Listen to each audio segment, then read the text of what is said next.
What's up, ladies and gentlemen? It's your boy, Omni-sensei.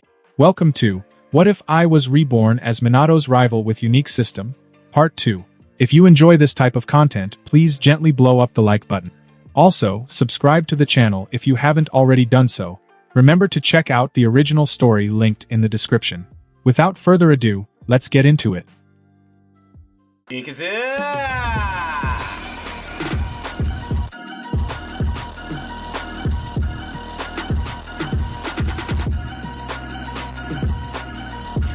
Hey there, esteemed chief students. Just as Tatsuma and Minato stepped onto the academy grounds, they were greeted by a sardonic voice. Minato, walking a pace behind Tatsuma, mirrored his confusion. Glancing toward the origin of the voice, they found Shikaku accompanied by Choza and Inoichi, all wearing mischievous grins. The source of the sarcasm was none other than Shikaku himself. Catching the attention of the duo, Shikaku continued with a playful smirk. Considering it's a first in academy history for two students to clinch the top spot simultaneously, don't you think you owe me, the unsung hero and your stepping stone, a celebratory meal? Upon processing this, Tatsuma and Minato hadn't shown any immediate reactions. Choza, amidst his snack of potato chips, unexpectedly shot his hand up high and declared, "Count me in. Stepping stones unite." A hush settled over the group, particularly catching Shikaku off guard. He had just playfully referred to himself as a stepping stone, and here was Choza turning it into some kind of honorable pledge. Fortunately, both Shikaku and Inoichi had grown up alongside Choza, well aware of the Akimichi clan's unwavering dedication to the art of eating. The reputation of their gluttony extended far and wide, both within and beyond the village. "Chief students, huh? Not bad, Minato. Looks like you're holding your ground against me," Tatsuma chuckled, giving Minato a friendly pat on the shoulder. In the practical tests preceding the break, both Tatsuma and Minato displayed comparable skills in the combat assessment. The only notable difference was Tatsuma's heightened determination to emerge victorious, even if it meant sustaining injuries to outdo Minato. Furthermore, Tatsuma considered the joint performance of himself and Shikaku in the initial round as a bit of a setback. Hence, despite Tatsuma winning all 3 matches and Minato securing 2 out of 3, a tied score seemed a fair assessment given the circumstances. However, this did lead to the cancellation of a reward since he didn't win this bet. Tatsuma wasn't overly disappointed about missing out on a talent reward this time. He acknowledged that Minato's performance had been genuinely commendable, worthy of the title of chief student. Moreover, post-tests, Minato actively sought out Tsunade's expertise to mend his injuries. Tatsuma couldn't help but feel that without Tsunade's medical ninjutsu, at least half of his break time would have been wasted.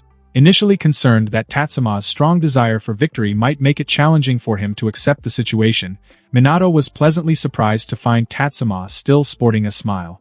Witnessing this, Minato's admiration for Tatsuma only deepened, prompting him to say, "Let me treat a few of you to ramen tonight. I don't have a bottomless wallet though." Alright. The first day of the new semester unfolded with a laid-back atmosphere. Sarutobi Atoma gleefully disclosed the results of the previous exam. The overall performance from the previous semester was commendable, with Tatsuma and Minato standing out in particular. Initially, it was Sarutobi Atoma who decided to place these two commoner students in the same class, even displacing a child from the Shimura clan. At first, he had concerns about whether these two would blend in seamlessly after enrollment. However, geniuses were geniuses. Tatsuma and Minato exceeded his expectations, earning the titles of first-year chief students at the ninja school and catching the attention of the third Hokage and Jiraiya. Sarutobi Atoma showered the two with praise for an extended period, and even Tatsuma, who had experienced 2 lifetimes, found himself blushing. It wasn't shyness but rather a sense of shame, as they were being excessively applauded for their modest skills. Admittedly, in the realm of praising others, Tatsuma still had some room for improvement. Constantly uttering "you deserve it" left and right could potentially make him come across as less refined than he truly was. However, not everyone managed to meet Sarutobi Atoma's satisfaction. Following the commendation, Sarutobi Atoma, without singling out individuals, offered some constructive criticism directed mainly at students born into prominent ninja clans, particularly those famous for the shadow secret technique, without explicitly naming names. Yet, Atoma emphasized that a certain student whose father holds the esteemed position of a Jonin captain and serves as the Hokage's strategist was the worst of them all. In response, Nara Shikaku expressed genuine confusion, unable to discern whom Sarutobi Atoma was referring to. He even pondered aloud if such a student existed in their class. After an extensive address, Sarutobi Atoma concluded the recap of the previous semester. However, it was worth noting that the morning classes had just drawn to a close. The Inoshikacho trio headed home and notified their parents about skipping dinner at home.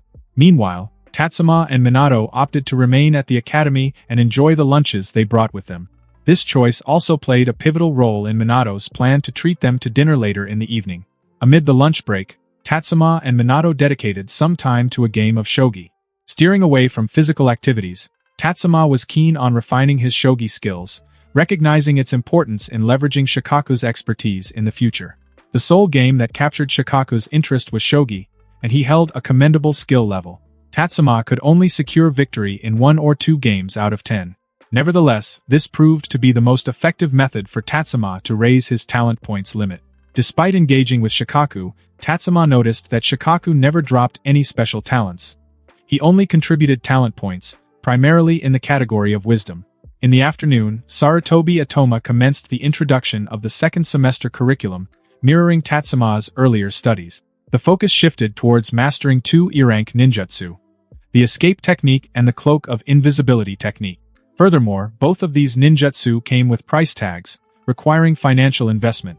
Certainly, it wasn't tuition fees but the essential materials required for mastering these techniques. Take the escape technique, for instance. It demanded items like ropes, potions, and small steel wires suitable for sewing into sleeves. Similarly, the cloak of invisibility technique resembled a handicraft class, with students responsible for obtaining their own tools and materials. Upon receiving this information, the others appeared nonchalant, yet Tatsuma and Minato couldn't help but feel conflicted. Being the only orphans in the class, their families were not financially well off, putting them in a challenging position. However, when Sarutobi Atoma handed out the procurement list, both of them let out a sigh of relief. The items on the list weren't particularly expensive, and, coincidentally, the prices aligned with the New Year's money sent by Sarutobi Hiruzen. In simpler terms, the village had already allocated funds for them to acquire these items. Tatsuma and Minato, accustomed to a consistent spending standard, felt a sense of reassurance. However, they couldn't help but wonder if there were fellow students who weren't as conscientious with their expenses. Nevertheless, such worries didn't linger in the minds of the 2 children. Their gratitude stemmed from the fact that they hadn't spent their New Year's money recklessly. After handing out the procurement list and textbooks, Sarutobi Atoma briefly went over the semester schedule and then exited the classroom, granting everyone some self-study time. In reality, though, studying was the last thing on anyone's mind. The children, still caught up in the holiday spirit, were animatedly discussing the interesting events of the new year, with some even weaving Shikaku's shogi moves into the conversation. The sole exception was Minato, who diligently applied himself to his studies. Tatsuma, on the other hand, found his thoughts wandering, contemplating scenarios like introducing board games from his past life and convincing Shikaku to join him. While Tatsuma might have been a novice at shogi, he was a master at games like Connect 5 in his previous life, unrivaled by the boys, girls, grandpas, and grandmas in the neighborhood. Engrossed in his thoughts, Tatsuma and Minato were interrupted by the bell signaling the end of the class. The Inoshikacho trio strategically positioned themselves at both ends of Tatsuma and Minato's row of seats, almost as if they were apprehensive the two might make a quick getaway. True to his honest and reliable nature, Minato indeed treated them to ramen. Shikaku and Inoichi didn't shy away from ordering the priciest enhanced ramen, while Choza boldly requested a whopping 5 bowls. Despite the extravagant choices, Minato maintained his cheerful demeanor, fully capable of covering the expenses. However, when the time came to settle the bill, both Tatsuma and the Inoshikacho trio voluntarily reached for their wallets and paid their shares. Wasn't I supposed to treat you guys? Minato, already reaching for his wallet, paused for a moment, clearly taken aback. Shikaku shook his head, remarking, "If my mom catches wind that I extorted money from my classmates, I'll be in deep trouble. Spare me the trouble, please." With these words, Shikaku was the first to hand the money to the owner. Minato, still a bit perplexed, hesitated, but when his turn came, he only needed to settle his own portion. On the journey home, Tatsuma observed Minato, who still wore a puzzled expression, and offered a reassuring pat on his shoulder. "Unlike us, they never struggle for a bowl of ramen. They're just using this as a way to get a bit closer to us." Really? In the clandestine realm of ninja existence, the shadowy dance of social distinctions lingers subtly, weaving its threads even where they aren't explicitly acknowledged. In a world marked by unmistakable class divisions, the nuances of privilege and hardship persist. For those fortunate enough to have been handed silver spoons since birth, the struggles of less fortunate children remain a mystery. The daily battles faced by impoverished youngsters, who must patiently bide their time for an entire year just to savor the simple delight of a hamburger, are beyond the comprehension of the privileged few. It is only on the occasion of their birthdays that these underprivileged souls are escorted to the opulent domain of the so-called fast food restaurant for their inaugural experience. Tatsuma's origins in his previous life weren't exactly privileged. He barely hovered within the bounds of the middle-class spectrum. During his college stint, a roommate hailing from a well-off family shared his living space. In a moment of apparent financial distress, Tatsuma, thinking his roommate was struggling for sustenance, generously extended a loan of 6,000 yen to help him through the tough times. However, upon probing further, Tatsuma uncovered that the roommate's financial struggle wasn't as dire as it seemed. He merely had 60,000 yen left. Adding a twist to the tale, the very same affluent roommate later invited Tatsuma to partake in a meal, creating a déjà vu scenario reminiscent of the past incident. This time, it was an extravagant self-service steakhouse, a place Tatsuma had never dared to venture before, deeming it too opulent for his taste. Tatsuma found the prospect of spending 1,500 yen on a single meal rather steep. Throughout the dining experience, his mind was preoccupied with calculating his daily budget after leaving, factoring in the substantial deduction of 3,000 yen for this meal. Consequently, the full enjoyment of the first steak eluded him.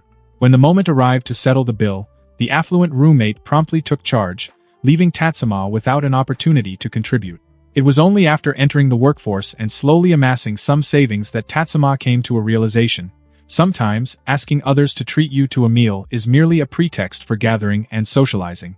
However, the dynamics also hinge on the individual. Some are genuinely seeking a complimentary meal, aiming to exploit the generosity of others. Tatsuma, too, has employed this pretext on multiple occasions. Engaging in discussions about career planning and personal aspirations with colleagues or new recruits, he seizes the chance to offer guidance to newcomers. Sometimes, it's nothing more than a casual get-together. Nevertheless, Tatsuma never allows others to foot the bill on his behalf. His proactive suggestion for someone else to treat him is merely a means to assess his standing in their eyes. So, when the trio proposed this, Tatsuma discerned the motivations behind it easily. Well, to be precise, he comprehended Shikaku's intentions. Choza was just genuinely eager to enjoy a good meal. Tatsuma strategically allowed Minato to take the lead in the conversation. After all, if Minato harbored reservations about the situation's worth or faced financial constraints, Tatsuma could seamlessly step in to navigate the discussion and prevent any potential unraveling. These nuances in handling situations, while within the grasp of Minato's intelligence and precocious nature, are aspects best comprehended through first-hand experience. Tatsuma, ever the mentor, doesn't mind shedding light on such matters for him. Upon reaching Minato's abode, Tatsuma affably patted his shoulder and offered, "Don't overthink it.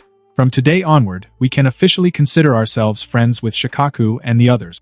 Would you prefer heading home to rest, or shall we make our way directly to the training ground?" Minato pondered for a moment before responding, "I'll prepare dinner for tomorrow first. I'm concerned that training late might disturb others with the cooking." "As considerate as ever, Minato. I'll head home and whip up a meal too. How about we meet directly at the third training ground? Let's find out who gets there faster." Ever the opportunist, Tatsuma promptly commended Minato and unilaterally proposed a friendly competition. In the face of Tatsuma's challenge, Minato, never one to shy away, nodded and agreed. "Sure, no problem." The following day, instead of embarking on their usual morning training routine, the duo redirected their steps to the recommended ninja tool shop by the academy to procure the essential instructional tools for the semester. Lugging a stack of items to school, Tatsuma scrutinized the potion that bore an uncanny resemblance to a healing salve, and a hush fell over him. The packaging and color weren't the only familiar aspects. Even the scent triggered a sense of déjà vu for Tatsuma. A foreboding sensation crept over him. Was it possible that mastering the escape technique entailed enduring something arduous? Initially assuming the so-called potion might be a substance designed to temporarily loosen the joints, allowing students to acclimate to the sensation of dislocation with the dosage gradually decreasing over time. Yet, as Tatsuma caught a whiff of the potion, the unsettling notion persisted that the sensei intended to forcefully dislocate and reset their joints, resorting to the potion for post-injury healing. His fears found confirmation in subsequent lessons. During the initial phases of mastering the escape technique, Sarutobi Atoma subjected them to the repeated dislocation of joints, exposing them to the sensations of weakness and vulnerability. Following each dislocation, joints were meticulously reset, and the potion, along with chakra, was applied for maintenance, warding off the onset of recurrent dislocations. The process proved undeniably uncomfortable. To Tatsuma's surprise, however, the pain inherent in this procedure was oddly manageable. After all, the majority of first-year students were merely 6 years old, with Minato having recently turned 6 and Tatsuma himself not even celebrating his yet, as he was only 5.5 years old. Tatsuma surmised that the relatively softer state of their bodies, colloquially described as still having pliable bones, played a role. Combined with Sarutobi Atoma's adept techniques, it prevented any damage to their bones.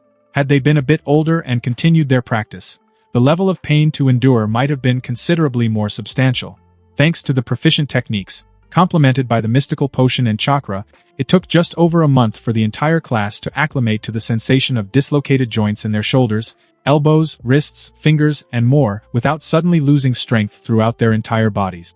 In the ensuing month, the instruction for the escape technique advanced to individuals self-dislocating their own joints, a concept that initially posed a challenge for Tatsuma during the first class of this stage. Tatsuma's acceptance came when he witnessed Minato calmly confront the situation that Sarutobi Atoma had declared.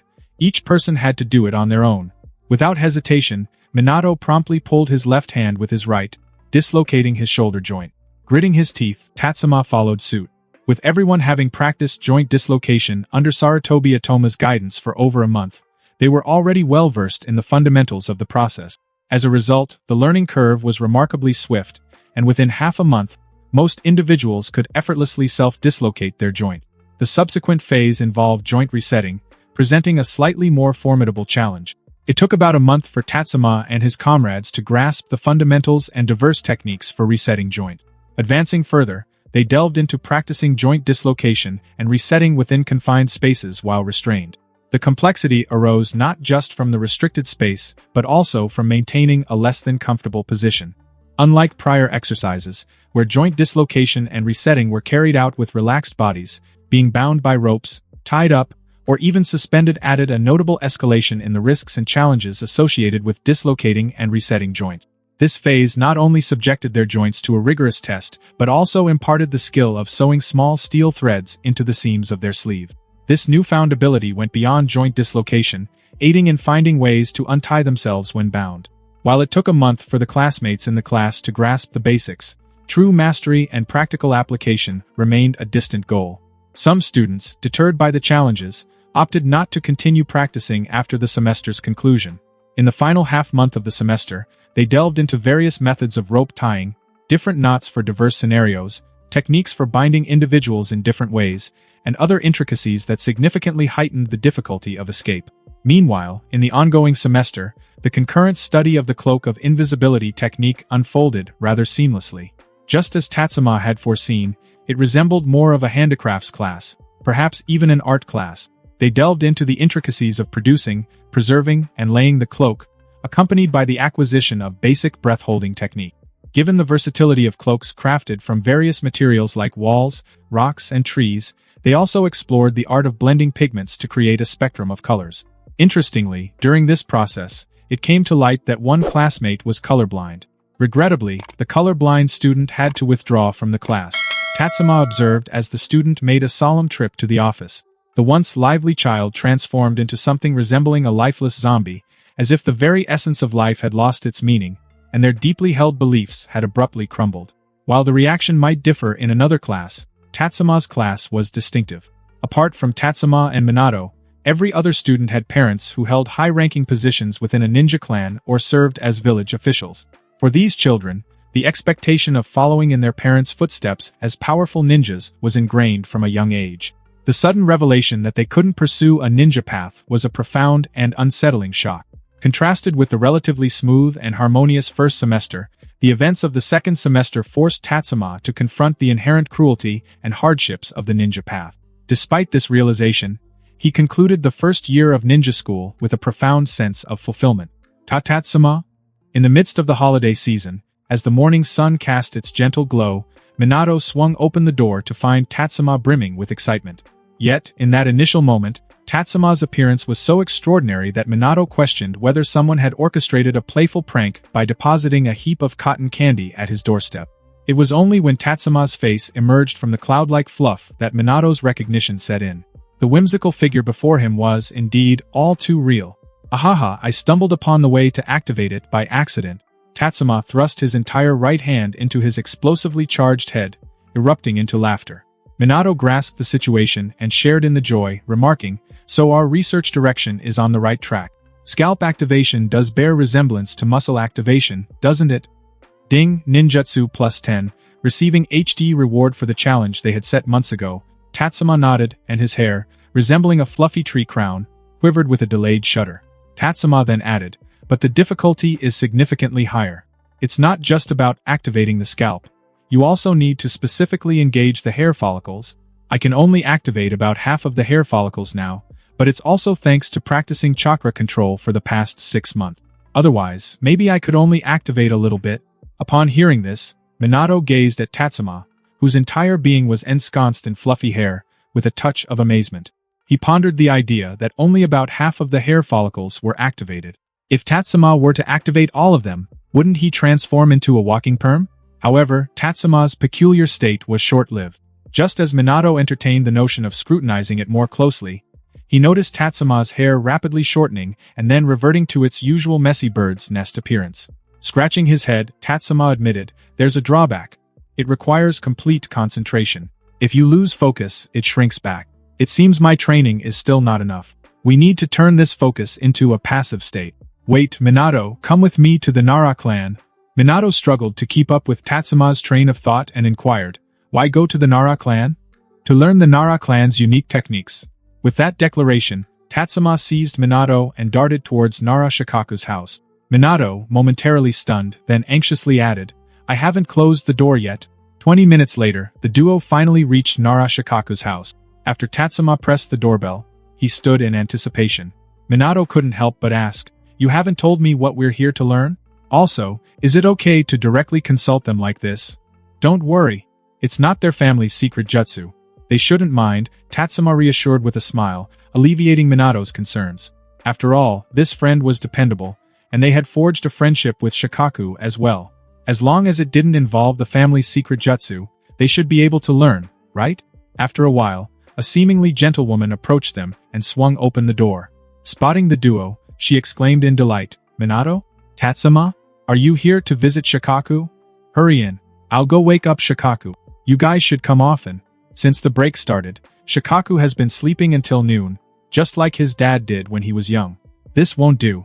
He won't get to know any girls this way. After the woman finished her remarks, the trio entered the living room. Tatsuma then spoke, "I understand, Aunt Hanari, but the purpose of our visit is..." Before Tatsuma could finish, Shikaku's mom hurriedly ascended the stairs. Shortly after, a voice, utterly distinct from the earlier gentle tone, erupted. "Nara, Shikaku, it's already noon. Aren't you getting up? Do I have to feed lunch to you before you'll get out of bed? Your friends have come to see you, and you're still sleeping?" Upon hearing this volcanic eruption of a voice, even Tatsuma and Minato couldn't help but flinch. Tatsuma glanced at the clock. It was only 7:30. Indeed, every mother is a powerful woman who conquers time. Shortly after, Nara Hanari descended the stairs, wearing a gentle smile, and addressed the two, "Why are you still standing? Sit down. Auntie will get you some drinks and snacks. By the way, have you had breakfast?" Tatsuma and Minato nodded emphatically, responding, "We've already eaten, thank you, Aunt Hanari." The two settled onto the sofa as Hanari brought 2 cups of drinks, a pile of dried fruits, and another stack of fresh fruits. Seating herself beside them, she wore a tender smile as she observed the duo. This made Tatsuma and Minato sit up straight, not daring to relax. They didn't fully settle into their seats. It was the intimidation buff that every woman gains after becoming a mother. 10 minutes later, Shikaku, scratching his head with one hand and clutching his stomach with the other, stumbled down from upstairs. Upon seeing the two, he complained, "Why did you guys come so early? What's with that attitude?" Hanari shot Shikaku a stern look, then turned gently to Tatsuma and Minato, saying, "Don't mind him. Shikaku and his dad both have this kind of temperament. Well, you kids go play. Auntie is going to buy groceries. Stay for lunch." "No need, Aunt Hanari." Tatsuma quickly declined, but Hanari showed no intention of taking their opinions into account. She changed her shoes, slung on a small bag, and left. Shikaku walked over, sat down, and said, "Why did you two come to see me? Are you planning to drag me to the training ground too? Just to be clear, I'm not going. At this point, Minato also glanced at Tatsuma, as he didn't know Tatsuma's intentions. Tatsuma shook his head and said, I know you won't go. I'm just here to learn a unique technique from your clan. Unique technique? Shadow secret technique? Shogi skills? Or are you here to learn our laziness? Shikaku grabbed a handful of dried fruits, eating expressionlessly. Tatsuma shook his head and said, I want to learn how to tie my hair as tightly as yours. Upon hearing this, Shikaku glanced at Tatsuma and Minato's hair, shaking his head. No, your hair is too short. It won't tie up. Don't underestimate the length of any perm, Tatsuma retorted, pulling only the tips of his hair to reach his lips, which stirred Shikaku from his drowsiness. Shikaku even rubbed his eyes in disbelief. Indeed, you can tie your hair now. But why are you learning this? Is our family's hairstyle becoming the trend for the next season? Shikaku was still puzzled. Tatsuma didn't immediately explain. Instead, he formed a hand seal. This seal could assist a ninja in more precise control of chakra within the body, essential for tree climbing and water walking exercises. As he manipulated his chakra, his hair quickly expanded, though not as dramatically as he demonstrated to Minato. Observing Shikaku's widened mouth, Tatsuma said, This is a ninjutsu that Minato and I learned from Jiraiya-sama, but we still can't control it well. If we lose focus, it shrinks like this, Tatsuma said, pointing to his hair, which was already shortening.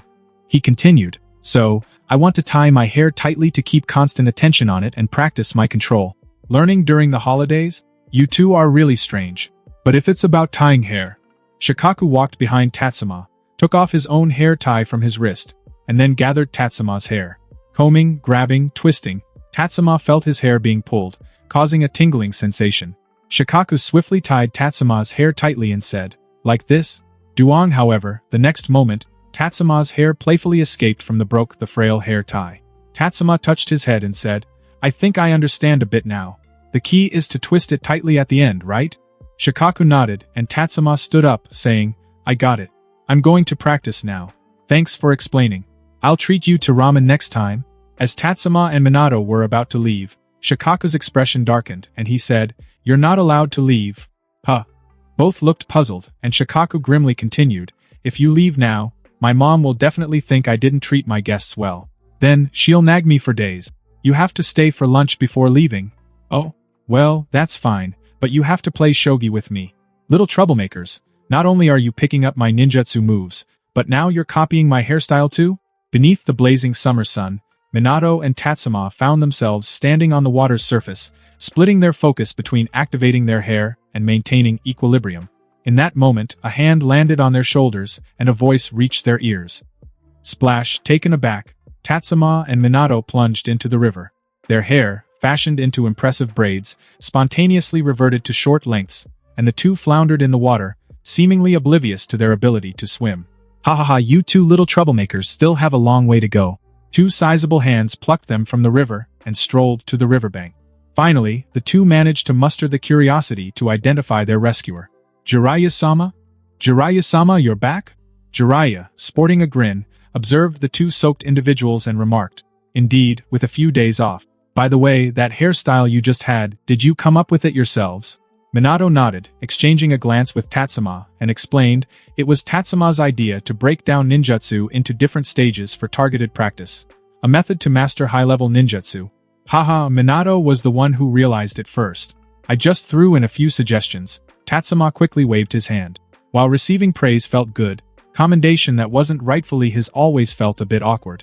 Upon hearing this, Jiraiya rubbed his chin and inquired, Tell me more. Tatsuma and Minato then briefly elucidated the learning method they had devised 6 months ago to Jiraiya. Jiraiya nodded repeatedly and remarked, Truly, geniuses like you two make this old man proud. Your minds are sharp. Furthermore, your grasp of Needle Jizo and Wild Lion's main jutsu is spot on. Indeed, by breaking down the learning process as you suggested, the difficulty can be mitigated. Well, both of you, give me a demonstration. After uttering those words, Jiraiya signaled the two to showcase their achievements. They exchanged nods, swiftly formed the necessary hand seals, and soon, both of their hair began to lengthen at an impressive pace. Observing the rapid and precise control these two exhibited over their hair growth, Jiraiya couldn't help but feel somewhat incredulous. As a seasoned jonin, he could instantly recognize the exceptional chakra control displayed by these two young troublemakers. Not only would their classmates from the Ninja Academy be in awe, but even some genin or a portion of chunin might not match the level of skill in chakra control exhibited by these two. Minato adeptly controlled half of his hair to trigger rapid growth, while Tatsuma, after more days of dedicated practice, could now manage to control about 3/4 of his hair.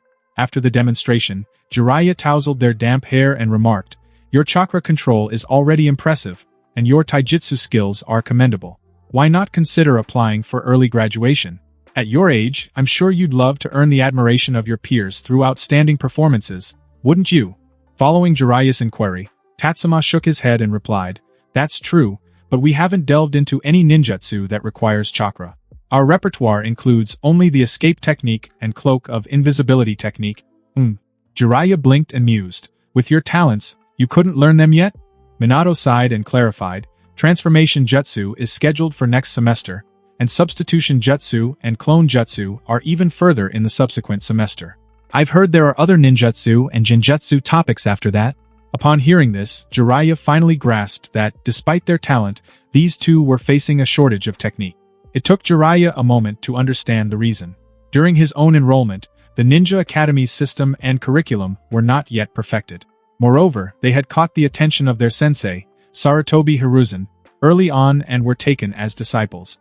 Therefore, Jiraiya had early exposure to many ninjutsu, but due to his rebellious nature at the time, he didn't bother learning much, while Orochimaru, on the other hand, absorbed a considerable amount. After a moment of contemplation, Jiraiya sported a smile once again and said, "It's better to graduate a bit later. After all, if you graduate early, it means the big tree can't protect you saplings anymore. You'll have to rely on yourselves to grow quickly. However, that being said, it would be beneficial for you to learn early. How about this? I'll take care of the ninjutsu issue, and you just focus on your training." "No, Jiraiya-sama, ninjutsu scrolls are too expensive. We can't let you bear the cost," Minato refused. However, Jiraiya shook his head, saying, "How pricey can low-level ninjutsu scrolls be? When you become independent ninjas, you can repay me by treating me to a few baths." "Huh? Are baths as expensive as ninjutsu scrolls?" Minato was somewhat surprised, recalling that bathhouses were free for those under 10. Jiraiya laughed heartily, saying, "Baths can be very expensive. You're still young. You wouldn't understand." Suddenly noticing Tatsuma's look of realization, Jiraiya, with a mischievous grin, asked, "Tatsuma, little rascal, do you know why baths are considered expensive? Probably because of different services, right? Just bathing should be affordable, but if you add other services..."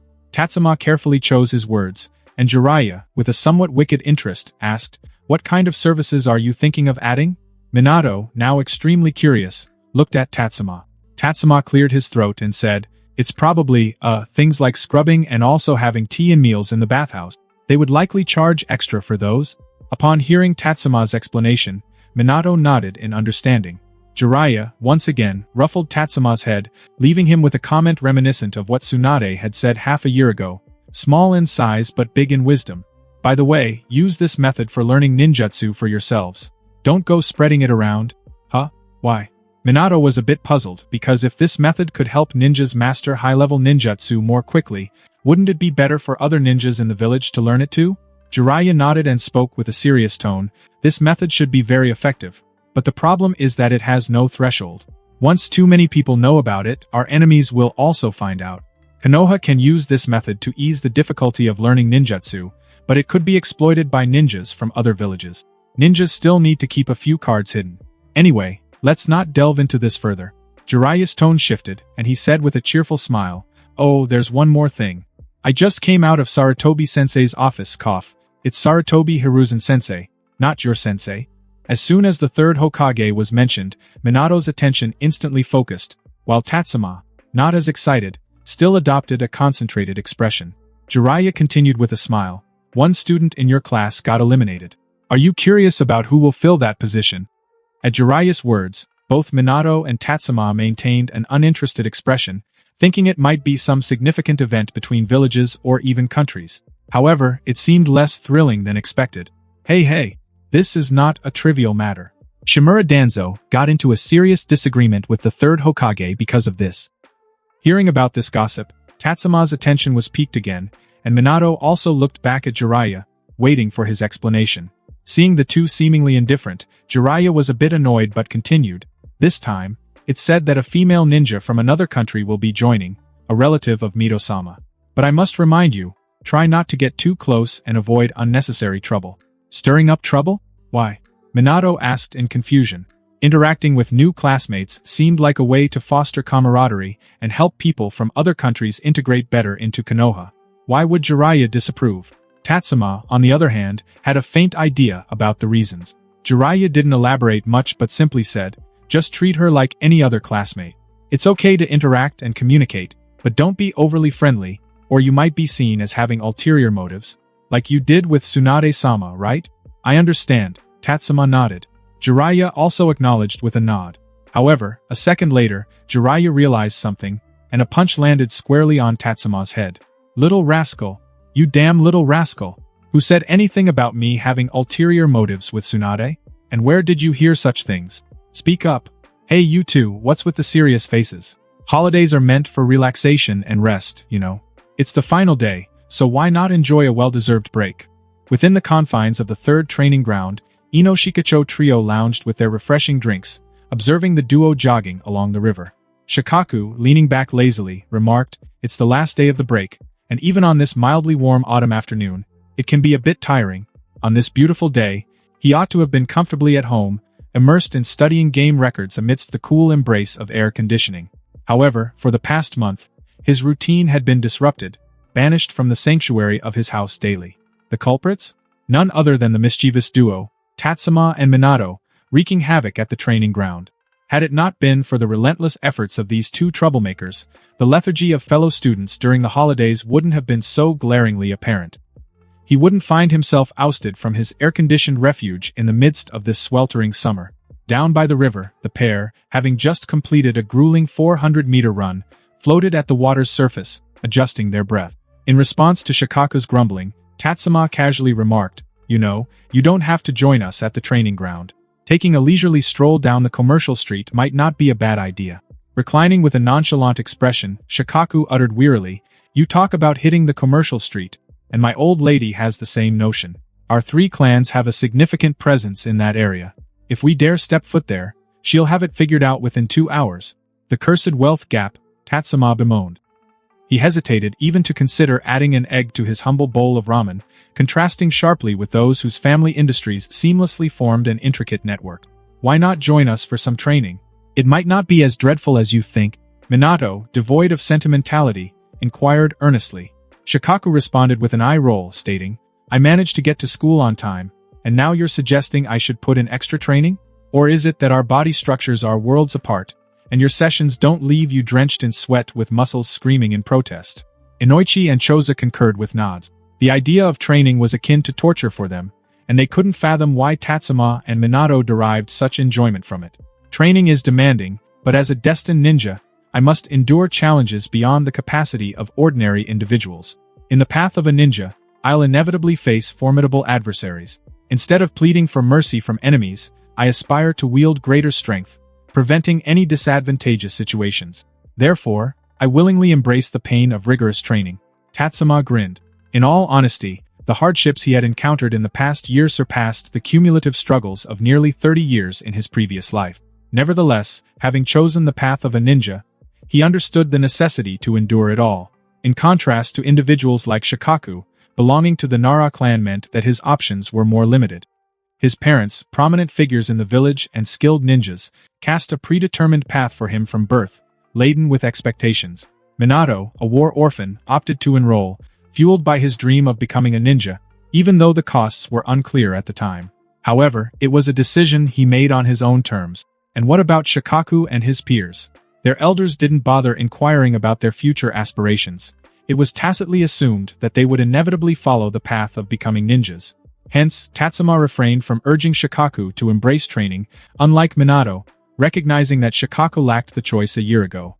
However, he acknowledged that circumstances might change in the next 5 years. If Shikaku, with his current lackluster academic performance, remained resolute about not pursuing the path of a ninja, his father might hesitate to thrust him into the battlefield. While confident that Shikaku had the potential to evolve into a dependable ninja, Tatsuma understood that pressing the matter further at this moment wouldn't be productive. Tatsuma and Minato, in contrast, faced a distinct reality. The village heavily invested educational resources in them, and their decision not to become ninjas would be a significant loss for the community. To emphasize the gravity of the situation, even if they hovered just below the graduation threshold, there was a likelihood they'd be retained to serve the village as genin for the rest of their lives. This prospect loomed larger, especially in the current volatile climate of the ninja world. Shikaku, upon hearing Tatsuma's words, responded with a nonchalant shrug. Choza, having finished all his chips, interjected, "Don't you guys ever take a break? How about some afternoon tea?" Tatsuma and Minato exchanged glances, then Tatsuma shook his head, remarking, "We'll pass. If you're feeling restless, take a stroll. If you happen to run into Aunt Hanari, I'll let her know you've been training with us until that point." Shikaku mulled it over. Tempted, he considered the invitation, but after careful thought, he shook his head, stating, "Never mind. Let's discuss it after I've got a handle on transformation jutsu." Addressing his comrades, he added, "Inoichi, Choza, no slacking off next semester. Ensure you master transformation jutsu, alright?" Inoichi nodded approvingly, while Choza, having finished the chips, flipped the empty bag over, savoring the remnants of seasoning. His head moved in a rhythmic motion, leaving it uncertain whether he was nodding or continuing to savor the flavor. 5 minutes later, Tatsuma and Minato, both sporting braided hair, continued their competitive water-running session. Just as the atmosphere settled, the trio of Inoshikacho grew restless once again. Choza found himself yearning for more chips, Shikaku felt the urge to engage in a game of shogi, and even Inoichi was compelled to go water some flowers. After Minato secured a rare victory against Tatsuma, he took a break, observing the activity of the three. Turning to Tatsuma, he suggested, "Tatsuma, how about we take a break?" Observing Minato's waning interest in continuing the training, Tatsuma nodded and remarked, "Well, the holidays are drawing to a close. Taking a leisurely afternoon off won't hurt." Minato strolled towards the shore, suggesting, "Let's go for some afternoon tea." Shikaku? Inoichi? Choza? Before Shikaku and Inoichi could process the unexpected turn of events, Choza, defying the limits of his body size, leaped up, his red hair swaying and a wide grin adorning his face. With unwavering enthusiasm, he proclaimed, "Snacks are on me." Upon hearing that Choza was treating them, Shikaku and Inoichi promptly got to their feet. The five of them made their way to the edge of the training ground.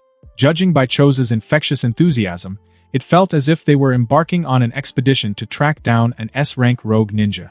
While afternoon tea for most may entail a light snack and a refreshing drink, Choza's interpretation involved a continuous feast that spanned the entire afternoon. It wasn't until evening that Tatsuma, having indulged to his heart's content, returned home. Opting to skip dinner, as it wasn't conducive to training, Tatsuma turned his attention to the system panel. Over the past 6 months, the growth rate had slowed somewhat, a consequence of Minato no longer being an easily defeated opponent. The win rate between the two had settled into a balanced 3-to-7 ratio. Had Minato not maintained his easygoing yet competitive spirit, Tatsuma's win rate might have dipped even further, perhaps to a 4-to-6 ratio. Nonetheless, Tatsuma had successfully elevated his own talent ceiling, reaching a level approaching that of a Chunin. Host. Sakamoto Tatsuma Talent. Strength. 361/945 Speed. 674/1854 Stamina. 629/1662 Wisdom. 417/587 Ninjutsu. 315/673 Illusions. 99/373 Spirit. 333/764 Seals.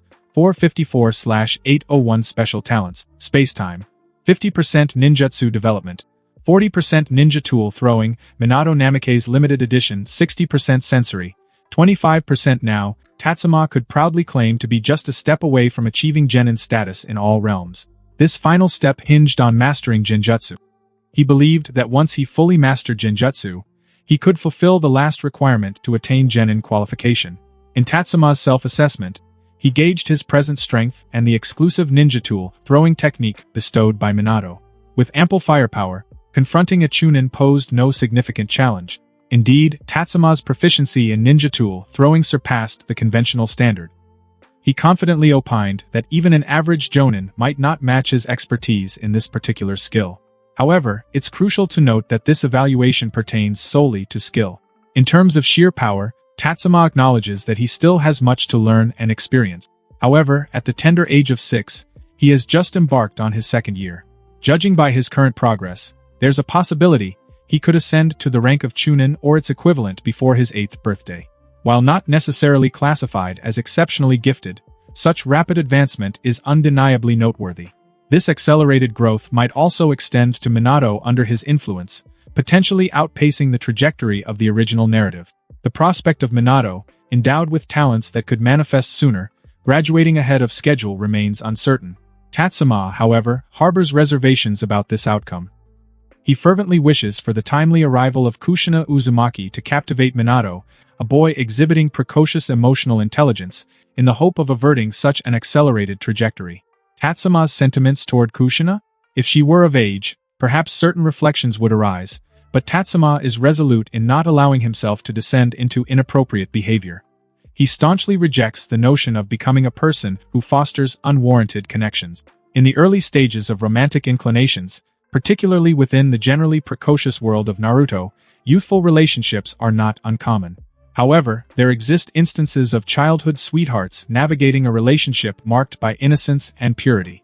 In Tatsuma's previous life, during primary school, he harbored admiration for a young girl. Yet, during that time, the intricacies of falling in love and the nuances between boys and girls were beyond his understanding.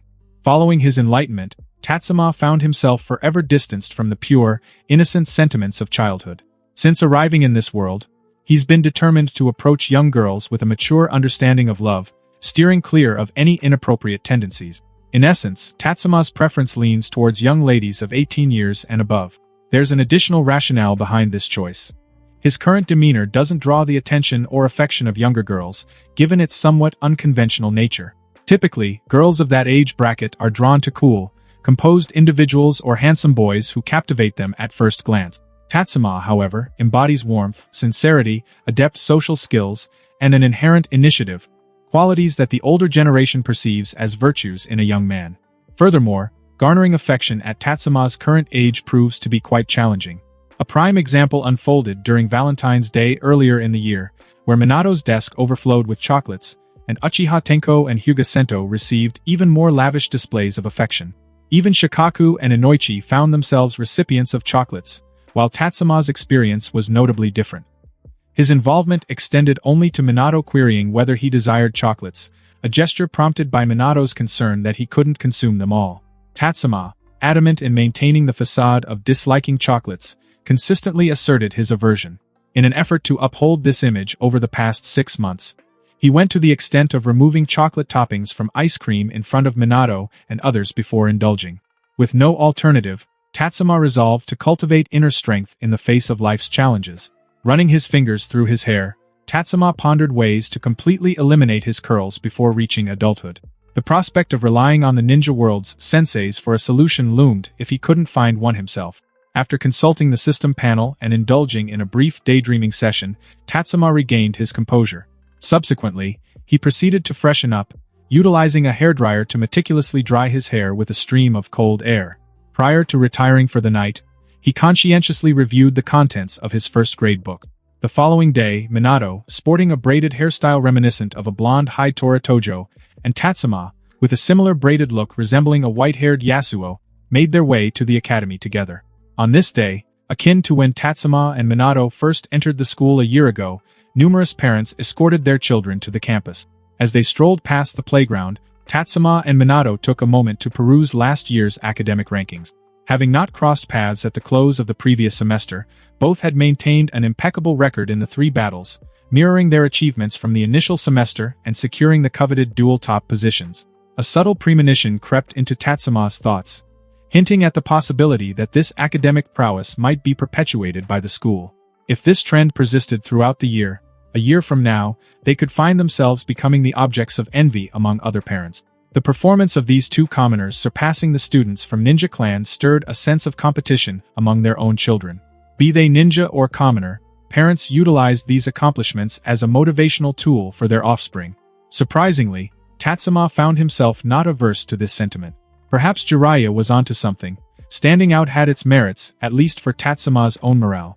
Upon returning to the classroom and settling into their seats, the class bell promptly chimed. However, Sarutobi Omni-sensei, who typically arrived punctually, was notably absent. Shikaku even teased, suggesting that Omni-sensei might have forgotten that school started that day. As the classroom transitioned from a lively atmosphere to an eerie silence, Sarutobi Atoma finally made an appearance, accompanied by a red-haired girl who kept her head low, exhibiting signs of social anxiety. Sarutobi Atoma reveled in the newfound tranquility of the class before addressing the students. Dear students, starting from today, we have a new transfer student. Everyone, please. I'm Kushina Uzumaki. Kushina abruptly interjected before Sarutobi Atoma could complete his sentence. It was only after her exclamation that she noticed the curious atmosphere surrounding her. Whispers erupted as people discussed Kushina's vibrant hair color and commented on her unconventional behavior. Just as Sarutobi Atoma was poised to intervene, Kushina, undeterred by the attention, boldly declared, "I am determined to become the village's first female Hokage." A hush fell over the classroom as all eyes turned to Kushina. After a brief pause, Minato shot a few glances in Tatsuma's direction, noting his lack of response. To prevent any potential embarrassment for the newly arrived girl, Kushina, Minato took the initiative and stood up. "Hello, I, too, aspire to become a Hokage recognized by the people in the village," Minato declared. As Minato diffused the tension, Sarutobi Atoma sighed in relief, preparing to guide the conversation in a different direction. However, Kushina, fixated on Minato and his distinctive braided long hair, voiced her discontent. "Are you trying to challenge me, sissy boy?" she exclaimed. Even Minato found himself a bit perplexed in this moment. Atoma-sensei promptly waved his hand, signaling for Minato to resume his seat, and then addressed the class. All right, let's find a seat first. There's an empty spot next to Minato. You can sit there." Observing Minato, whose braided hair seemed to possess an ethereal quality, Kushina pouted, clearly dissatisfied. Nevertheless, she begrudgingly made her way to the vacant seat and settled in. Minato, unsure of how to navigate the situation, offered Kushina a warm smile. However, her response was a dismissive snort as she turned her head away, steadfastly avoiding any eye contact with Minato. Tatsuma, who had been quietly observing the unfolding scene, couldn't help but smirk. He had been aware of Kushina's initial disapproval of Minato, perceiving him as an unreliable and effeminate individual. However, the depth of Kushina's bias against Minato now appeared more profound than Tatsuma had anticipated.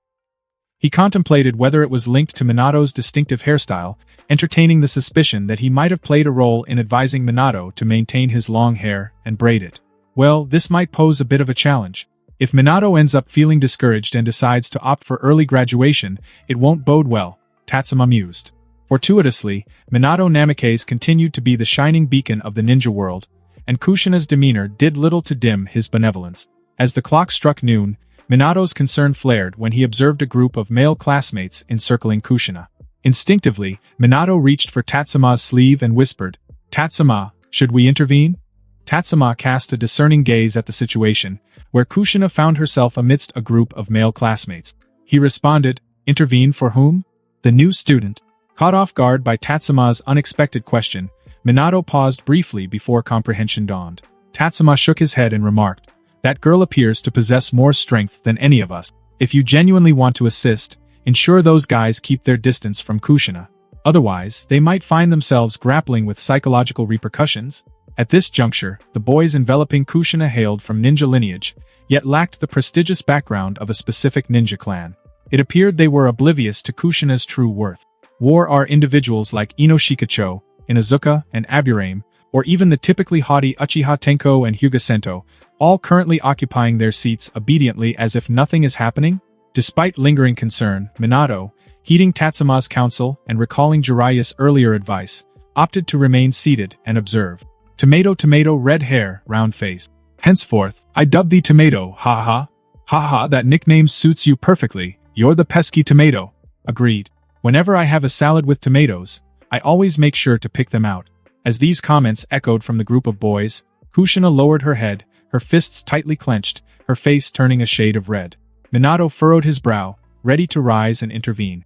However, just as he was about to stand, a boy extended his hand and grabbed a handful of Kushina's hair, pointing at her flushed face, jeering, "Look at that, the tomato is ripe and ready for picking."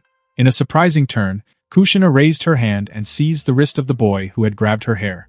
She frowned and fixed a determined stare at the somewhat bewildered boy, retorting, "Who are you calling a tomato? Just so you know, I absolutely detest tomatoes." Upon uttering those words, the force in Kushina's grip surged unexpectedly. The boy winced in pain, attempting to retract his hand, but Kushina afforded him no reprieve. With a swift motion, she seized his hand and swung it, connecting with several boys encircling her. Without hesitation, disregarding the presence of the others, Kushina promptly seated herself directly on the back of the boy who had grasped her hair. Both hands raised, she unleashed a barrage of punches, reducing the boy to pleading for mercy. Observing that Kushina was in no way at a disadvantage, Minato's tension eased, a smile gracing his face. Yet, at this very moment, Kushina seemed to catch sight of Minato, glared at him, and demanded, "What are you finding amusing?" Upon hearing her words, Minato's smile vanished. He anxiously straightened his posture, his peripheral vision remaining fixed on Kushina. The boy, thoroughly thrashed and still whimpering, departed with ongoing mutters about blood-red chili peppers. Come afternoon, the absentee from the earlier skirmish failed to show up in class. After a cursory inquiry, Omni-sensei chose to remain silent. Given the limited number of classes on the first day, the decision to attend or skip had minimal repercussions. As school dismissal approached, Minato observed Kushina leaving without even bothering to pick up her textbooks, his thoughts drifting to the midday incident. Turning to Tatsuma, he remarked, "Tatsuma, I won't be attending training tonight. I'm concerned that Kushina might run into some trouble." In response, Tatsuma nodded. Minato's perceptiveness is remarkable. No wonder he managed to capture Kushina's heart at the tender age of 14. "Go on ahead then. I'll help you gather your books." "Thank you so much." Minato expressed his gratitude with an appreciative smile before swiftly departing the classroom. Later that evening, in the Hokage's office, Sarutobi Hiruzen employed the crystal ball to execute the telescope jutsu.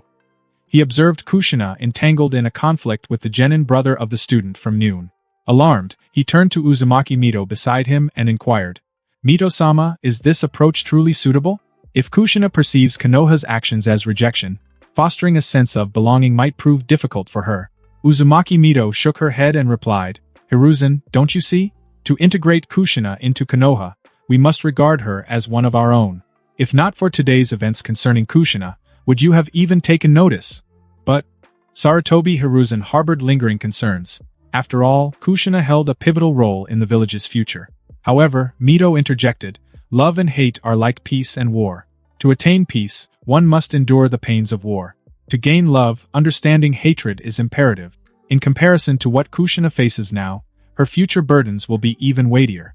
Just look at that blonde kid over there. He seems more composed than you. The boy's name is Minato Namikaze, correct?" Uzumaki Mito shifted her gaze to the crystal ball, where Minato observed the unfolding events from behind a sizable tree. A trace of admiration glinted in her eyes. Prior to Kushina's arrival, she had implored Sarutobi Hiruzen to select individuals who could be suitable companions for Kushina. Among the recommendations put forth by Sarutobi Hiruzen, Uzumaki Mito held the highest regard for Minato Namikaze and Sakamoto Tatsuma. However, it appeared that the white-haired boy exhibited minimal interest in Kushina. Observing through the crystal ball as Kushina forcefully tugged at her own hair and proceeded to deliver a resolute beating to the genin, Uzumaki Mito felt a gratifying sense of vindication witnessing the genin's struggle to fend her off. Yet, she chose not to linger and remarked, "I'm heading back. Please ensure my directives are well accommodated in the future." "Of course, Mito-sama. Have a safe journey. Keep us informed of any further instructions," replied Sarutobi Hiruzen with utmost respect. Sarutobi Hiruzen escorted Uzumaki Mito as she took her leave.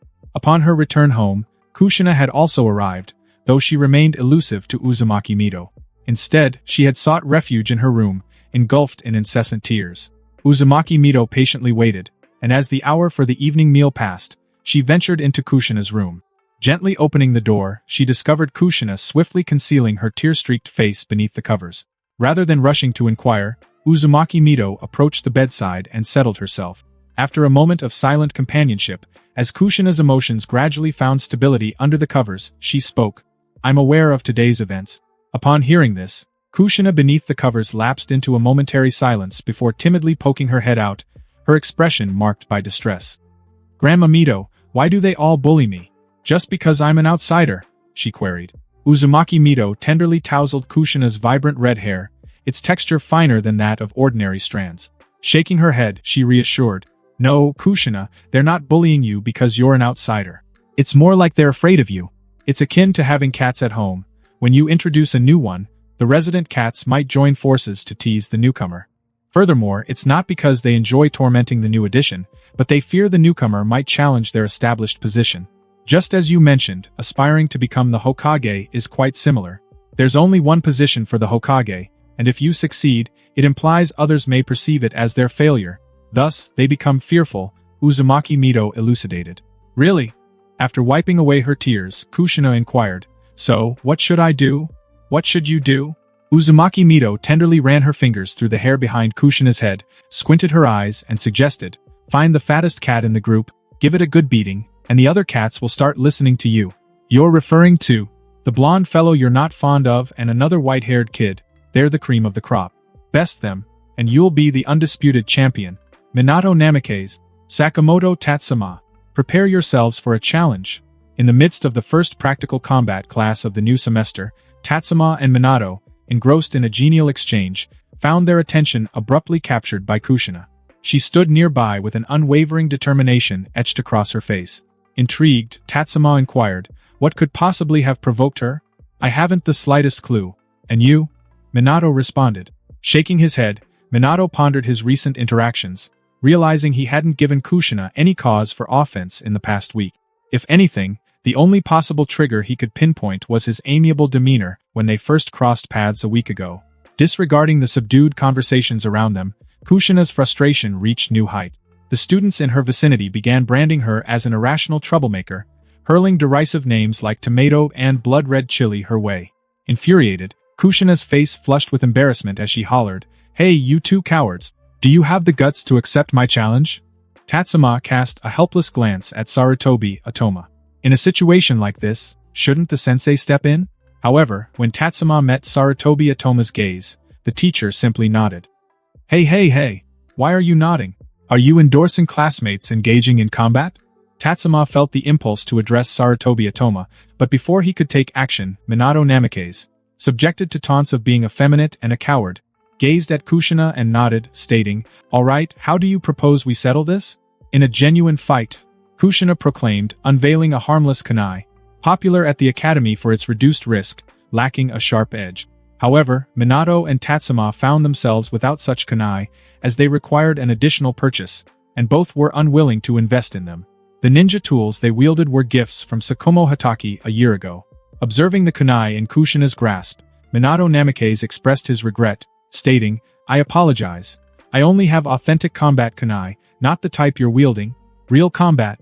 These words echoed in Kushina's ears, but in her mind, they morphed into a provocation. She interpreted Minato's words as a challenge, implying they were about to engage in a genuine fight, but she lacked the courage to use an actual kunai. This perception caused her already flushed face to shift towards a deep shade of purple. However, Minato's actions didn't end there. He promptly stowed the kunai into his ninja tool pouch, and, accompanied by a radiant smile, added, "No worries. I don't need ninja tools." Minato's intention was to avoid causing harm to Kushina by refraining from using a real kunai. However, to onlookers, it seemed like he was implying, "I don't need ninja tools to defeat you." Even Tatsuma shot Minato a look of good luck with that, before silently retreating to the sidelines. Damn effeminate guy. As soon as Tatsuma stepped aside, Kushina, fueled by a surge of fury, charged at Minato, brandishing the kunai. In a quick and agile maneuver, Minato dodged to the side and deftly seized the fist that Kushina swung at him. Swiftly changing positions, he skillfully locked her from behind. Surprised by her inability to withstand even a single round, Kushina found herself restrained by Minato Namikaze. Frustrated and seething with anger, she paid no heed to her right hand being held and started rolling, resembling a crocodile fiercely biting onto its prey and rolling uncontrollably. Observing Kushina's persistent attempts to break free despite the pain and danger, Minato opted to release her. Swiftly regaining her freedom, Kushina wasted no time, launching a spinning elbow straight toward Minato's face. In response to the impending attack, Minato swiftly raised his arm to deflect it. However, Kushina's elbow strike inadvertently smeared Minato's hand across his own face. Momentarily losing his balance, Minato staggered in the face of the unexpected maneuver. However, it lasted but a moment. Having engaged in sparring sessions with Tatsuma for an entire year, Minato was well acquainted with Tatsuma's overly competitive fighting style. In such a scenario, Tatsuma wouldn't easily let an opportunity slip by. Thus, Minato swiftly and decisively rolled to evade. Regrettably, Kushina proved to be a different adversary from Tatsuma. As her successful attack unfolded, a triumphant smile adorned her face. Observing Minato's awkward tumble, She couldn't contain her laughter and remarked, "Haha, is this the top student?" Minato, rising gracefully from the ground without a hint of anger, casually dusted off his sleeves. Although the exchange of attacks and defenses had been brief, he had already assessed Kushina's skill. Her strength eclipsed both him and Tatsuma, leaving Minato genuinely taken aback. After all, he and Tatsuma were widely recognized as the top two in terms of strength among their peers at the Ninja Academy. The arrival of a girl who had surpassed them was undeniably astonishing. Yet, beyond sheer strength, she possessed no other commendable trait. Her speed, skills, attitude, and the mindset for victory were notably lacking. Minato shifted his gaze to Kushina and offered a confident smile, remarking, "If that's all, then it won't be enough to defeat me." "You're just all talk," Kushina retorted, running her thumb under her nose with an air of arrogance. Yet, her good mood soured once again as she noticed Minato Namake's showing no inclination to unveil any ninja tools. "Hiya!" Undeterred, Kushina pressed forward, thrusting her kunai directly at Minato's chest. However, Minato, having discerned Kushina's strength, wasn't foolish enough to engage in a direct confrontation. Employing both hands, Minato deftly slapped away Kushina's right hand wielding the kunai, redirecting it to his right side. Simultaneously, he maneuvered his body, attempting to glide past Kushina. However, as he moved by, his right foot landed between Kushina's legs at the same time. Thud, in a seamless motion, Kushina stumbled over her own momentum and the strategically positioned foot of Minato, hitting the ground. It was a technique Minato had acquired through a year of training with Tatsuma. A frustrated Kushina, now prone on the ground, rose to her feet, casting an angry glare at Minato. She refused to accept that she had lost to Minato. What caught her off guard was not just the defeat but the realization that Minato, who presented himself as effeminate, could deploy such cunning and subtle techniques. It was undeniably infuriating. "You jerk!" Once again, Kushina lunged at Minato, and a flicker of helplessness crossed Minato's face. If it were him or Tatsuma in such a vulnerable position, they likely would have conceded defeat voluntarily. However, Kushina seemed undeterred. In the ensuing moments, Kushina charged repeatedly, only to be knocked down each time. Regrettably, Minato steadfastly refrained from striking back, intensifying not only Kushina's sense of not having lost but also her growing frustration. "Enough, Kushina, Minato has emerged victorious," Otoma declared earnestly, fixing his gaze on Kushina. Then, he gestured towards Tatsuma, remarking, "Clearly, you have only one chance left." "Why?" Kushina, still resistant to acceptance, voiced her discontent, prompting Sarutobi Otoma to helplessly provide an explanation.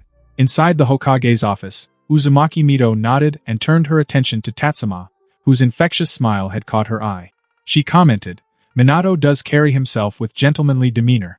What about Tatsuma? He shouldn't be too different, right?" In response, Sarutobi Hiruzen hesitated momentarily before affirming, "Mito-sama, you should be prepared. Tatsuma is a good kid, but his drive to win is incredibly intense."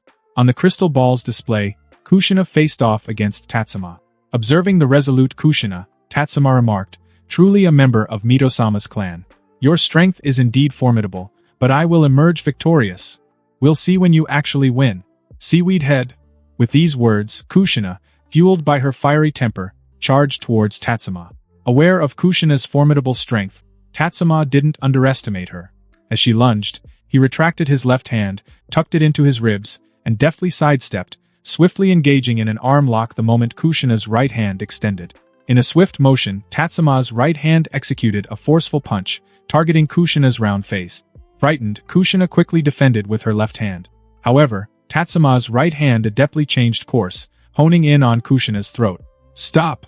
The crystal ball revealed a gripping scene that left even Sarutobi Hiruzen, the venerable third Hokage, and the esteemed Uzumaki Mito, the first Jinchuriki, visibly startled. Sarutobi Hiruzen, the one who had cautioned Uzumaki Mito to brace herself, found the situation particularly distressing.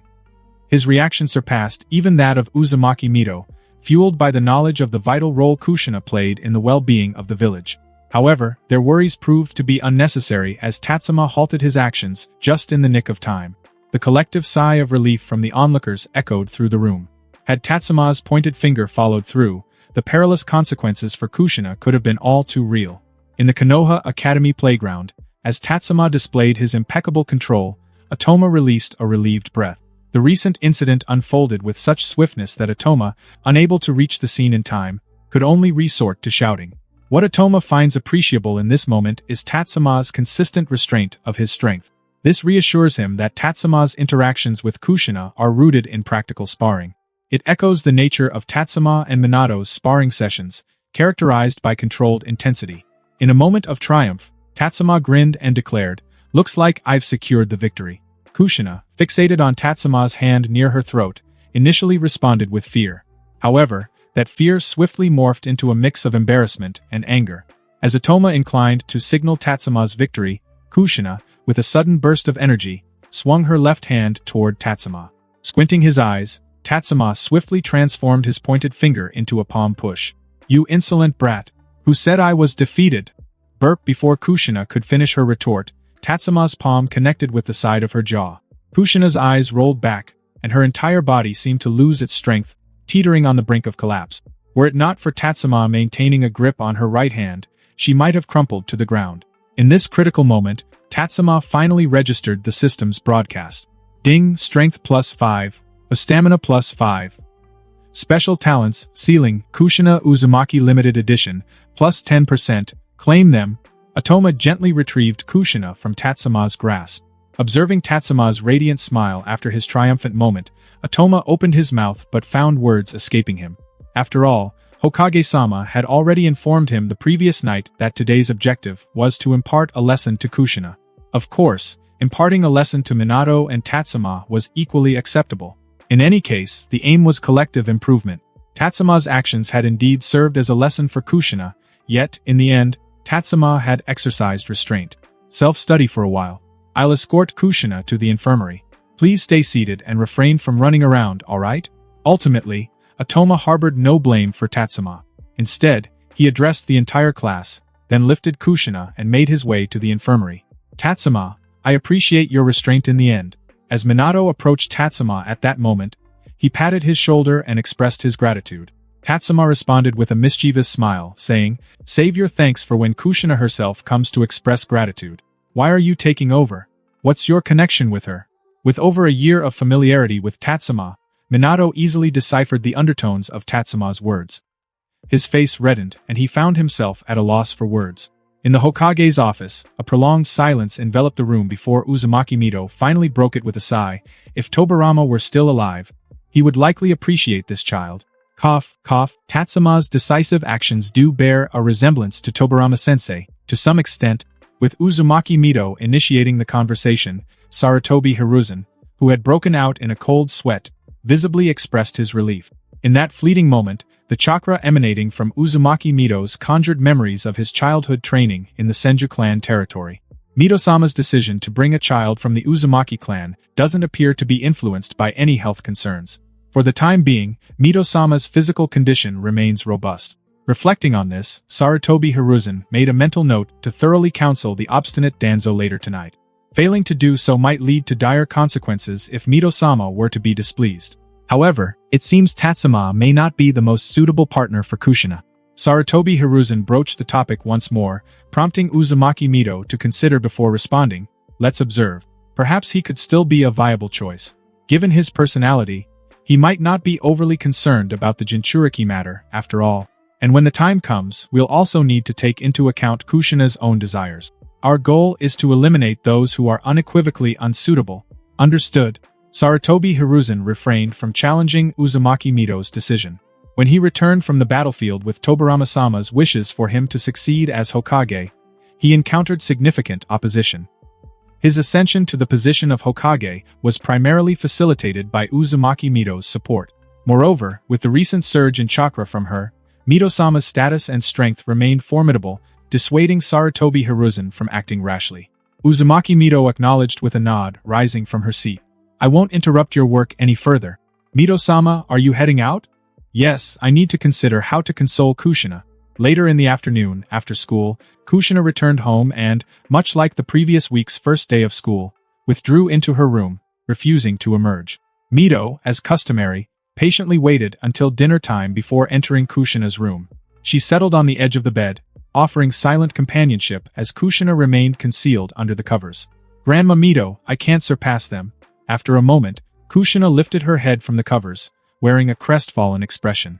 Mito extended her hand, gently running her fingers through Kushina's hair, and spoke soothingly. It's entirely expected. Among that group, Minato and Tatsuma are akin to the alpha wolves in a pack. As a new member, it's only natural not to surpass them right away.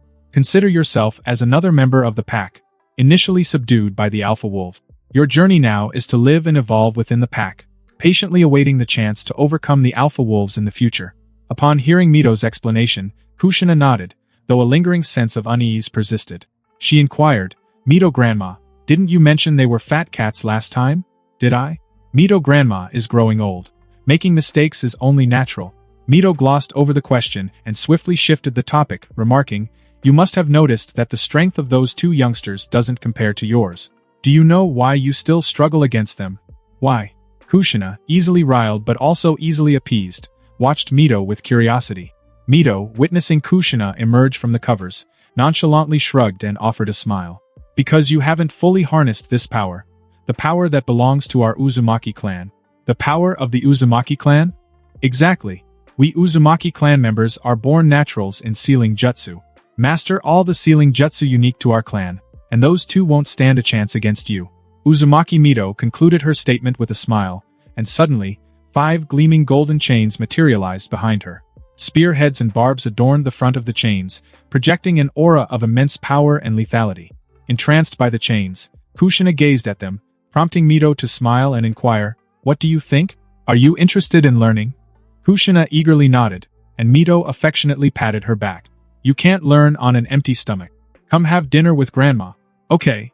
Following the challenge incident involving Kushina, there was a notable shift in her treatment within the class, just as Uzumaki Mito had anticipated. The atmosphere improved considerably, thanks to everyone witnessing her loss against Minato Namikaze and Sakamoto Tatsuma, the two prodigies from different families. With a newfound purpose driving her, Kushina refrained from causing any more disruptions at school. She dedicated her days to mastering Ninja Academy knowledge, and her nights were consumed by the intricacies of the Uzumaki clan's sealing jutsu. Adopting a more subdued approach, she skillfully slipped out of the spotlight, becoming a diligent student without drawing unnecessary attention to herself. Tatsuma and Minato remained blissfully unaware that they had unwittingly become pieces in Uzumaki Mito's threefold strategy, each challenge inadvertently resolving multiple issues for Kushina. The first matter revolved around the evaluation initiated by Uzumaki Mito and Sarutobi Hiruzen to determine Minato as the prospective future partner for Kushina Uzumaki. Both contenders displayed the necessary talent and demeanor, albeit in distinct ways. Minato's exhibition of gentleness and chivalry proved to be an excellent match for Kushina, destined to bear the burden of being a Jinchuriki. These qualities acted as a softening agent, easing her resistance and estrangement. Conversely, Tatsuma showcased recognition and impartiality. Uzumaki Mito, with her ability to discern between good and evil with her malicious sensory techniques, appreciated Tatsuma's sincerity. His genuine praise for others did not go unnoticed, adding another layer to the intricate web of Uzumaki Mito's strategic maneuvering. In the years spent as a Jinchuriki, Mito's most significant revelation was the shift in how people perceived her, no longer as an individual but as a Jinchuriki. Tatsuma's unwavering impartiality can play a crucial role in ensuring she wasn't treated differently. Tatsuma and Minato emerged as stellar candidates for Kushina's potential partners, each possessing unique qualities. The ultimate decision rested on Kushina's choice. The second objective involved facilitating Kushina's seamless integration into the village, particularly within her small group of classmates. The outcomes were undeniably favorable, indicating a successful endeavor. As for the third objective, it entailed bringing Kushina face-to-face with her shortcomings, fueling her drive to master the Uzumaki clan's sealing jutsu. Drawing a clear distinction between passive and active knowledge acquisition, Uzumaki Mito recognized the importance of self-motivation. While she could have commanded, given her elder status, that Kushina learn the sealing jutsu, the impact would not have been as profound as the current scenario where Kushina found her inspiration from within. Uzumaki Mito transcended the role of a mere-tailed beast container or a sacrificial force. In her era, she symbolized the unbreakable bond between the Uzumaki clan and the Senju clan, solidified through a strategic alliance contract. In the midst of the successions of 2nd Hokage Senju Tobarama and 3rd Hokage Sarutobi Hiruzen, she played an exceedingly crucial role. Although not inclined to take center stage, it by no means implied a lack of capability on her part. Particularly when dealing with a group of children, direct intervention was unnecessary.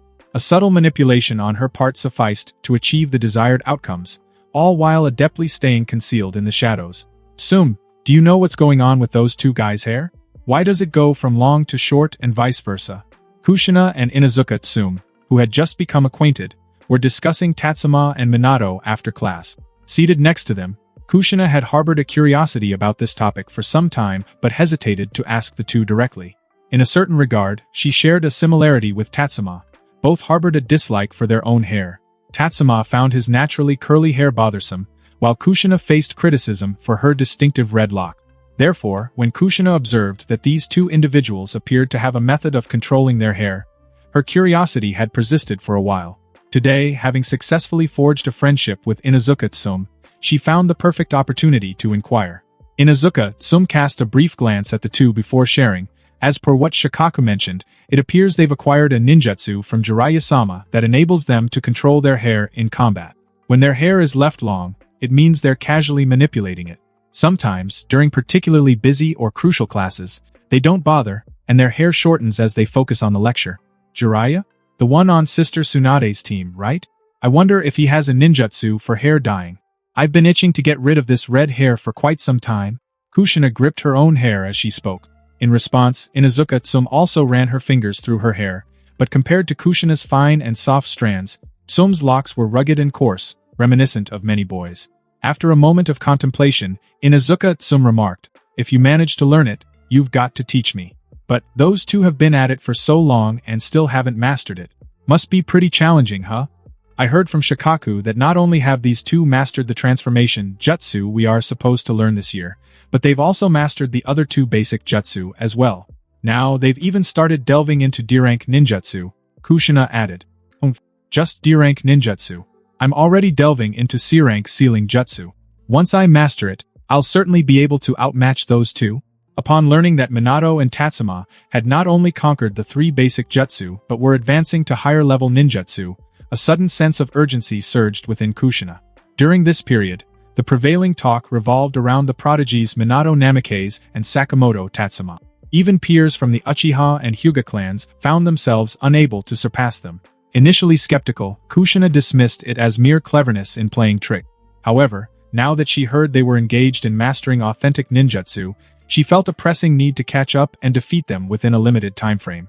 In Kushina's perspective, acquiring ninjutsu skills equated to becoming a ninja, especially in the hidden whirlpool village where she had spent her earlier years.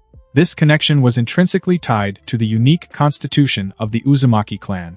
Members of the Uzumaki clan faced no concerns about whether their physique, strength, and speed could keep pace. Even without specialized training, they naturally evolved into formidable individuals with the passage of time. As a result, their emphasis centered on harnessing their abundant chakra. By mastering a few technique-based ninjutsu or sealing jutsu and demonstrating precise control over their chakra, they could effortlessly transition into the ranks of accomplished ninjas. However, for other ninjas, the path is not as straightforward. They must engage in the learning of ninjutsu, explore methods to augment their chakra levels, and commit to specialized training for physical fitness and taijutsu. Perhaps, when compared to the Uzumaki clan, the advantage for others lies in not harboring an excess of chakra within their bodies, thereby making it less mentally taxing to control. Nevertheless, this proves to be only a minor advantage at the Genin or Chunin stages. As they progress further, the majority find that their physical fitness does not adequately support the refinement of the chakra quantity required to meet the standards expected at the Jonin level. Without an adequate reserve of chakra, they find themselves unable to unleash large-scale ninjutsu, directly undermining their strength. A hallmark of a Jonin is their robust strength, and achieving this proves impossible without a substantial chakra supply. This juncture becomes a roadblock for many aspiring ninjas aiming for further promotion. Yet, the somewhat rudimentary educational system in the hidden whirlpool village struggles to fully tap into the talents of the Uzumaki clan, and they appear to have grown accustomed to this limitation. After all, leading a decent life, relying on their physical prowess and mastery of sealing jutsu, gives them little incentive to strive for more. Throughout this academic year, Tatsuma and Minato maintained their familiar rhythm of studying and living, and the world around them appeared relatively unchanged, except for one notable shift: prices steadily rising. This is quite peculiar. Rice is going for 25 ryo per half a kilo. Luckily, the vegetable prices haven't skyrocketed. Otherwise, we'd be tightening our belts when it comes to food expenses. In the midst of summer break, Minato, now a tad taller, lugged 2 bags of rice with a hint of concern on his face. Tatsuma, by his side, nodded in understanding. A number of others in their vicinity seemed to share the sentiment, having also amassed a stash of provisions. This unexpected announcement from the rice merchant, explaining the irregular adjustment of grain prices due to rising logistics costs, had cast a shadow of uncertainty. Furthermore, judging from the prevailing trend, the prices were unlikely to drop in the short term and might even continue their upward trajectory. When it came to vegetables, meat, poultry, and eggs, there was indeed a slight price hike, but it wasn't as pronounced as the increases seen in rice and flour. This discrepancy could be attributed to the ample supply of these items in both Konoha and its surrounding areas. Tatsuma let out a sigh and remarked, "Jiraiya-sama and the others only returned once last year. It makes me wonder if the situation beyond the village is no longer as peaceful as it used to be." Upon processing this information, Minato, who had harbored a faint premonition since 2 years ago, abruptly inquired, "Tatsuma, do you believe there's a looming war, similar to the one over a decade ago?" Minato was referencing what eventually became known as the First Great Ninja War. Tatsuma, devoid of his usual iconic smile today, nodded with sincerity and responded, "War is inevitable. In truth, since the conclusion of the last major conflict, the ninja world has never truly enjoyed sustained peace. Sooner or later, a second war will sweep across the entire ninja realm, and perhaps even a third or beyond. Each war essentially serves as a continuation of the preceding one. Considering the current circumstances, it's evident that the tensions between villages and nations have escalated. It's plausible that, after some time, the onset of war is imminent." While Tatsuma acknowledged the inevitability of a second Great Ninja War and a third Great Ninja War, having resolved to adopt a determined mindset to become a strong ninja before that happened, as the looming conflict approached, he found himself overwhelmed with anxiety. He had not personally experienced war, and compared to Minato, his capacity to accept the reality of war was even lower. Observing the weight on Tatsuma's countenance, Minato shook his head and remarked, "Perhaps we're letting our thoughts run wild? We haven't ventured beyond the village, so how can we truly grasp the realities of the ninja world? Jiraiya-sama and the others might return soon with news that war won't erupt after all." Minato, as he spoke, appeared somewhat uncertain himself. Tatsuma chose not to dispute Minato's thoughts. Instead, he simply shrugged and remarked, "Alternatively, if the prices of meat, poultry, and eggs keep climbing, we might find ourselves resorting to fishing and foraging for vegetables." The village subsidies, once ample, had become inadequate in the face of the soaring prices. Even for their recent significant purchases, they had to dip into their savings. "I've heard there are training grounds with plenty of wildlife. Maybe we should go explore them," Minato suggested. Nevertheless, Tatsuma shook his head and responded, "The animals placed in training grounds are specifically chosen to enhance ninja training, meaning they tend to be dangerous. Putting aside whether they can effectively hunt, many of these creatures are omnivores, carnivores, or even scavengers, making them generally unsuitable for consumption." "Why is that?" Intrigued by Tatsuma's explanation, Minato inquired. Tatsuma pondered for a moment and succinctly clarified, "The more pure and straightforward the nutrients in a species, the more suitable it is for human consumption. For instance, animals like cows and sheep that feed on certain plants are suitable for us to eat, as well as simpler options like vegetables and fruits." Minato nodded, seemingly grasping the explanation, and Tatsuma chose not to delve into the intricacies of the food chain with him. Unless absolutely essential, he had no intention of consuming the meat of dangerous animals. As they continued walking, they would soon approach the fork in the road where their paths diverged. Unexpectedly, Minato posed a question, "Tatsuma-kun, if a war truly erupts and the village calls on us, would you opt for an early graduation?" Taken aback by Minato's inquiry, Tatsuma responded in turn, "Is early graduation something you're considering?" Following the question, Tatsuma furrowed his brow.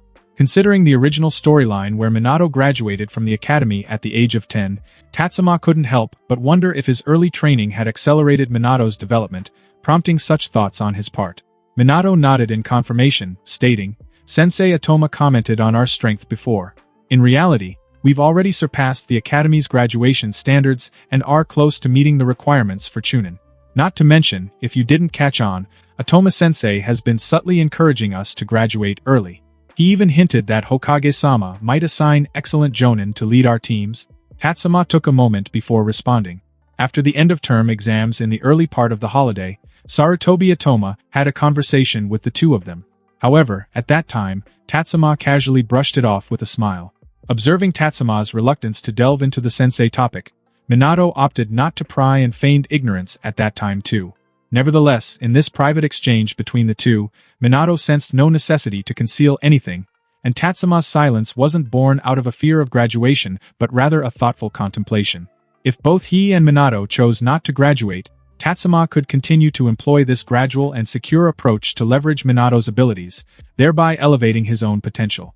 However, if Minato opted for early graduation, leaving Tatsuma alone in the academy, the pace at which his own capabilities would improve might suddenly decelerate.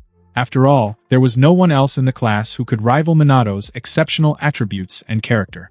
The class boasted numerous gifted individuals, including Inoshikacho Trio, Inazuka Tsume, Uchiha Tenko, Hyuga Sento, and even a unique insect user. Their talents were noteworthy, and there was also Kushina, a Jinchuriki candidate whose potential might be on par with Minato's. However, attempting to derive benefits from these individuals would prove to be quite a challenge.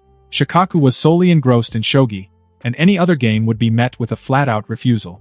Chose's passion revolved around food, and when it came to Inoichi, Tatsuma remained clueless about the types of games that piqued his interest.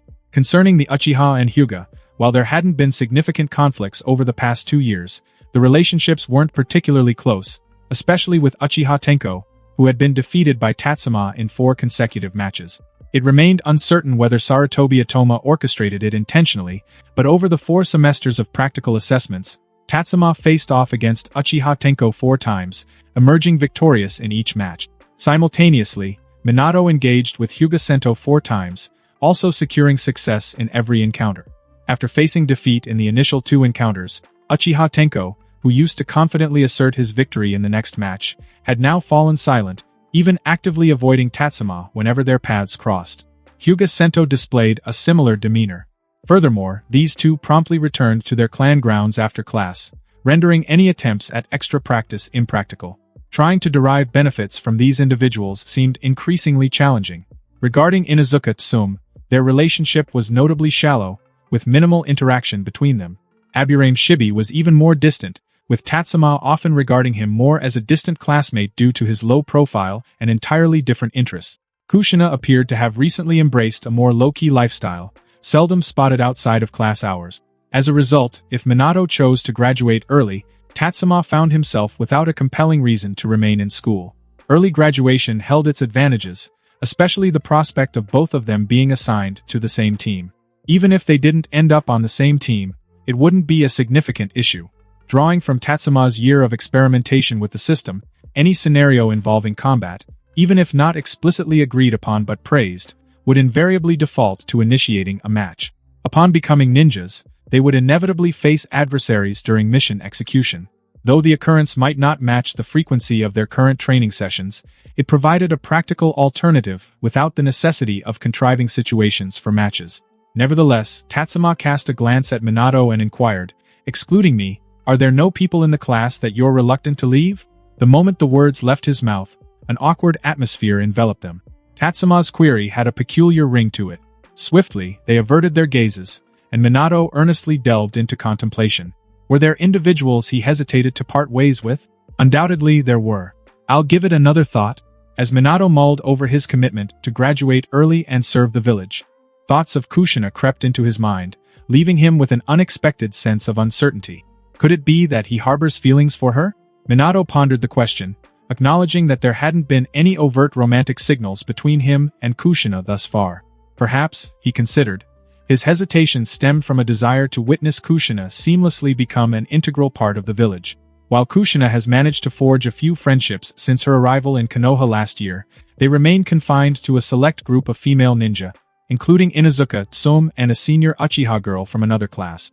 Regrettably, the boys in the class, whether they were once involved in bullying Kushina or were victims themselves, along with others from different classes and grades connected to these conflicts, still harbor animosity towards her. Minato, having spent the past year as a mere observer, frets about the potential challenges that might arise for Kushina after he leaves the academy. He worries that, despite his genuine concern, he might not be able to intervene promptly should anything untoward happen to her. Nevertheless, Minato perceived that things remained within a manageable scope, and, importantly, Kushina hadn't endured any losses in physical altercations. Caught in a web of conflicting thoughts, Minato found himself at a crossroads with Tatsuma. They exchanged rice and other ingredients before parting ways to return to their respective homes. Naturally, their evening training routine proceeded as usual. The need to tie their hair in braids had become obsolete due to their advanced training. Their chakra control had reached an impressive level, rendering the practice unnecessary. While they refrained from delving into intricate ninjutsu like medical ninjutsu or puppet jutsu that demanded precise chakra control, their proficiency in general chakra control had already reached a satisfying level. The fruits of their continued training were proving highly effective. Mastery had been achieved in both Needle Jizo and Wild Lion's main jutsu, though flexible applications still eluded them, with a bit of distance left to cover. Unfortunately, the circumstances didn't permit them to practice these techniques in genuine combat scenarios. Beyond these two ninjutsu, during Jiraiya's recent return, he introduced yet another hair-related technique called Needle Hell. Diverging from Needle Jizo, Needle Hell transformed hair into Senbon, propelling them with force. While lacking the Sage Chakra augmentation found in Jiraiya's later Sage art, Hair Needle Senbon, this technique proved effective for concealment, even if its overall impact was more moderate. Both of them have indeed mastered this ninjutsu, but due to a shortage of chakra and not delving deeply into chakra form manipulation, its power is restricted and falls short of the effectiveness achieved with physically thrown Senbon. It is a pity that Tatsuma has never received the talent for changing the shape or nature of chakra. Perhaps these two are not talents, but more like compulsory courses for ninjas. Just like throwing ninja tools, Tatsuma has never picked up the talent of throwing ninja tools from others. Namake's MINATO'S one is limited, and he can clearly realize now that this is a talent that cooperates with the Flying Thunder God Jutsu. Over the past year, Tatsuma had entertained the idea of developing the Rasengan, given his familiarity with its principles and training methods. Unfortunately, due to insufficient chakra and a lack of proficiency in chakra form manipulation, creating the Rasengan remained a difficult feat for him. Nevertheless, he persisted, dedicating some time each day to attempts at creating the Rasengan as supplementary training for form manipulation. Once dinner concluded, the two of them, in an unspoken agreement, made their way to the training ground at night. Recently, the training ground had become lively, attracting numerous Konoha ninja eager to engage in their own training sessions. Certainly, those discerning the abnormality in the current situation couldn't be limited to just Tatsuma and Minato. This was especially true given that ninja, by nature, were individuals with access to external information.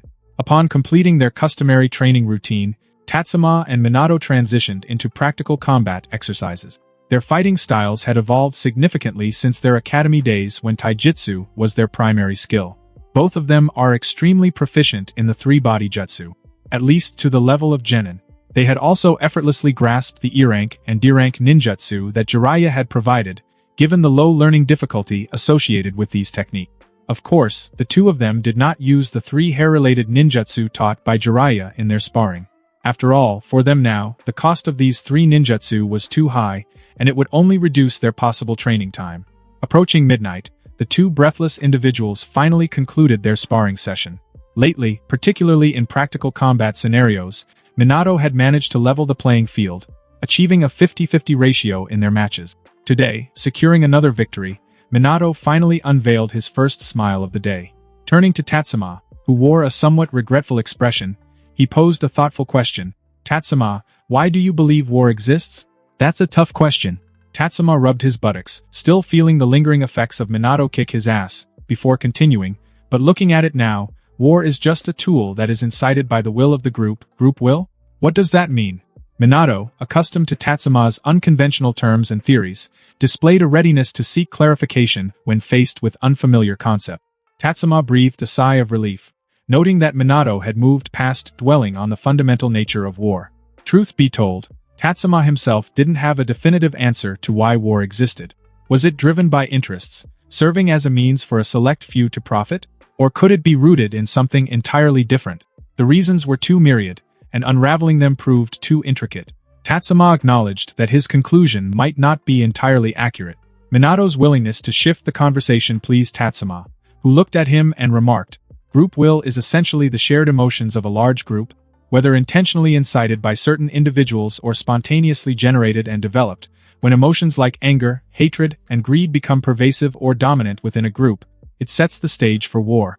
So, how can you influence the will of such a group? For instance, steering them towards joy and happiness or maintaining rationality. Before Minato could complete his question, Tatsuma shook his head and interjected. Minato, consider the speed and intensity with which anger, sadness, joy, fear, and rationality spread within a group. What's your take on their order? After a moment of contemplation, Minato shook his head. It wasn't that he couldn't formulate an answer. Rather, he recognized that his thoughts might not align with practical reality. Hence, he preferred to have Tatsuma directly provide the answer. Understanding Minato's intention, Tatsuma began, if I were to rank them, I believe it would be anger, fear, joy, and sadness in that order. What about rationality? Observing that Tatsuma had seemingly overlooked a particular option in the ranking, Minato gently reminded him at the opportune moment. However, Tatsuma responded with an expression that seemed to say you're still too young and conveyed, no, Minato, within a group, there may be individuals with rationality, but the group as a whole tends to be irrational. It's akin to my own desires. I don't wish for war to erupt, and I don't want to become an enemy to others. However, once a war ensues, and we're thrust onto the battlefield, do our individual wishes still hold value against the collective intentions of the group? Minato opened his mouth and, eventually, nodded helplessly. It wasn't that he regarded everything Tatsuma said as absolute truth, but he found himself unable to dispute Tatsuma's perspective. After a brief pause, he inquired once more, but why is anger the emotion most readily embraced by a group? Why not joy? And is there truly no way to put an end to wars? Anger, my friend, is the most budget-friendly method for releasing pent-up frustrations onto others.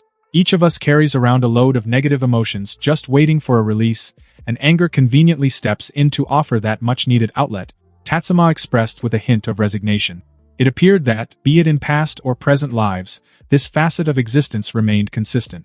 Tatsuma sighed and carried on, allow me to illustrate with an example. Maybe it will resonate with you.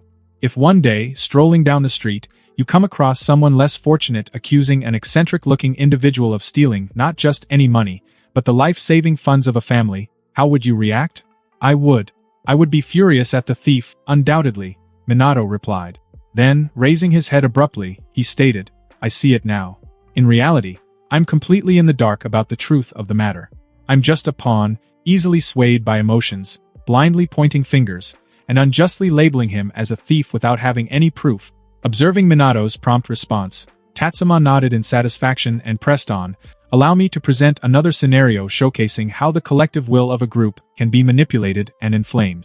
Picture this. A nin dog from the Wind Country breaches the borders of the Land of Fire and bites a ninja cat native to the Land of Fire. In retaliation, the owner of the ninja cat eliminates the Wind Country's nin dog. Subsequently, the Wind Country insists that the Land of Fire surrender the ninja responsible for the nin dog's demise, allowing the Wind Country to administer justice. Now, put yourself in the shoes of the Hokage. How would you navigate this delicate situation? Minato pondered for a moment and responded, in that scenario, the Land of Fire would assert that the nin dog initially posed a threat by harming the ninja cat, prompting our ninja to act in self-defense to protect the cat. We would firmly reject the notion that this was a targeted assault against the Wind Country's nin dog and, consequently, decline to surrender the responsible party. Now, what if the Wind Country contends that they invested significant resources and funds in cultivating that nin dog?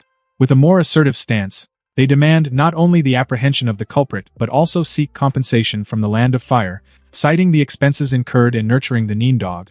Is this not simply inviting trouble? Minato pondered silently, but swiftly grasped that Tatsuma's illustration aimed to act from the perspective of the Wind's Country and elevate its position for greater compensation. Confronted with this predicament, Minato contemplated how he, as the Hokage, would navigate the situation. If a nin dog commands such a significant investment, it surely isn't an ordinary one. Its mission in infiltrating the Land of Fire couldn't be as trivial as biting a ninja cat. There must be underlying motives, albeit foiled in advance.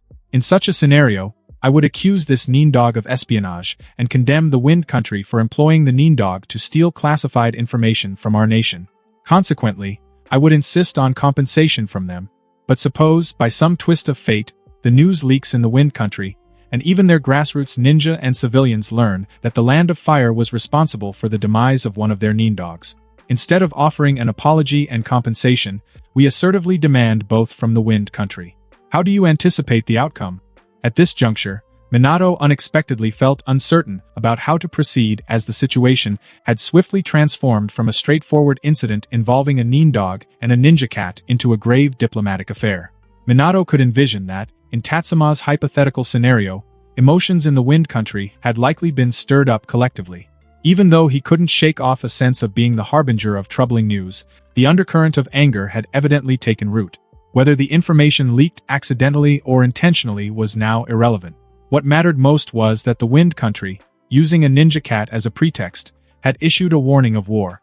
The most prudent course of action would involve avoiding excessive rigidity, aligning with the sentiments of the Wind Country, surrendering the perpetrator of the nin dog, and providing compensation. However, once word spread about the compensation, collective sentiments within the Land of Fire would also surge. At this juncture, the choices were to either stand resolute or yield further, insisting on confidentiality regarding the incident. Regardless of the chosen approach, the Land of Fire would inevitably incur losses. Minato now comprehended the purpose behind Tatsuma's example. To demonstrate that in conflicts between nations, when one party deliberately instigates war, the other party is inherently passive from the outset. To avert the outbreak of war, yielding to the other party's demands seems inevitable, but the consequence is an undeniable exploitation, as they will continually test your limits. Ultimately, war becomes unavoidable, either spurred by intolerable circumstances or desperate actions. In response, Minato inquired, "So, how can we bring an end to a war?" Inducing joy, sorrow, or fear, any of these dominant emotions within the masses would be sufficient, Tatsuma explained. For instance, aiming to halt the war through joy implies achieving a complete victory, and the downside of such triumph is the opponent's utter defeat, resulting in sorrow, rage, or fear. In a scenario where both sides share sorrow, the firepower is evenly matched, fostering mutual unresolved enmity. The conflict persists until both parties are depleted, and those not on the battlefield experience sorrow, leading to a precipitous conclusion for both sides. Regarding fear, its effectiveness dies with the source, just like during Hashirama's reign.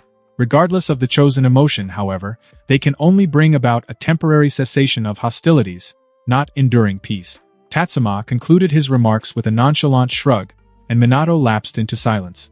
After a brief contemplation, he sighed and expressed, "I truly wish to discover a method that could lead to lasting peace. My capabilities have their limits. It hinges on whether you might come up with any ideas in the future." Having rested sufficiently by now, they both listened to the tranquility of the training ground. Tatsuma broke the silence, saying, "Go get some rest. We'll resume training tomorrow." "All right." Minato, gathering his resolve, rose from the ground. The joy of victory from their match had completely dissipated during their conversation. Both departed with a certain weightiness lingering until they went their separate ways. Under Tatsuma's influence, Minato still didn't immediately submit his graduation application. It wasn't until half a year later, just after the new year, 2.5 years into Tatsuma guiding Minato's progress, an unexpected piece of news cast a shadow over the entire Konoha village. The Whirlpool Country, and its hidden village, found themselves under siege by the combined forces of the other 4 major nations. Countless casualties ensued, and ultimately, the Uzumaki clan, famous for their sealing techniques that could even seal the strongest of tailed beasts, decided to fight to the death against their enemies. However, the outcome was bleak. The Uzumaki clan couldn't handle the overwhelming attack of 4 major ninja villages. By the time Konoha's reinforcements arrived, the Whirlpool hidden village was in ruins, strewn with corpses, and not a single surviving Uzumaki clan member could be found. Even the cherished possessions of the Uzumaki clan had vanished without a trace. Tatsuma learned that Sarutobi Hiruzen had officially issued a letter of condemnation to the 4 major nations, but as of now, there were no further developments. On the inaugural day of the new school term, Tatsuma and Minato promptly made their way to the school. However, on the opposite side, where Kushina Uzumaki's seat was designated, an empty space greeted them. Even as the class progressed, Kushina remained conspicuously absent. At that moment, Sarutobi Atoma entered the classroom and announced, "Everyone, engage in self-study this morning. Sakamoto Tatsuma, Minato Namikaze, both of you, accompany Sensei for a second within the Senju clan's territory, inside Uzumaki Mito's residence." Sarutobi Hiruzen wore a troubled expression as he paced back and forth in front of the door, his hesitation evident. "Hokage-sama, Mito-sama requests your presence inside." A ninja, not clad in the typical ninja attire but displaying remarkable skills, appeared and addressed the conflicted Sarutobi Hiruzen. Acknowledging the message with a nod, Sarutobi Hiruzen took a deep breath and approached the entrance. Upon entering, he found himself in the reception hall. Before he could speak, Uzumaki Mito, seated across from him, spoke up. "You've been lingering at the door. Do you not know how to convey this news to me, or do you believe I would raise a ruckus after hearing it?" "Sir." Observing the displeased expression on her face, yet acknowledging her composed demeanor, Sarutobi Hiruzen lowered his head and admitted, "Mito-sama, it was my negligence that led to such a tragedy within the Uzumaki clan." Uzumaki Mito shook her head and replied, "The Uzumaki clan has been targeted. Such incidents are bound to happen, and it's not Konoha's fault. I am well aware of that. However, this matter cannot be left unresolved. A letter of condemnation? That's not enough. Mito-sama, I understand. I will have Tsukumo secretly investigate this matter, eliminate the responsible individuals from the 4 major nations as a deterrent, and allocate resources to handle the deceased members of the Uzumaki clan," Sarutobi Hiruzen assured. After hearing this, Uzumaki Mito nodded and remarked, "You are doing well. Why did you look so guilty just now?" Hesitating at Uzumaki Mito's question, Sarutobi Hiruzen finally spoke. "This morning, Sarutobi Atoma reported to me that Kushina applied for early graduation. No, that's not acceptable. She still needs at least 2 more years to master the core sealing jutsu of our Uzumaki clan," Uzumaki Mito responded. Uzumaki Mito outright refused. Upon hearing this, Sarutobi Hiruzen relaxed a bit and said, "That's what I had in mind as well. So, I asked Sarutobi Atoma to find a way to reject Kushina's request. His idea is to use Tatsuma and Minato, those 2 children, as obstacles for Kushina's graduation assessment. I'm concerned that this might dent Kushina's confidence. No worries, go ahead and do what you need to. By the way, bring Tsunade back. There are some matters I need to discuss with her. Hashirama, as a grandfather, left her with nothing. I won't allow that to happen again." Uzumaki Mito waved her hand dismissively. Sarutobi Hiruzen's body stiffened. He lifted his head, somewhat incredulous, and asked, "Mito-sama, about your health?" Uzumaki Mito touched the wrinkles that had appeared over the past 2 years, then pressed on her abdomen, saying, "Perhaps another 6 or 7 years. The village should prepare for some things." "I understand, Mito-sama. I'll take my leave now," Sarutobi Hiruzen responded, bowing respectfully. "Very well, go ahead." Uzumaki Mito waved her hand dismissively. Sarutobi Hiruzen quickly left, and after informing the Yenbyu that Sarutobi Atoma's plan could proceed, he returned to the Hokage's office, promptly summoning his advisors. Inside Konoha Academy, Sarutobi Atoma, having exchanged information with the Yenbyu, swiftly arrived at his office. Tatsuma and Minato had been waiting there for quite some time. Seeing Sarutobi Atoma once again in front of them, they curiously glanced at him. Sarutobi Atoma nodded, gesturing for them to sit in front of him. He then spoke, "In these past few days, you've probably heard about the situation with the Uzumaki clan. Kushina wishes to graduate early because of this, but the village does not want her to do so." Upon hearing this, Tatsuma had already guessed what Sarutobi Atoma was going to say, but he refrained from interrupting. Sarutobi Atoma continued, "So, Sensei would like to ask for your help in addressing this matter." "Sensei, please go on," Minato nodded. Sarutobi Atoma took a deep breath and then said, "Sensei hopes that both of you also submit applications for early graduation and then thwart Kushina, who has applied for graduation in the same period. Later, if you wish to graduate early, you will undergo the official assessment. If you prefer to continue your studies in school, the village will announce that your assessment is also unsuccessful, allowing you to return for further study." Minato was on the verge of agreeing, as he didn't want Kushina to graduate so early, especially given the circumstances of her clan's destruction. Embarking on her ninja journey with such a heavy burden would be undeniably challenging. While it might serve as motivation, it could also become a form of torment. Before he could respond, Tatsuma asked, "Sarutobi-sensei, are you so certain that the 2 of us can stop Kushina?" "Sensei believes in both of you," Sarutobi Atoma affirmed. Completing his statement, he noticed Tatsuma still looking at him, realizing that the situation was not that simple. After some thought, he added, "If you can excel in completing the mission, Sensei will apply for some rewards from Hokage-sama on your behalf. And if you wish to take advantage of this opportunity to become ninjas, Sensei will do his best to persuade and find powerful ninjas to serve as leading jonin for your teams." Tatsuma pondered for a moment and realized that there wasn't much to gain from this situation. After all, even without their involvement, the village could find a way to prevent Kushina from graduating. For instance, they could appoint a formidable examiner. However, this would only make Kushina feel unfairly treated.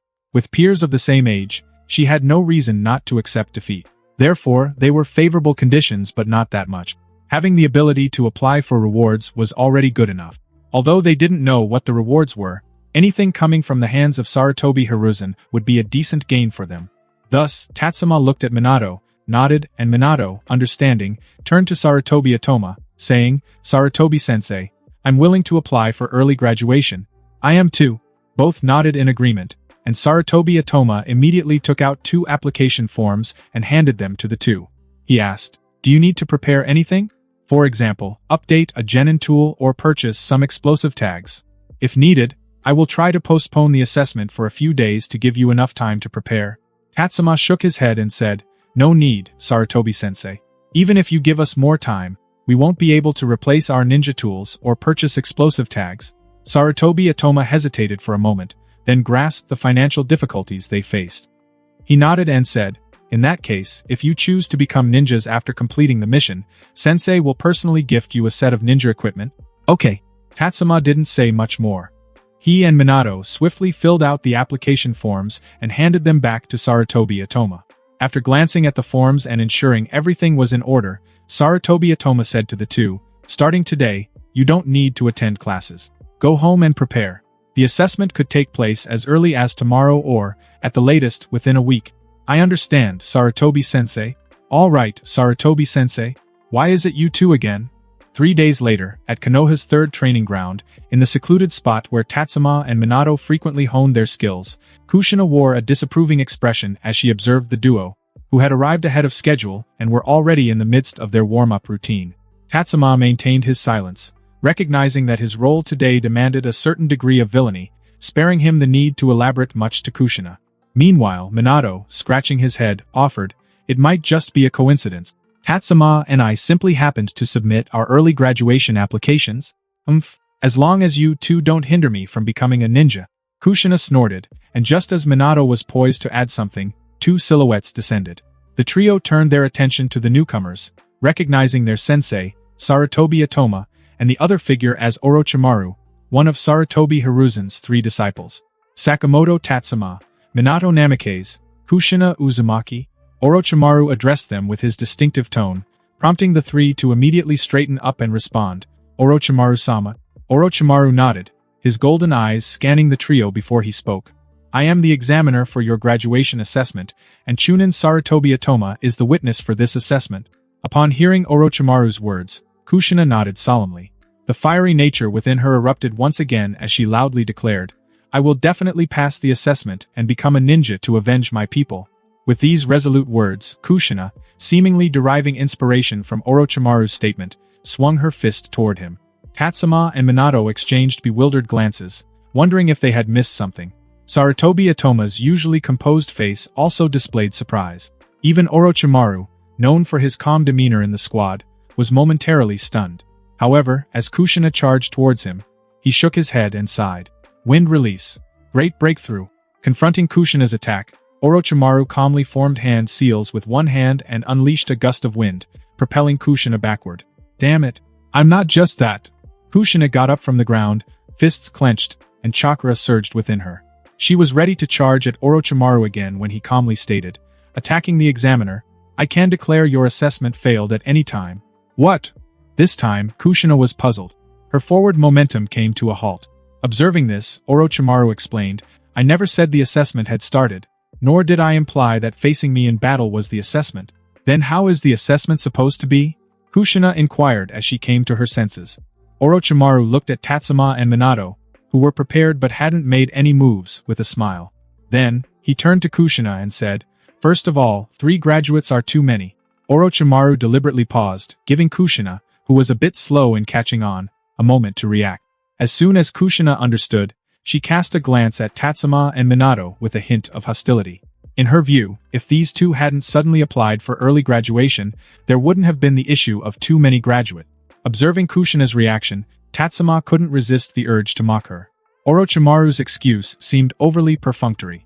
After all, who wouldn't be aware that Konoha currently operates on a 3-man per team model?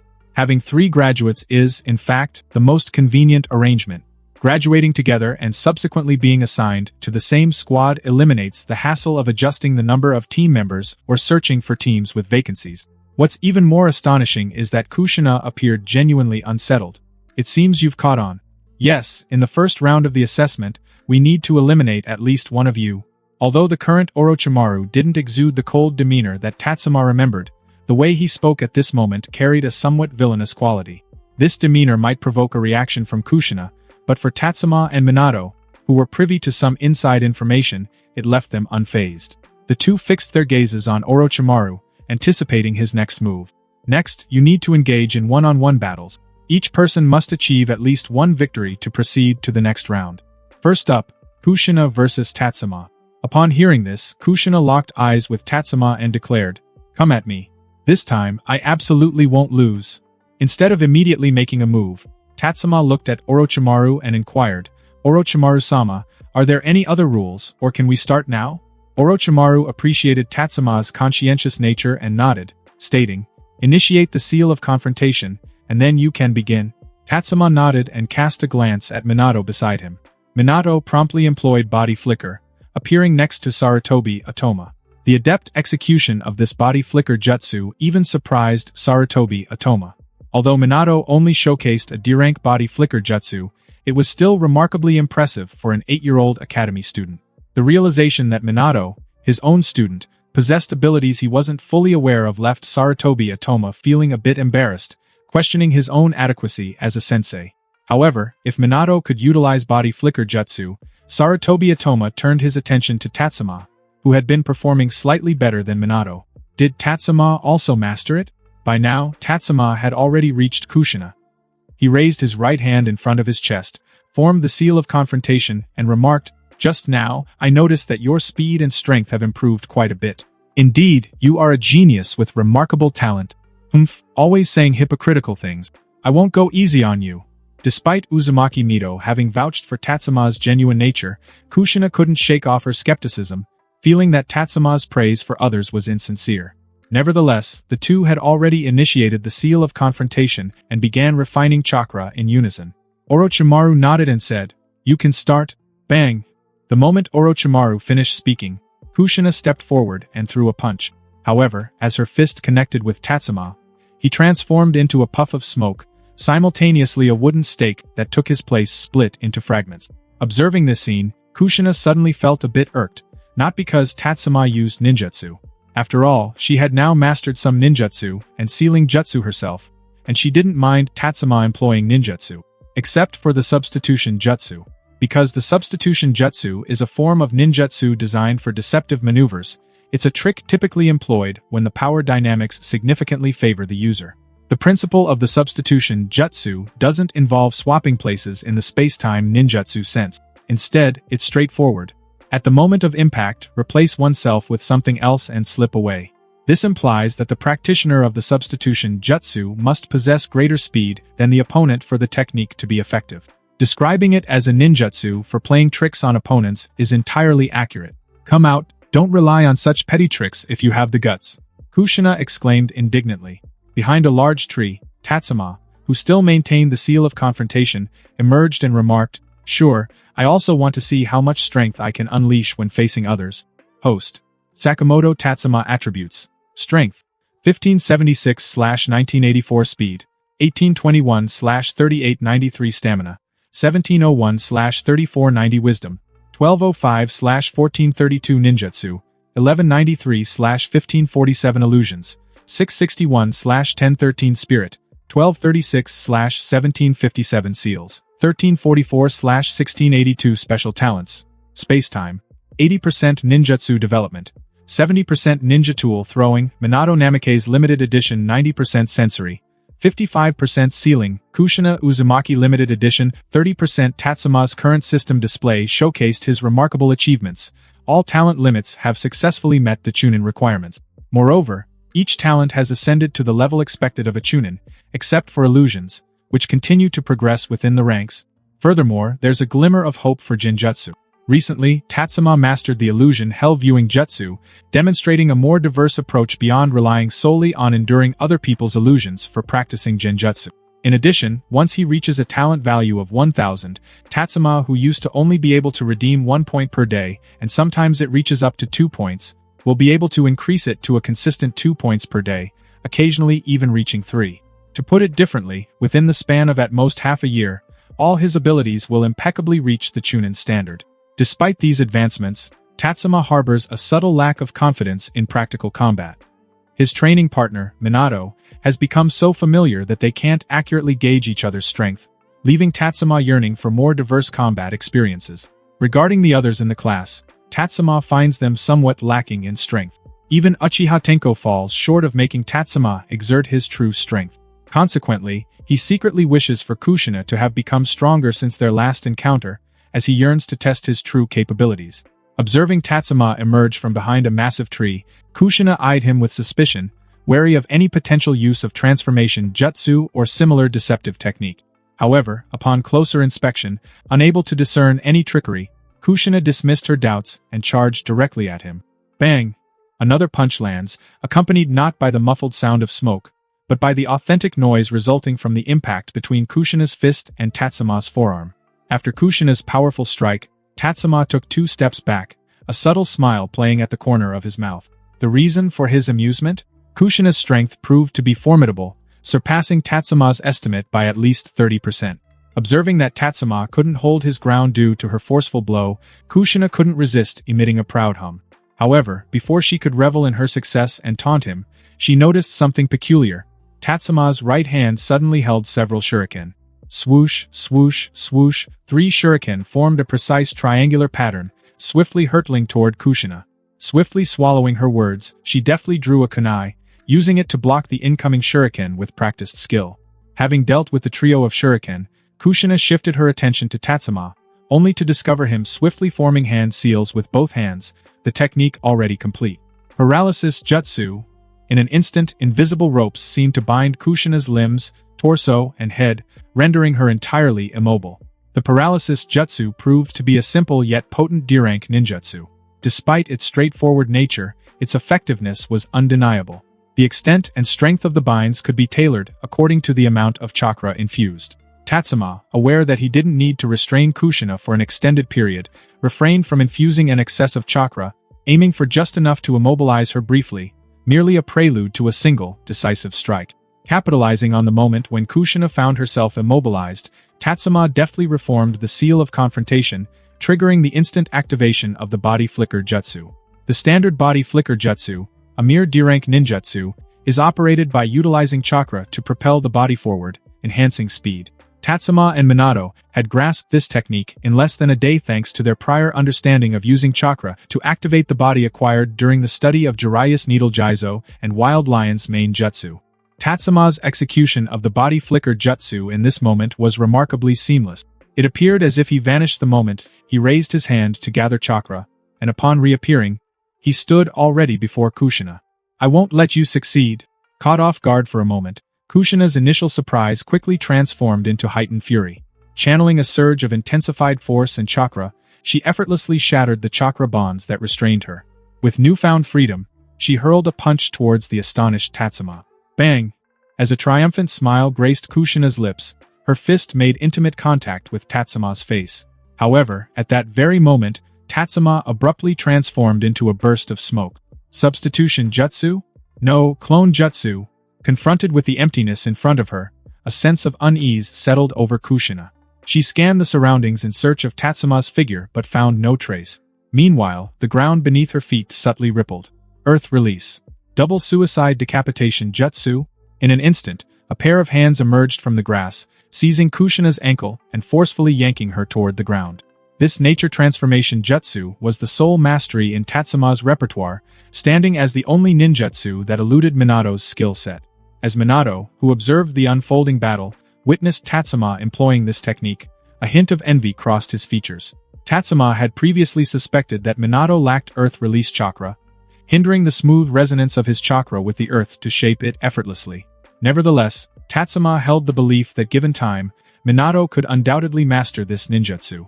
After all, the double suicide decapitation jutsu, despite belonging to earth release, didn't demand chakra nature transformation. It merely required the use of chakra to manipulate the landscape's form. Having earth release chakra might facilitate things, but even without it, mastering this technique is not an insurmountable challenge. Unlike the advanced techniques that demand chakra nature transformation and may entail specific prerequisites related to the corresponding attributes chakra, Tatsuma, unfazed by Minato's current reaction, remained completely absorbed in his ongoing battle with Kushina. Despite successfully grabbing her, he encountered unexpected resistance while attempting to pull her to the ground. In response, Kushina, having overcome her initial panic and imbalance, swiftly regained her composure. Despite her lower body being drawn into the earth, she acted promptly, using her hands to support herself on the ground, staunchly preventing further descent. Her physical prowess surpassed Tatsuma's. After a brief struggle beneath the surface, Tatsuma swiftly conceded, emerging from the ground and brandishing a kunai aimed at Kushina, who was partially buried in the soil. "Damn it, all you know is to play tricks." Despite having only half of her body in motion, Kushina clung to her determination. With one hand grounding her, she exerted considerable effort to pull herself out, the other hand gripping the kunai in a defensive stance. Ding! The clash of the two kunai resonated. Despite Kushina's initial strength advantage, her awkward body position unexpectedly diminished her force compared to Tatsuma.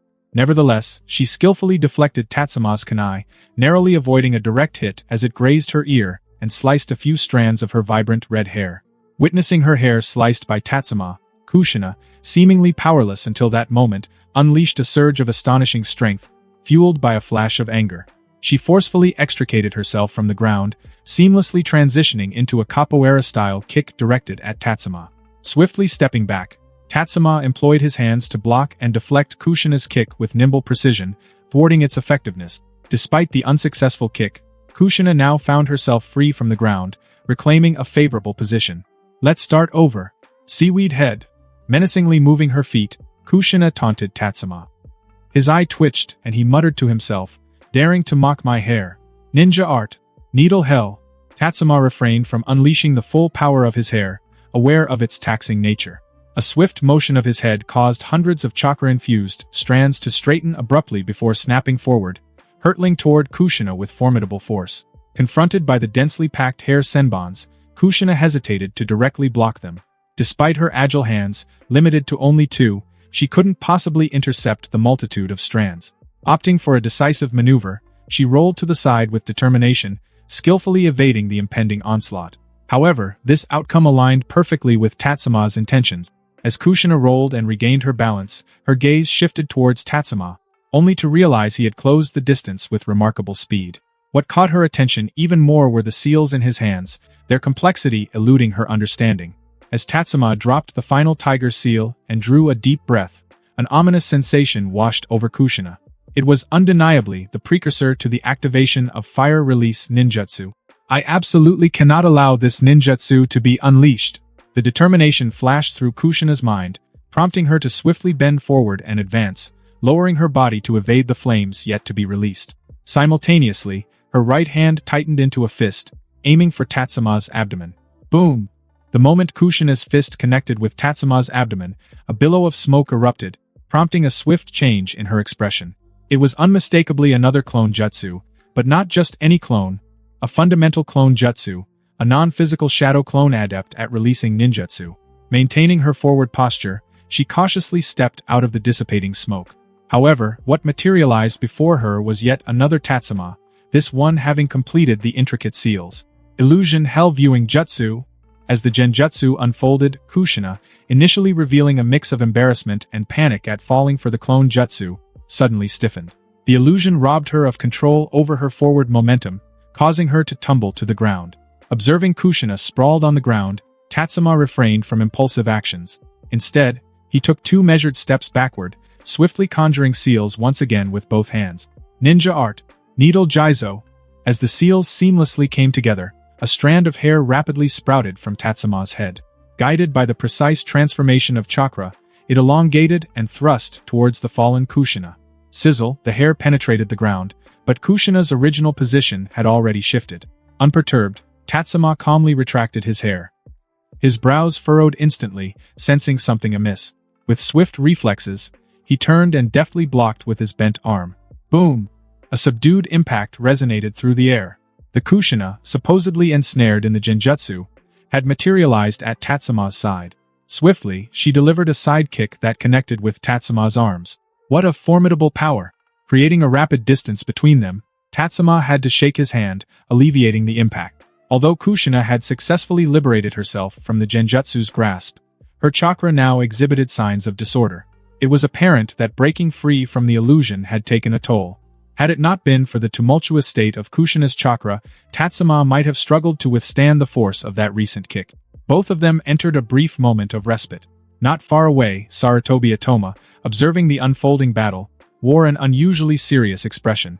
He hadn't anticipated that the clash between the two students would challenge his ability to keep pace with their movement. In the seemingly brief exchanges just now, there was a multitude of intricacies at play. Initially, Tatsuma utilized Hair Senbon to divert Kushina's attention, cleverly creating an opening to deploy the clone jutsu. Subsequently, deftly maneuvering the clone and confusing Kushina with deceptive seals, Tatsuma exploited the blind spot in her field of vision, cleverly crafted by the clone in front of her. The authentic Tatsuma then executed a well-timed genjutsu, catching Kushina off guard. Not to mention the way Kushina used her fall to use genjutsu release and counter with a kick, were elements even Sarutobi Atoma, a chunin with extensive experience as a ninja school instructor, found somewhat perplexing. Moreover, the taijutsu prowess and strength displayed by these two individuals caused him to sense a subtle discomfort within his own body. Beside him, Orochimaru maintained a constant smile. The recent performance of these two greatly pleased him, particularly Tatsuma's adept application of Jiraiya's ninjutsu, creating the impression of an enhanced version of Jiraiya in terms of strategic intelligence. Certainly, Orochimaru understood that his teammate wasn't lacking in intelligence.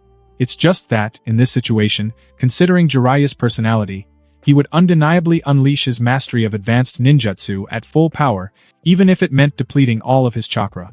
Tatsuma's strategic and calculated fighting style differed from Jiraiya's usual approach, but while Jiraiya might not favor it, Orochimaru did. Orochimaru glanced down at Minato, who displayed no signs of surprise. Growing even more intrigued, he pondered whether these two top students truly embodied, as Tsukumo-senpai had mentioned, a fusion of his and Jiraiya's strengths. Now, after a brief respite, Tatsuma and Kushina synchronized their breath and chakra, their expressions unusually serious. For Tatsuma, Kushina's mastery over her strength had evolved significantly since she first arrived in Konoha a year and a half ago. Furthermore, Kushina hadn't employed any ninjutsu or sealing jutsu thus far, prompting Tatsuma to sense a looming crisis. On the flip side, Kushina harbored intense frustration. Despite pouring nearly all her time into training over the past year, she still found herself unable to best Tatsuma, a source of considerable annoyance. Your chakra must be running low by now, right? I won't be deceived by your flashy ninjutsu any longer, Kushina declared, voicing her frustration even as she grappled with the absence of a breakthrough. Despite the irritation and the lack of a clear strategy, Kushina maintained her confidence. Tatsuma nodded in acknowledgement and casually remarked, "Yeah, it's challenging to pull off clone jutsu at this point." With those words hanging in the air, both combatants drew kunai. Since ninjutsu seemed to have limited efficacy, they opted for communication through the language of taijutsu. Both bent forward and charged. Kushina, embodying the philosophy of seizing the initiative, thrust her kunai directly at Tatsuma's heart. Without a moment's hesitation, Tatsuma sidestepped and a kunai emerged from below Kushina's arm, aiming straight for her throat. Humph! Kushina extended her right hand, pressing and swinging it to divert Tatsuma's left hand outward. Her left hand clenched into a fist, attempting to strike Tatsuma's midsection, but Tatsuma's right hand remained resolute. In a direct counter, Tatsuma's elbow met Kushina's fist, his elbow tips colliding with Kushina's knuckles. Despite Kushina possessing greater strength, she winced in pain and promptly withdrew her hand. However, Tatsuma appeared unwilling to afford Kushina an opportunity. The right hand that countered the elbow strike promptly seized hold of Kushina's left wrist. Subsequently, a left kick landed squarely on Kushina's abdomen. Despite Kushina's efforts to press Tatsuma's leg with her right hand, all she managed to achieve was shifting the impact point from the ribcage to just above her abdomen. Boom! This kick undeniably carried immense force. Kushina's face, initially flushed from the movement, now displayed a tendency to turn purple-black. Moreover, Tatsuma maintained a firm grip on Kushina's left hand, thwarting her attempts to break free. Without hesitation, Tatsuma deftly shifted his footing and rooted himself, applying a technique learned from a judo class he took in a previous life. This maneuver sent Kushina tumbling to the ground. In one fluid motion, Tatsuma twisted Kushina's wrist, compelling her to roll over and lie on the ground. Kneeling down, he pressed Kushina's left hand onto her own back. Only then did Tatsuma position the kunai horizontally at the back of Kushina's neck. With his other hand, he extended it, forming the seal of reconciliation, and placed it on Kushina's hand. With a smile, he declared, "I win. Ding, strength +3, stamina +3, spirit +3. A seal. Kushina Uzumaki Limited Edition, plus 10%, not bad. Now, let's commence the second round. Tatsuma, you're up against Minato." Just as Tatsuma reveled in the joy of his victory, Orochimaru's sinister voice echoed once again. Tatsuma's expression abruptly froze. His chakra was dwindling. His stamina proved insufficient, and significantly, the areas where Kushina had struck him still throbbed with pain. Today's objective was to prevent Kushina from graduating, correct? Why does it I'm your target now, damn it? Tatsuma couldn't shake the suspicion that Orochimaru was merely performing a well-crafted act, yet lacked concrete evidence to support his intuition. He found himself helplessly observing Orochimaru, who maintained an air of sophistication with a touch of subtle malevolence. Throughout the course of his existence, Orochimaru took particular pleasure in toying with individuals who proudly deemed themselves geniuses. However, a direct assault on Kushina would be far too conspicuous. Orochimaru deemed it more effective to center attention on Tatsuma, creating an illusion that would lead Kushina to believe she was the favored one.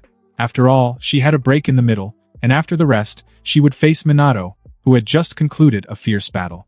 As for whether Kushina would secure a victory due to this, even though Sarutobi-sensei didn't harbor hopes for Kushina to triumph in the initial round, Orochimaru remained indifferent. All that mattered to him was ensuring Kushina ultimately failed to graduate. Tatsuma squinted at Orochimaru, who was wearing an insidious smile, then released Kushina, allowing her to return to the sidelines for a moment of respite. "Any more questions?" Orochimaru tilted his head slightly, locking eyes with Tatsuma. Tatsuma shook his head and, with determination, formed the seal of confrontation, redirecting his focus toward Minato. "Minato, we can start anytime." Minato had initially hoped Tatsuma would take some time to regain his strength, but with Tatsuma showing no inclination to stall, Minato had no alternative but to step forward, summoning the seal of confrontation. Yet, an unsettling feeling lingered with Minato. It appeared that Tatsuma had refrained from offering his usual praises today. It wasn't as if Minato needed Tatsuma's commendation to engage in a fight, but after 2.5 years of camaraderie, Minato couldn't ignore the absence of Tatsuma's customary praise. There had to be a reason for this. As the two executed the seal of confrontation and then lowered their hands, Orochimaru also directed some attention, intrigued to observe how Tatsuma would approach the match with both stamina and chakra significantly depleted. However, after completing the seal of confrontation, the two refrained from an immediate assault, leaving Orochimaru perplexed and furrowing his brow. In that moment, Tatsuma lifted his head, revealing a radiant smile. "Orochimaru-sama, I concede." Tatsuma's words took Orochimaru somewhat off guard. After all, the information he had gathered about Tatsuma emphasized Tatsuma's exceptional competitiveness, a drive so intense that he sought to engage in competition in even the most trivial aspects of life. But now, Tatsuma was unexpectedly conceding. Orochimaru glanced at Minato, who wore an expression that seemed to convey, "I knew it," and then shifted his gaze back to Tatsuma, who had already formed the seal of reconciliation. Orochimaru inquired, "Care to explain the reason?" "Because I've already secured the qualification to advance to the next round of the test, haven't I?" Tatsuma's smile remained brilliant. His competitiveness was undeniably robust, but it operated on the premise that he had a genuine chance of victory, seizing the opponent's talent. In his current state, facing Minato left him with no chance. After all, he was competitive, not a masochist. Tatsuma's response momentarily froze Orochimaru's expression. In the rules he had just outlined, it was explicitly stated that each participant needed to secure at least one victory to progress to the next round of the assessment. However, Orochimaru had not anticipated that Tatsuma would seize upon a casual remark to cleverly manipulate the situation, effectively toying with him, especially considering Tatsuma posed yet another challenge. The current standings were Tatsuma with 1 win and 1 loss, Kushina with 1 loss, and Minato with 1 win. If, in the third round, Minato chose to navigate the rules as Tatsuma had, then all three would boast at least 1 victory, making them eligible for the next round. "Aren't you afraid that I could use your failure to engage as a reason to strip you of the qualification to continue the assessment?" Orochimaru scrutinized Tatsuma, eager to discern his decision. However, Tatsuma simply shrugged and remarked, "You forgot, you didn't mention any other rules."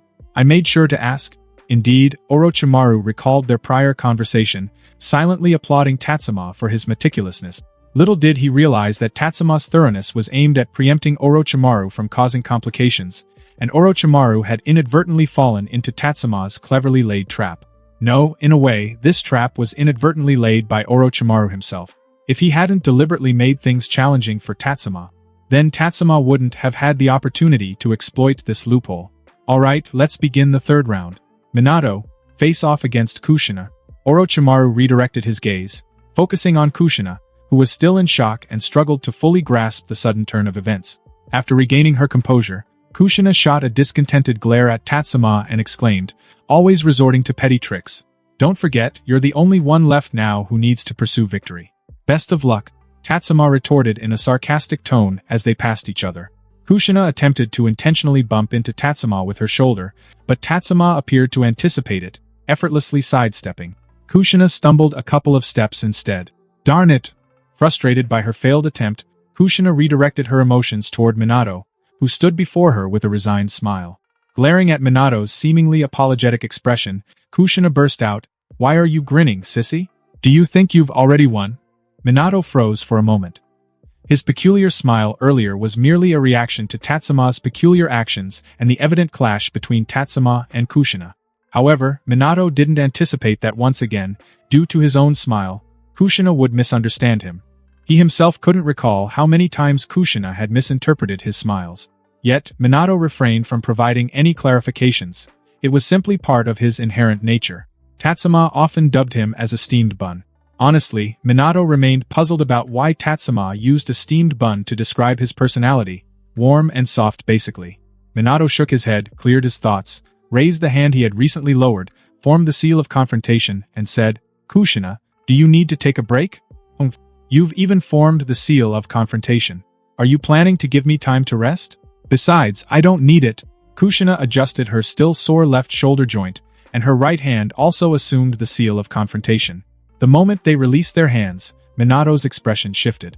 Suddenly, 6 shurikens materialized in his hand and were swiftly launched toward Kushina, who had yet to react. As the shurikens left Minato's hand, he frowned, regretting that he shouldn't have approached the battle with the same sense of urgency as with Tatsuma. After all, he and Kushina hadn't undergone numerous practical combat drills, and their familiarity with each other was limited. Hence, his combat approach had the potential to inflict harm upon Kushina. However, remorse held no sway now. When Kushina realized and attempted to evade, it was already too late.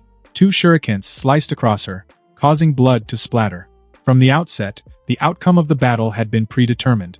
Kushina was defeated even more swiftly than when facing Tatsuma. Tatsuma wasn't in peak condition after their battle, and she wasn't at her best either.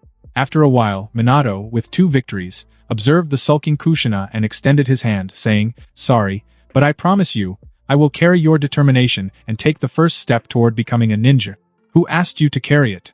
Woo-woo. As she spoke, Kushina suddenly erupted into loud sobs. Minato felt somewhat helpless. Orochimaru, Sarutobi Atoma, and Tatsuma all silently directed their gaze toward the seemingly distant horizon, allowing Kushina to continue crying. They understood that Kushina needed this emotional release to express her emotions. Sadness can be expressed in many forms, and there are various ways to alleviate it. Some people experience immediate pain and release their sorrow through crying. Kushina, however, treads a different path. She wraps her sorrow in a formidable shell, allowing it to incubate within. The shell remains unbroken, growing silently and unnoticed, waiting for the opportune moment or triggered by a certain event before all hell breaks loose. Clearly, Kushina aligns with the latter category. The tragedy unfolding in the land of whirlpools has cast its somber shadow over time, its impact gradually seeping into the village of Konoha and permeating the awareness of ordinary folk for nearly a week. As an orphan of the Uzumaki clan, Kushina has borne an invisible burden since the tragedy unfolded. No explicit demand for revenge on behalf of the Uzumaki clan has been made, yet involuntary thoughts of such vengeance linger in her mind. She sets one goal after another for herself, advancing along what she deems the right path. Before achieving success, she refuses to release the driving force that hatred has brought her. However, her initial stride toward graduation from the academy faced direct obstruction from Tatsuma and Minato. This setback at the outset left Kushina uncertain, rendering her unable to make even the simplest choices. Much like a vulnerable infant, Kushina allows her emotions to guide her actions, as evident in her current bout of tears. Attempting to block or console her at this moment is akin to loosely applying a band-aid to the already cracked shell of Kushina. It's more effective to let her directly release her pent-up emotions. After an extended period of weeping, compounded by the exhaustion from 2 consecutive practical tests, Kushina succumbed to a deep slumber. Sarutobi Atoma observed Kushina, peacefully asleep yet still whimpering. Gently picking her up, he addressed Orochimaru. Orochimaru-sama, I'll take Kushina back first, it's fine. I have enough time today, we will wait for you. Orochimaru nonchalantly waved his hand, prompting their team's urgent recall. With no word from Tsunade after her return home and Jiraiya summoned by Sarutobi Hiruzen for a conversation, Orochimaru, on a brief respite, didn't mind dedicating this time. However, once Sarutobi Atoma departed, Orochimaru turned his attention to Tatsuma and Minato, inquiring, both of you have performed well in the task you were given by the village. As for the upcoming second round of tests, do you wish to continue? Tatsuma maintained a stoic silence, avoiding both speech and eye contact with Minato. Minato's recent commitment to Kushina had already signaled his intent to persevere. Tatsuma, however, needed some time for contemplation. I will proceed with the assessment, Minato calmly declared. As expected, Minato wanted to continue, and Orochimaru shifted his gaze to Tatsuma, awaiting his response. Tatsuma took a moment to contemplate before raising his head to meet Orochimaru's eyes. With a respectful tone, he inquired, Orochimaru-sama, may I ask a question? Of course, Tatsuma-kun, Orochimaru replied. Orochimaru had already reclaimed his elegant smile, observing Tatsuma with keen curiosity.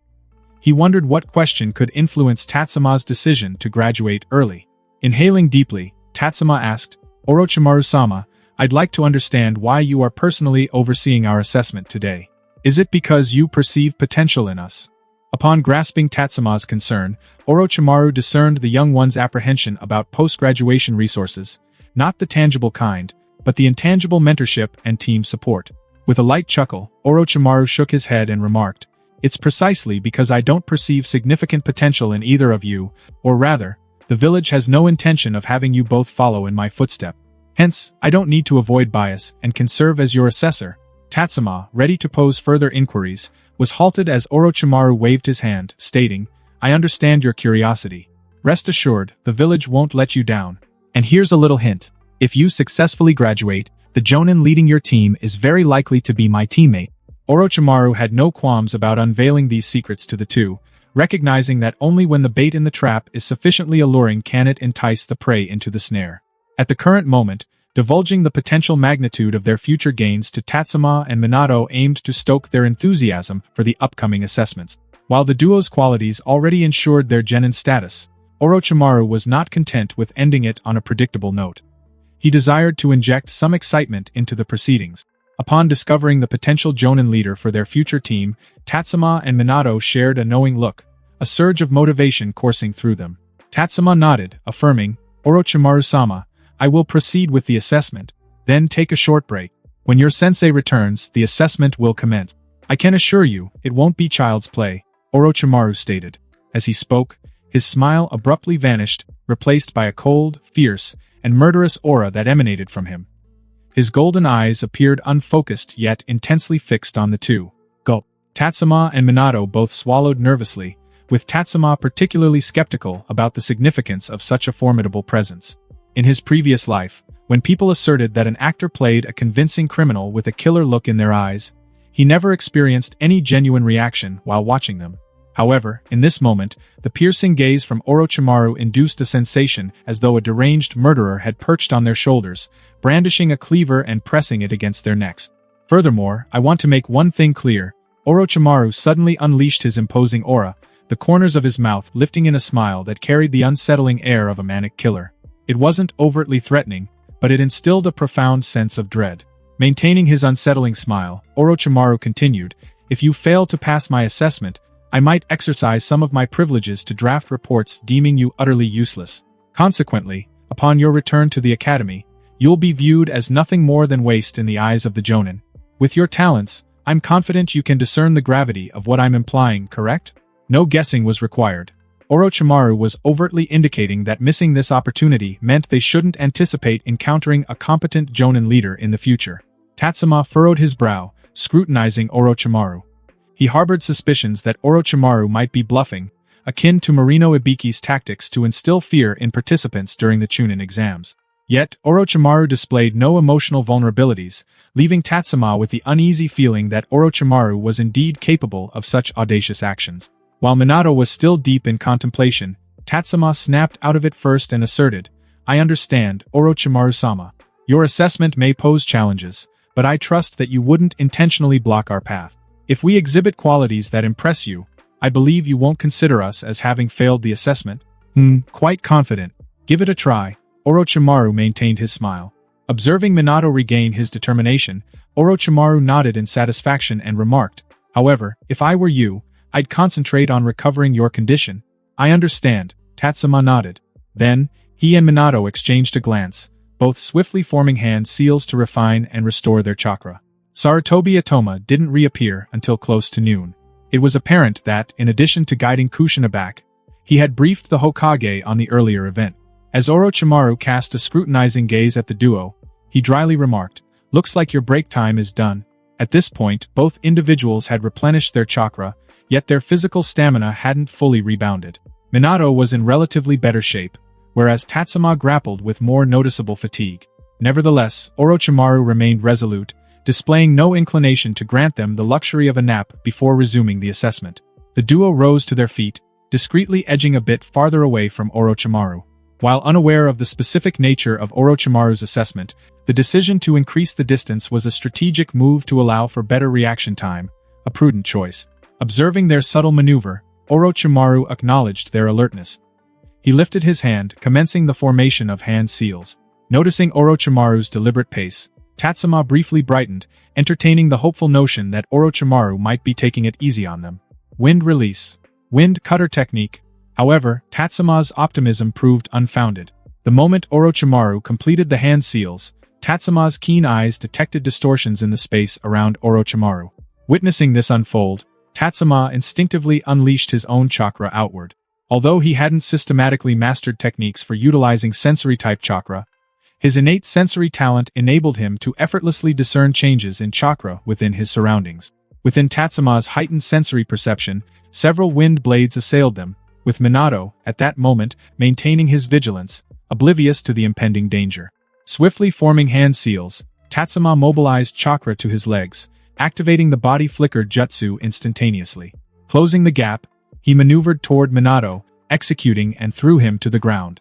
Bang, boom boom as the two descended to the ground, the positions they had previously occupied, along with the tree stumps and boulders behind them, all appeared as if they had been sliced through by invisible blades. "Indeed, I didn't make a mistake. It is indeed a sensory talent," Orochimaru remarked, observing the unfolding scene. Having witnessed Tatsuma's sensory prowess in the recent clash with Kushina, the trial now confirmed it. "Orochimaru-sama, as expected from you," Tatsuma replied with a grim look. Upon seeing the havoc caused by Orochimaru, Sarutobi Atoma became uneasy. However, as he began to speak, Orochimaru fixed his gaze on him, rendering him speechless. A calm expression curved Orochimaru's lips as he coldly uttered, "Sarutobi Atoma, you are merely a witness. I am the examiner." "Yes, Orochimaru-sama," Sarutobi Atoma reluctantly nodded, casting a concerned glance toward the two students who had narrowly avoided harm, hoping they could persevere. Minato also grasped the gravity of the situation and whispered, "Thanks, Tatsuma. Are you okay?" Tatsuma shook his head and replied, "Use chakra to sense changes around you. Wind release isn't as visually apparent as other jutsu. You need to observe more carefully." Minato nodded, saying, "I understand." Although the exchange between the two was brief, it presented Orochimaru with ample opportunities to launch multiple attacks. Surprisingly, he remained motionless, observing the two with keen interest. As the two students rose from the ground, their vigilance remained heightened, particularly Minato. Following Tatsuma's lead, he began to release his chakra outward. Orochimaru found this intriguing. Could it be that Minato also possessed sensory talent? It was worth noting that not everyone had this innate ability, and sensing changes in the surrounding chakra by overflowing one's own chakra was a skill not every ninja possessed. Eager to test this possibility, Orochimaru leisurely formed hand seals once again, unleashing the wind cutter technique. Witnessing the sequence of hand seals, the two immediately tensed up. The moment Orochimaru completed the hand seals, Tatsuma and Minato simultaneously activated the seal of confrontation. With both of them attuned to each other's actions, there was no need for hand seals in executing the body flicker jutsu. Boom boom, the two rolled somewhat awkwardly, successfully dodging the slicing wind blade. Orochimaru raised an eyebrow. It seemed Minato also possessed such talent. Truly remarkable. Now, let's talk about the conditions for passing the assessment. Orochimaru's smile reappeared, and as his words were uttered, Tatsuma and Minato suddenly realized that Orochimaru hadn't even explained the content of the assessment or how to pass it. Observing the reactions of the two, Orochimaru's smile deepened. He relished the sensation of others struggling to decipher him, even though he had, admittedly, forgotten to provide an explanation beforehand. Attack me, and as long as either of you touches me, the assessment will be considered passed. It could be with your bodies, your ninjutsu, or your ninja tools. All are acceptable. Orochimaru spoke slowly, forming hand seals again. However, this seal was unfamiliar to both, but they still readied their legs to run at any moment. Earth release. Earth shore return. Wind release. Gale palm. Just as Tatsuma wondered why Orochimaru had erected an earthen wall in front of him, he found the wall instantly shattering. A powerful gust of wind swept through, turning the broken wall into sharp projectiles that assailed him and Minato. Not good, can't escape. Observing the extensive coverage of this ninjutsu, Tatsuma's eyelids twitched. There seemed to be no way to evade it. In this predicament, Tatsuma looked at Minato, who was sharing the same concern, and they both nodded simultaneously. Wild Lion's main jutsu, Ninja Art Needle Jizo. Both of them swiftly formed hand seals. Minato's golden hair immediately grew wild, enveloping the two of them. Tatsuma's blue and white hair, on the other hand, surged behind him and entwined around the tree stumps that Orochimaru's wind cutter technique had severed. Thud thud thud, Tatsuma suddenly jerked his head forward. As the fragments of earth approached within 2 meters of the two, several large tree stumps materialized in front of them, serving as shields against the flying debris. Meanwhile, the hand seals of Tatsuma and Minato were not yet complete. The moment Tatsuma finished his hand seals, he seemingly descended into the ground like a plummet. Simultaneously, when Minato completed his hand seals, a transformation jutsu clone manifested in Tatsuma's original position. As the tree stumps were removed, Orochimaru, observing the two unscathed individuals, suddenly lowered his gaze, then forcefully stomped the ground. Bang! Tatsuma, who had employed the double suicide decapitation jutsu to infiltrate the ground, hadn't closed in yet when Orochimaru's formidable force erupted from the ground, shaking him out. However, Tatsuma didn't yield. His strands of hair launched an assault on Orochimaru. Jiraiya's technique, but too slow. Orochimaru drew a kunai, condensing wind-release chakra in his mouth. With a breath towards the kunai, a chakra longsword materialized. He swung the chakra blade, severing all the hair that approached him. But at that moment 2 strands of golden hair burst through the ground, entwining around Orochimaru's legs. Continuous mutual protection, truly an impressive tactic. Looking down at his entangled legs and then at the smiling faces of the two, Orochimaru laughed even more brilliantly than them because, in the next moment, bang! Smoke rose and Orochimaru vanished. Tatsuma and Minato's smiles froze on their faces, not realizing when Orochimaru had employed the shadow clone jutsu. The ninjutsu just now blocked my vision and also blocked yours. At this moment, Orochimaru suddenly emerged from behind Sarutobi Atoma. Clearly, he had utilized the taller and more imposing figure of Sarutobi Atoma to perfectly conceal his own presence. Seeing this, Tatsuma and Minato wore expressions of resignation. Moreover, to seize this opportunity, they had very little chakra remaining. Orochimaru, observing the two in their desperate situation, smirked sinisterly and said, "No way out, huh? If there's no way out?" Before he could finish his sentence, a sudden gust of wind swept through the training ground. The strands of hair that Orochimaru had severed from Tatsuma danced in the wind, and one happened to fall onto Orochimaru's shoulder. Orochimaru looked at the strand of hair curling up without chakra and shook his head, saying, "It seems it's fate, after all." Tatsuma and Minato could hardly believe it when an unexpected gust of wind played a crucial role in them passing the examination in a somewhat bewildered state. Perhaps it wasn't just the wind. Orochimaru seemed almost eager to find a reason to advance them. Despite the imperfections in their displayed abilities, there might be a few gaps to bridge before attaining Chunin status. Nevertheless, when it comes to mere graduation, they prove more than competent. In the end, it appeared Orochimaru's intention was to push their limits and assess their true potential. The following day, the pair adorned with their Konoha ninja headbands found themselves ushered to a photography studio by Sarutobi Atoma. There, the unmistakable click-clack sound accompanied the capture of their imposing headshots, followed by a visit to acquire new ninja tools. To be honest, amidst the passing days and after the skirmish with Orochimaru, Tatsuma had almost entirely overlooked the ninja tools promised by Sarutobi Atoma. Were it not for the reminder from Sarutobi Atoma, it might have slipped his mind entirely. A subsequent day unfolded. After completing breakfast post-morning exercises, Tatsuma pondered the morning's training regimen when he noticed the entrance of an ANBU ninja donning a mysterious mask into his apartment. Sakamoto Tatsuma. The ANBU ninja lowered his voice, rendering his original tone indiscernible. Tatsuma noted a few familiar features about the mysterious figure but refrained from dwelling on his identity. He simply nodded and replied, "Yes? Here's your ninja registration certificate. Please report to the Hokage Tower at your earliest convenience." "Yes?" Tatsuma nodded, accepting the ninja registration certificate from the ANBU ninja's hand. As he glanced at the photo on the certificate, a tinge of regret washed over him. Why hadn't he utilized chakra control to style his hair better before taking the picture? Disheveled like a clump of moldy, sun-dried seaweed, his two eyes appeared unfocused, and the iconic smile was noticeably absent. The photo was an outright failure. Lost in his momentary distraction, Tatsuma snapped back to reality only to discover that the ANBU ninja had vanished without a trace, leaving no indication of their presence in the room. With such skill on display, it wouldn't be an overstatement to declare it 10 times more potent than Jiraiya's. Undeterred, Tatsuma didn't immediately make his way to the Hokage's office. Instead, he opted for a shower, changed into fresh clothes, and meticulously blow-dried his hair with a cool breeze, attempting to restore order to the unruly mess as much as possible. Only after securing the ninja headband and clutching the ninja registration certificate did he make his way towards the Hokage Tower. Upon reaching the tower's base, Tatsuma noticed Minato shivering in the chilly breeze beneath the lingering spring frost. "How long have you been here?"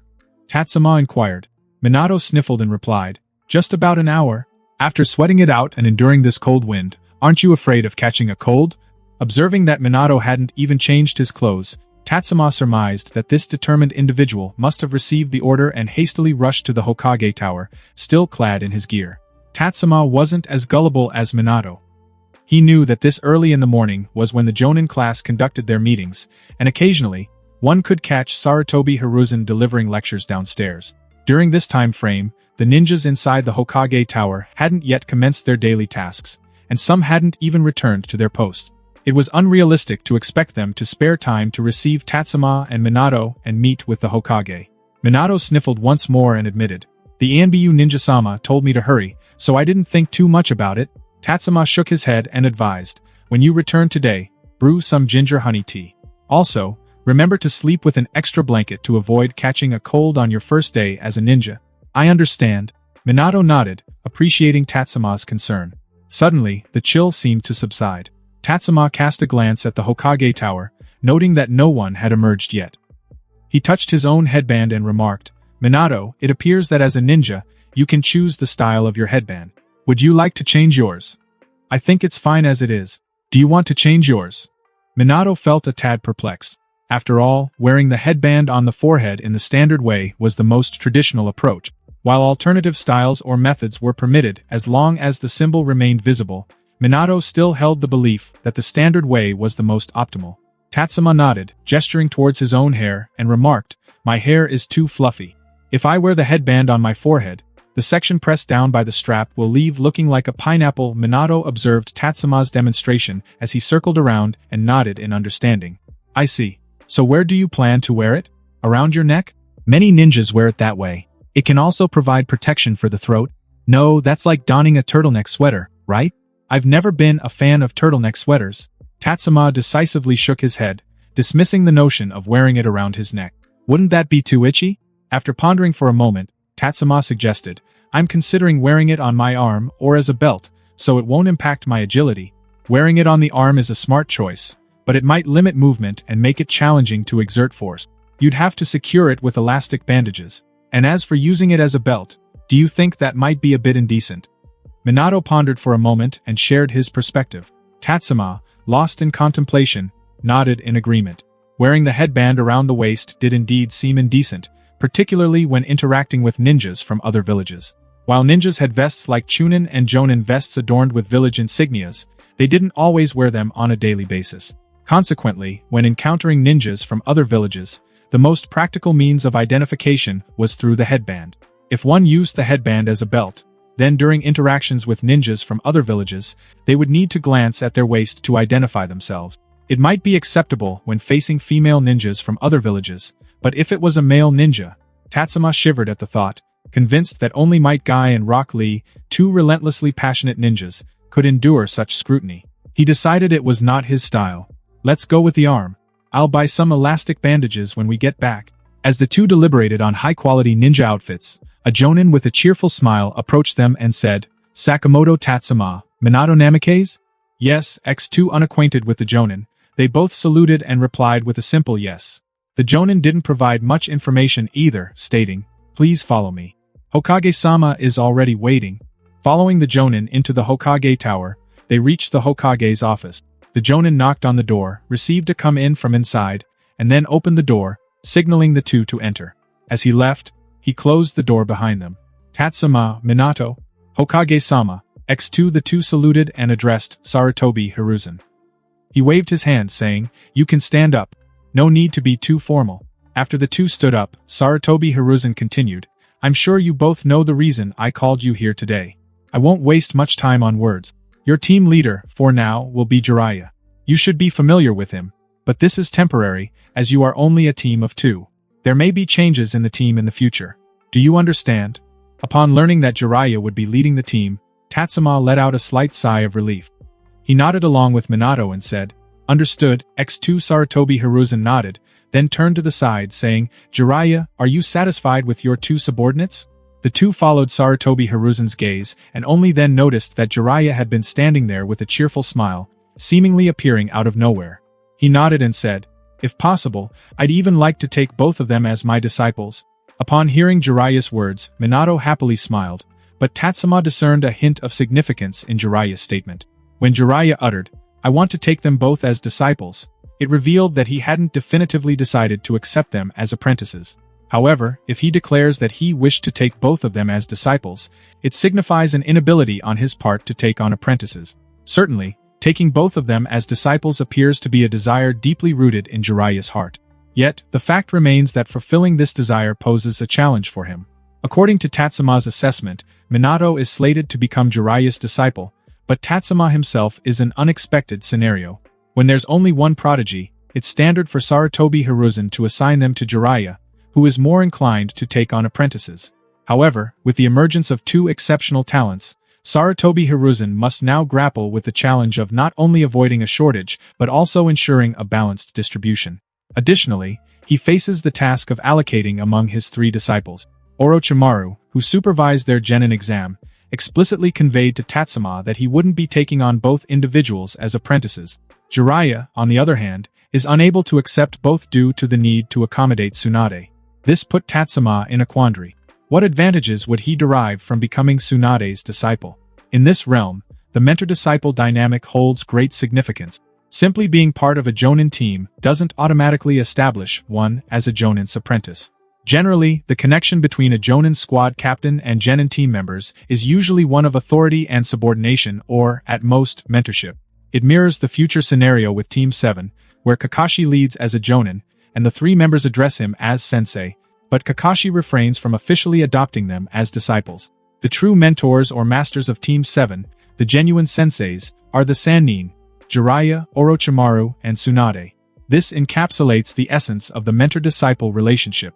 The mentor-disciple relationship isn't merely a symbol of status. It serves as the conduit for passing down the ninja way and exclusive techniques, with Orochimaru's adoption standing as a notable exception. If Tatsuma were to become Tsunade's disciple, his status would be impeccable, even surpassing Minato Namikaze, who originally became Jiraiya's disciple. However, Tsunade's expertise, in super strength and medical skills, is not suitable for Tatsuma. Oddly enough, these are precisely Tsunade's strengths but are the areas where Tatsuma is least skilled, as he lacks any special talents and has no interest in pursuing the medical ninja path. Hence, what Tsunade can essentially provide him is a layer of endorsement in terms of status. Contemplating this, Tatsuma cast a glance at Sarutobi Hiruzen, displaying a hint of comprehension. Sarutobi Hiruzen's intention was for Jiraiya to guide the two as Jonin. In the future, regardless of who becomes Tsunade's disciple, there's no imperative for them to fully adopt Tsunade's ninja path and technique.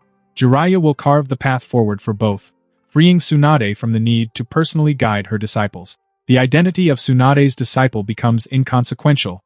What both the mentor and disciple can exchange is a mutual acknowledgement. Tsunade's reputation can shield the development of her disciples, and as the disciples mature, they, in turn, contribute to enhancing their master's renown.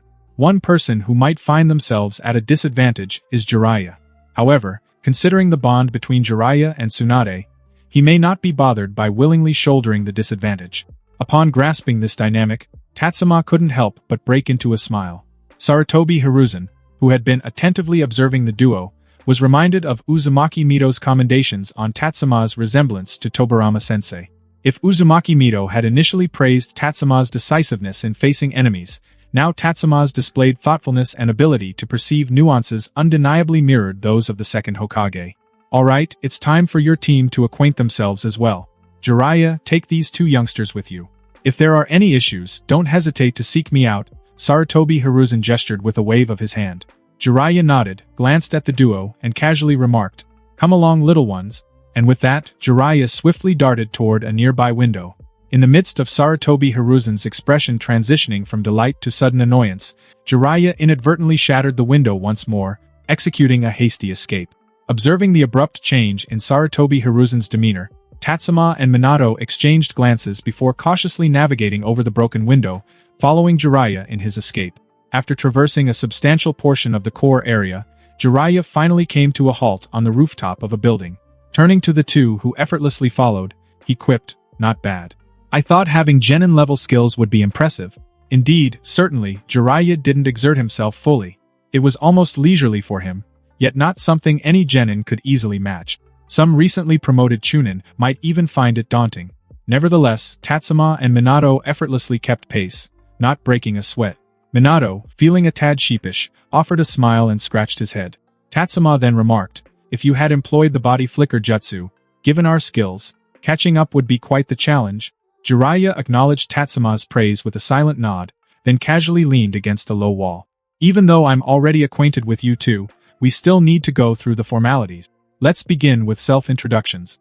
I'll kick it off as the leading Jonin. I'm Jiraiya, a Konoha Jonin skilled in ninjutsu, excluding lightning release. I have a penchant for literary creation and drawing inspiration. What I can't stand, or rather, absolutely detest, is Orochimaru and his vile snakes. My aspiration is to reshape the ninja world, or assist others in doing so. Now, it's your turn." Minato nodded and started. "I'm Minato Namikaze, a Konoha Genin proficient in ninja tool, throwing and taijutsu, although not quite at Tatsuma's level. My hobby is reading. There's nothing that comes to mind that I particularly dislike at the moment. My dream is to become a ninja recognized and trusted by everyone, just like Hokage-sama." "Hokage, huh? It's a pretty common dream at your age," Jiraiya remarked, glancing at Tatsuma. Tatsuma nodded and stated, "I'm Sakamoto Tatsuma, a Konoha Genin. I specialize in the same areas as Minato, and our skills are pretty evenly matched. My hobby is defeating people I respect. I do have one thing I specifically dislike though, and that's this unruly hair. My dream is to seek out and overcome all worthy challengers and, if possible, find a way to make my hair straight and silky. Quite a robust sense of competitiveness. I've got your basic information, but you didn't mention anything about what I taught you. How come, even after my ninjutsu guidance, you still aren't proficient?"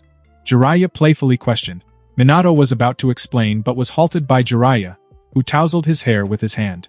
Then Jiraiya continued, "From now on, you can call me Jiraiya-sensei or just sensei. Although our temporary team will disband, no matter which one of you becomes Tsunade's disciple, it won't change the fact that you are my students. Got it?" Minato nodded, then caught on to something amiss. Tatsuma looked at Jiraiya in disbelief. Jiraiya, too, realized the oversight, scratched his head, and said, "Ahaha, oops, slipped my mind. Well, you'll have to go through it sooner or later. Now that you know, let's focus on what's most important for you at the moment. Learning. Mastering the techniques of a ninja and how to become a true ninja.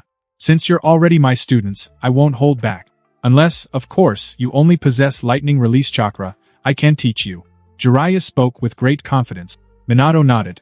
Tatsuma had informed him that each ninja possesses their own chakra attributes, one or more. However, neither of them was certain about their own chakra attributes due to the expense of chakra paper, which was beyond their budget. Jiraiya seemed prepared and produced a few sheets of paper, saying, "Next, let's test your chakra attributes. Wind, fire, water, earth." "Haha, kid, you're just like me." Jiraiya tousled Tatsuma's head even more, then glanced at Minato Namikaze. At that moment, Minato Namikaze was also scrutinizing the test paper in his hand and remarked, "Wrinkle, tear, burn. I should have lightning, wind, and fire, right? Yes, not bad. You're also a ninja with 3 attribute. Unfortunately, I can't offer you much guidance on lightning release. However, I've delved into wind and fire nature techniques quite extensively. Lightning release will be your own journey of exploration in the future." Jiraiya felt a bit helpless. Minato nodded, undeterred. After all, he hadn't delved into any nature techniques thus far, and contemplating mastering all 3 attributes seemed overly ambitious. Jiraiya turned to the two and inquired, "Do you want to take a few days off? Let me draft your training plan, and then integrate practice with your missions? Or are you planning to jump right into missions without a break?" Usually for regular genin who have just graduated, there's no need to create an elaborate training plan. Just take them for tree climbing and water walking exercises. However, Tatsuma and Minato had already mastered these fundamentals during their time at the academy. Furthermore, their evaluations from 2 days ago were scrutinized through the telescope jutsu by Jiraiya and Sarutobi Hiruzen. Hence, for these two prodigies, employing an off-the-shelf plan wouldn't suffice. Jiraiya's fervor for his inaugural set of students also prevented him from taking such a shortcut. Conducting a direct examination of the chakra attributes of the two, Jiraiya intended to customize their training based on the nuances of their chakra characteristic. This required some preparation time. After deliberation, Tatsuma and Minato then addressed Jiraiya. "Jiraiya-sensei, we're ready to embark on missions now." Minato was eager for the ninja life, while Tatsuma, based on his understanding, knew that freshly graduated genin typically had to tackle several D-rank missions like weeding and finding lost cats. Instead of waiting, it's better to knock out these missions first and then delve into training and take on higher-level tasks, Tatsuma suggested. Jiraiya nodded and remarked, "I anticipated your choices, so I've already selected a suitable mission for you." "What mission?" Minato asked eagerly. Jiraiya unfurled a scroll and replied, "It's a C-rank mission. Apprehend a C-rank rogue ninja from the Waterfall Hidden Village and dismantle the influence they've established in the Land of Fire." Upon hearing this, Minato's eyes sparked with anticipation, while Tatsuma was somewhat taken aback. He hadn't anticipated starting with a C-rank mission. Observing Tatsuma's reaction, Jiraiya laughed heartily and commented, "Tatsuma, you little rascal, didn't see that coming, huh?" Sarutobi-sensei initially had reservations, but considering the talents you two possess, engaging in D-rank missions would be a total waste of time. This mission is just right. The target is only a chunin. Despite establishing their influence in the Land of Fire after defection, it's nothing more than a few ronin and thugs, and I'll accompany you on this mission. However, unless you run into danger, I won't offer any assistance. Of course, considering the nature of this low-level mission, I'll have to question your abilities if you do encounter danger. Jiraiya spoke with a teasing tone as if attempting to ignite their emotions. However, neither of the two reacted, which left Jiraiya feeling a bit unenthused. Nonchalantly, he inquired, "Are you up for it?" "I'm willing." "No problem." Both nodded, and Jiraiya tossed the mission scroll to them, remarking, "You decide the departure time."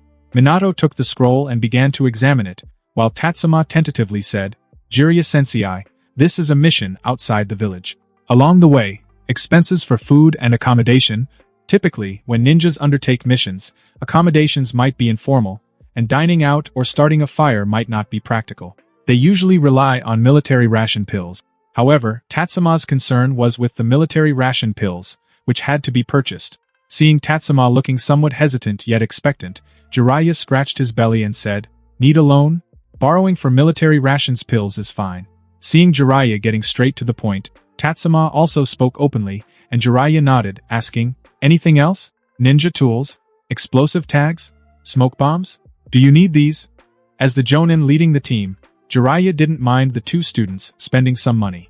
After all, Tsunade had been unable to come home recently, and no one would be spending his money. His wallet was quite full now. Tatsuma shook his head and said, "Sarutobi Atoma-sensei has already purchased new ninja tools for us. Explosive tags and smoke bombs are a bit too pricey. We might end up in the red after completing the mission, so it's unnecessary. Unnecessary? This is your first mission. Are you sure you don't want to be more thorough in your preparations? Jiraiya chuckled while looking at the two. Both shook their heads. After all, their conversation with Jiraiya was framed in a borrowing context. If they borrowed more, they'd have to pay back more. Being genin now meant they would lose their allowances starting next month. They'd also be responsible for covering the rent and utilities for their apartment. Since they hadn't completed any missions yet, overspending was a luxury they couldn't afford. Alright then, I'll prepare the military rations pills for you. When do you plan to depart? Jiraiya didn't attempt to persuade them further. Tatsuma looked at Minato, who had finished reading the mission scroll. Minato lowered his head, contemplated for a moment, and said, "The entire village is being held hostage. Every day we delay brings more danger to the villagers. Tatsuma, can you leave in the afternoon? I don't need much preparation on my end. How about you?" Tatsuma nodded and replied, "No problem. Our situations are similar. We just need to gather our things when we get back." Only then did Minato turn to Jiraiya and said, "Jiraiya-sensei, we plan to depart afternoon, tentatively around 2 p.m. Is that acceptable to you? You decide. I won't give you advice and I won't be a burden to you." Jiraiya shrugged and Tatsuma and Minato nodded. Tatsuma added, "Alright, for now, let's disband. Minato, plan our route, and I'll head to the Hokage's office to report and pick up the travel permit. We'll rendezvous at the village entrance at 2 p.m. No problem." Minato handed the mission scroll to Tatsuma, who hadn't glanced at it yet. Obtaining the travel permit from the Hokage's office required referencing the mission scroll. The three swiftly departed. Tatsuma returned home and perused the mission scroll. The destination was a place called Hakusen Village, renowned for its hot springs and cultural industries. Recently, it had fallen under the control of Nasu, a rogue ninja from the Waterfall Village, the target of their mission. Their task was to apprehend this rogue ninja and dismantle the criminal organization he had established in Hakusen Village. The mission was commissioned by the daimyo's estate. After a quick perusal of the mission details, Tatsuma rolled up the scroll and commenced packing his belongings: a sizable ninja tool backpack, 2 compact waist pouches, and leg pouches. He armed himself with the necessary ninja tools, secured the door, and set out. Tatsuma initially headed to the Hokage's office to report and acquire the travel permit. Subsequently, he visited the Konoha archives, the village library, to gather information about Hakusen Village. Following a swift lunch, he hastened to the village entrance for the rendezvous. Minato was already waiting at the entrance, and the two exchanged information. Jiraiya, arriving with a leap, handed over the travel permit for inspection by the ninja stationed at the village gate. After verification, Tatsuma and Minato took their first steps outside Konoha Village. 2 days had elapsed when a trio of individuals finally reached the outskirts of Hakusen Village. Although the hot springs in the Land of Fire couldn't compete with the fame of those in the Land of Hot Water, Hakusen's underground waters remained a hidden gem, not widely recognized across the Land of Fire. Despite its relatively lower profile, Hakusen Village drew visitors from nearby settlements eager to immerse themselves in the soothing hot springs. Some sought not only relaxation but also a taste of the local traditions and industries that added unique charm to this quaint village. The trio came to a halt approximately 5 miles outside the village. Tatsuma and Minato intended to delve into their next course of action when they realized that Jiraiya had vanished. In the distance, on the road leading to Hakusen Village, a swaggering, middle-aged man with a lecherous smile made his way forward. Despite the stark dissimilarity to Jiraiya's appearance, the two companions, having spent 2 days together, were unequivocally convinced that this man was none other than Jiraiya.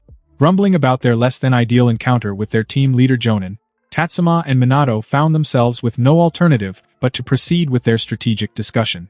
The outcome of their deliberation proved to be rather straightforward. Initiate with an external reconnaissance, proceed to infiltration for intelligence gathering, and culminate with decisive action. However, given the inaugural nature of their collaborative mission, a collective decision was made to exercise caution at every stage. Following a concise deliberation, the duo embarked on a reconnaissance mission outside the village. Initially, everything appeared unremarkable, but as the evening shadows crept in, they hesitated upon reaching a cemetery on the outskirts. Sensing an anomaly not far off, both swiftly masked their presence and advanced toward the commotion to discreetly observe. Behind a tombstone, a group of Ronin wielding knives had apprehended a 13 or 14-year-old boy. His hands and feet were tightly bound, a gag silenced his cries, and he sobbed incessantly. The surrounding Ronin reveled in hearty laughter. "I thought it was some ninja attempting to assassinate Boss Nasu," Turns out, it's you, Murata, you little brat. What's this? Did your sister's milk make you grow a backbone recently? Ahahaha. Upon hearing the Ronin audaciously mention his sister, Murata, who had been sobbing, felt a surge of rage. Disregarding his restraints, he lunged towards the Ronin. However, what awaited him was a knife thrust into his shoulder. Murata instantly crumpled to the ground, curled up and twitching sporadically. Not far away, Minato, witnessing the grim scene, swiftly drew a kunai from his hand. Yet, Tatsuma restrained him with a firm grip. Perplexed and anxious, Minato looked at Tatsuma, who was now gritting his teeth, and said, "There's no saving him. Don't do anything unnecessary." Huh. Minato's confusion deepened. Observing Murata, he noted that the frequency of his convulsions was gradually diminishing.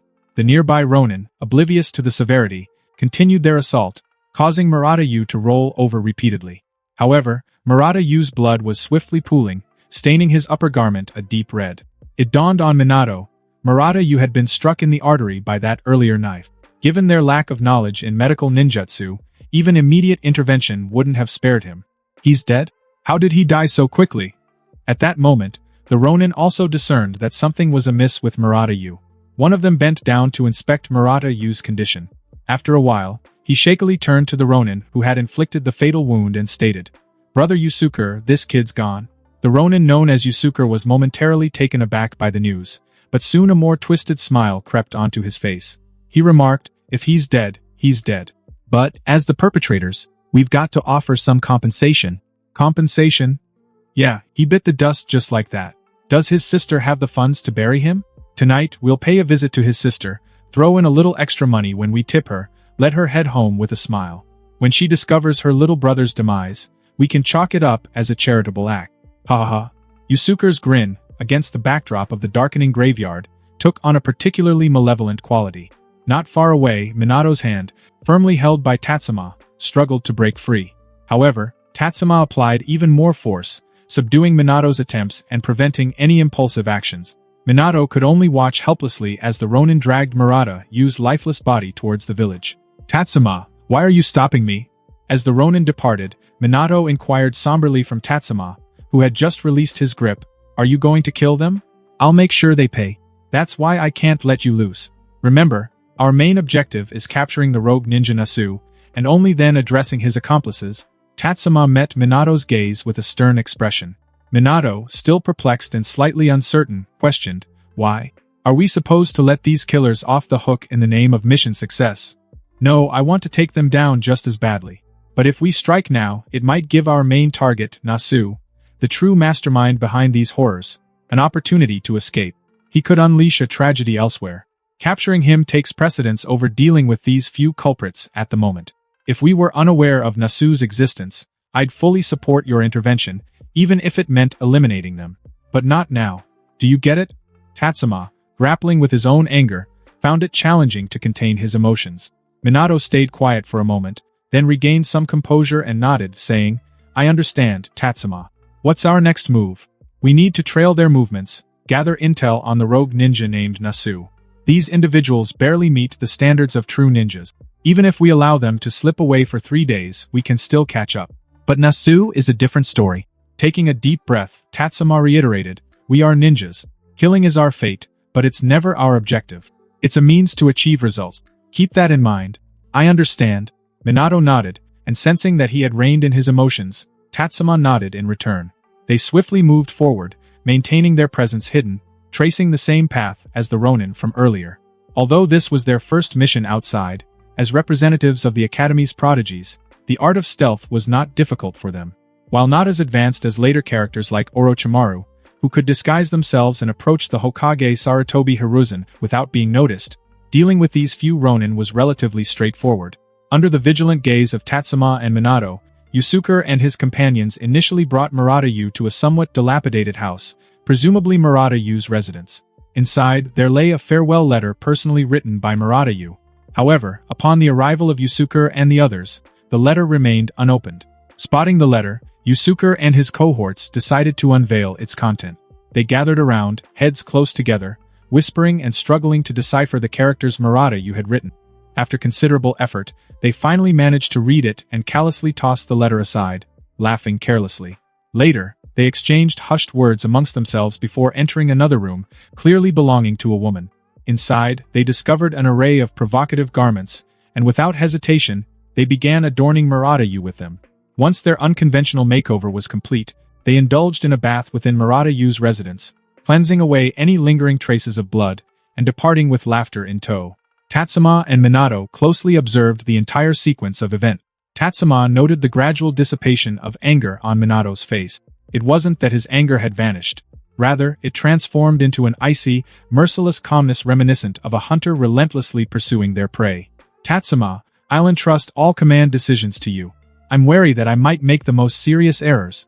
With me overseeing, you won't? As the night unfolded, the duo maintained a vigilant watch. Numerous Ronins frequented the establishment known as Dream Night. With their focus on the young woman named Murata Yuko, every unfolding scene was meticulously scrutinized by both of them. It was well past midnight when Tatsuma and Minato wrapped up their surveillance. Observing Yusuke and the others emerging and leaning against the wall, Tatsuma turned to Minato, saying, I'll keep an eye on them while simultaneously tracking down Nasu's whereabouts. You focus on monitoring that girl, Murata Yuko. Ensure she doesn't impede our efforts against Nasu and his forces due to her brother's situation. If needed, limit her movements. I'll reach out to you once I gather relevant information. Minato nodded expressionlessly, unsure of what emotions to harbor towards this task and its objectives. In a matter of hours, he bore witness to a group of Ronins supporting the rogue ninja.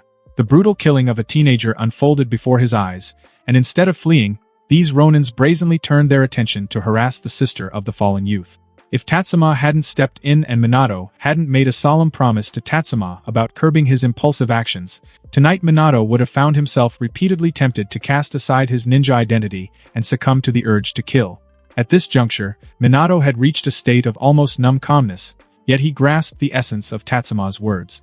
Despite the recent harshness in Tatsuma's communication, Minato understood that Tatsuma's underlying message was a directive for him to safeguard the girl named Murata Yuko. Tatsuma left first, following the Ronins who needed support to walk. Minato remained, waiting for the appearance of Murata Yuko. After a while, Murata Yuko, walking somewhat unsteadily, returned to her home. She saw her brother's already cold body and the farewell letter he had left before leaving yesterday. Thud against the just-opened door, Murata Yuko collapsed, the sound resonating ominously in the silent night. The nearby residents, and even a few houses, illuminated their lights moments later. Yet, inexplicably, not a single household dared to venture out into the midnight darkness. Even those who had initially lit up their homes swiftly extinguished their lights for reasons unknown. In the stillness of the night, an undeniable chill hung in the air. Having seated herself on the ground for a while, Murata Yuko summoned the strength to crawl toward Murata Yu's side. Upon touching her brother's already frigid skin and the dried blood scabs that crumbled at the slightest contact, Murata Yuko could no longer contain her tears. Gazing at the letter spread out beside her, callously thrown on the ground with footprints marring its surface, Murata Yuko's sobbing gradually waned, yet her tears flowed more freely. Cradling Yuko discovered something concealed within her brother's garments. With hands trembling, she delved into his clothes and retrieved a short knife, wrapped in strips of cloth, devoid of even a proper sheath. No, it couldn't rightly be called a knife. It was more a narrow piece of iron honed to a keen edge. Running her fingers over the blood-stained yet untouched short blade, Yuko stared at her brother's unyielding eyes, unwilling to shut, and clenched her teeth. By the time the sun began to rise, Murata Yuko, her tears now dried, cradled the short knife that you had carried with him in her arms. Lifting him onto her back, she took faltering steps toward the outskirts of the village. Upon reaching the site of the tragic incident and witnessing the bloodstains on the white frost-covered grass turning black, Murata Yuko seemed to grasp some understanding. With her bare hands, she proceeded to excavate a not-so-large hole nearby. In the early spring graveyard, the withered grass field lay beneath a blanket of frozen frost and scattered ice fragments. Murata Yuko's hands bore repeated scratches from the hard soil, mingling fresh blood with the graveyard's blackened and dried stains. Upon gently placing you in the pit, the weary Murata Yuko leaned against a tombstone, murmuring softly, "Dad, Mom, little Yu is coming to join you. I'm alone now." Not far off, Minato shut his eyes, unable to endure the heart-wrenching scene. After a brief respite, Yuko knelt by the pit once more, using her hands to cover her brother with soil, each handful tainted with a blend of blood and frost. Having completed her somber task, Yuko continued to stagger back to the village. Upon her return home, Yuko's movements were no longer marked by a mere stagger. she couldn't even maintain an upright posture. Struggling to reach her room, she eventually collapsed on the floor, unconscious. Minato, who had concealed his presence until now, could no longer resist. He entered the house, gently lifting Yuko onto the bed, covering her with a thin blanket, and then disappeared without a trace. Over the next 3 days, Yuko didn't make her way to the nightclub for work. When questioned, she attributed her absence to illness, and indeed, she needed the rest. Although the wounds on her hands had formed scabs, numerous densely packed reddish-brown stripe marks remained. Even a slight movement threatened to reopen the recently healed wounds, causing them to bleed once more.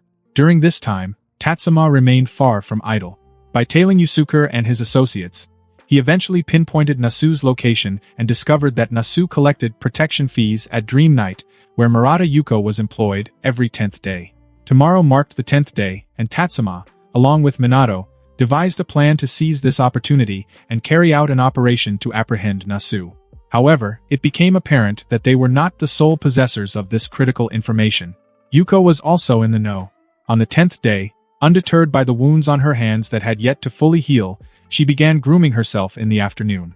Observing the unfolding situation, the two of them grasped Yuko's intentions. Minato furrowed his brow and remarked, "Should we intervene? Her involvement might disrupt our operation."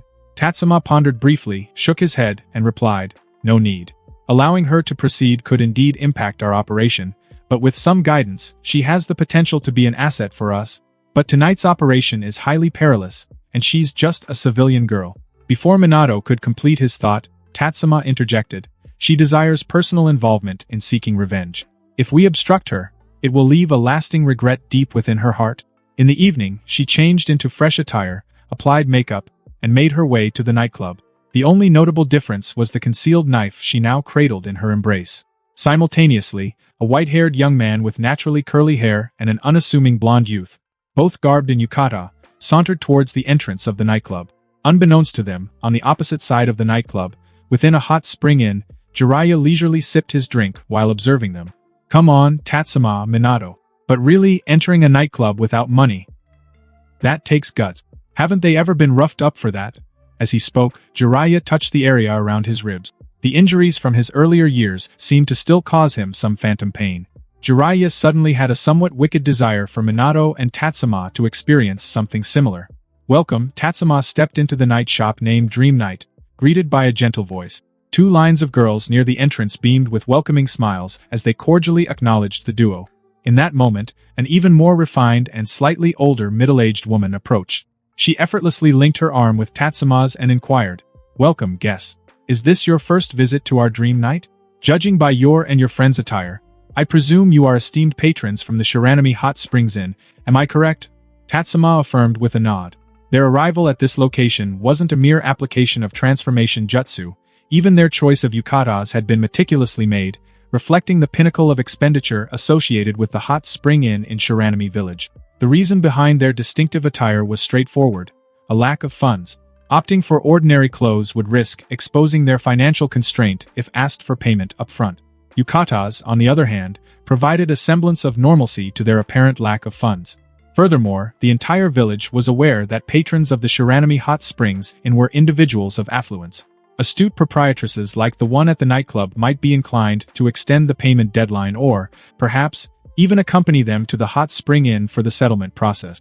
After a nod, Tatsuma withheld his words momentarily. Instead, he adopted a discerning and critical expression, carefully observing the movements and postures of the girls within the venue. After a pause, he couldn't help but smirk and turn to Minato, who seemed somewhat uneasy, remarking, "Zenzu, this place seems rather ordinary. How about we explore another establishment?" Minato didn't reply immediately. He was still getting accustomed to the environment, but his hesitation was misconstrued as disdain by the nightclub madam. She promptly interjected, Guests, why the rush? A jewelry store doesn't flaunt its best pieces for everyone to see, right? Come to this private booth, and I'll introduce you to our finest selection. June, fetch 2 bottles of sake and join these 2 guests for a couple of drinks." Upon hearing the madam instructing the nearby girl to fetch the drinks, Tatsuma gently nudged the madam's shoulder, retracted his arm, and calmly remarked, "Pressuring a sale isn't the way to go. Consider what you're saying. How can these 2 bottles of sake compensate for your bill?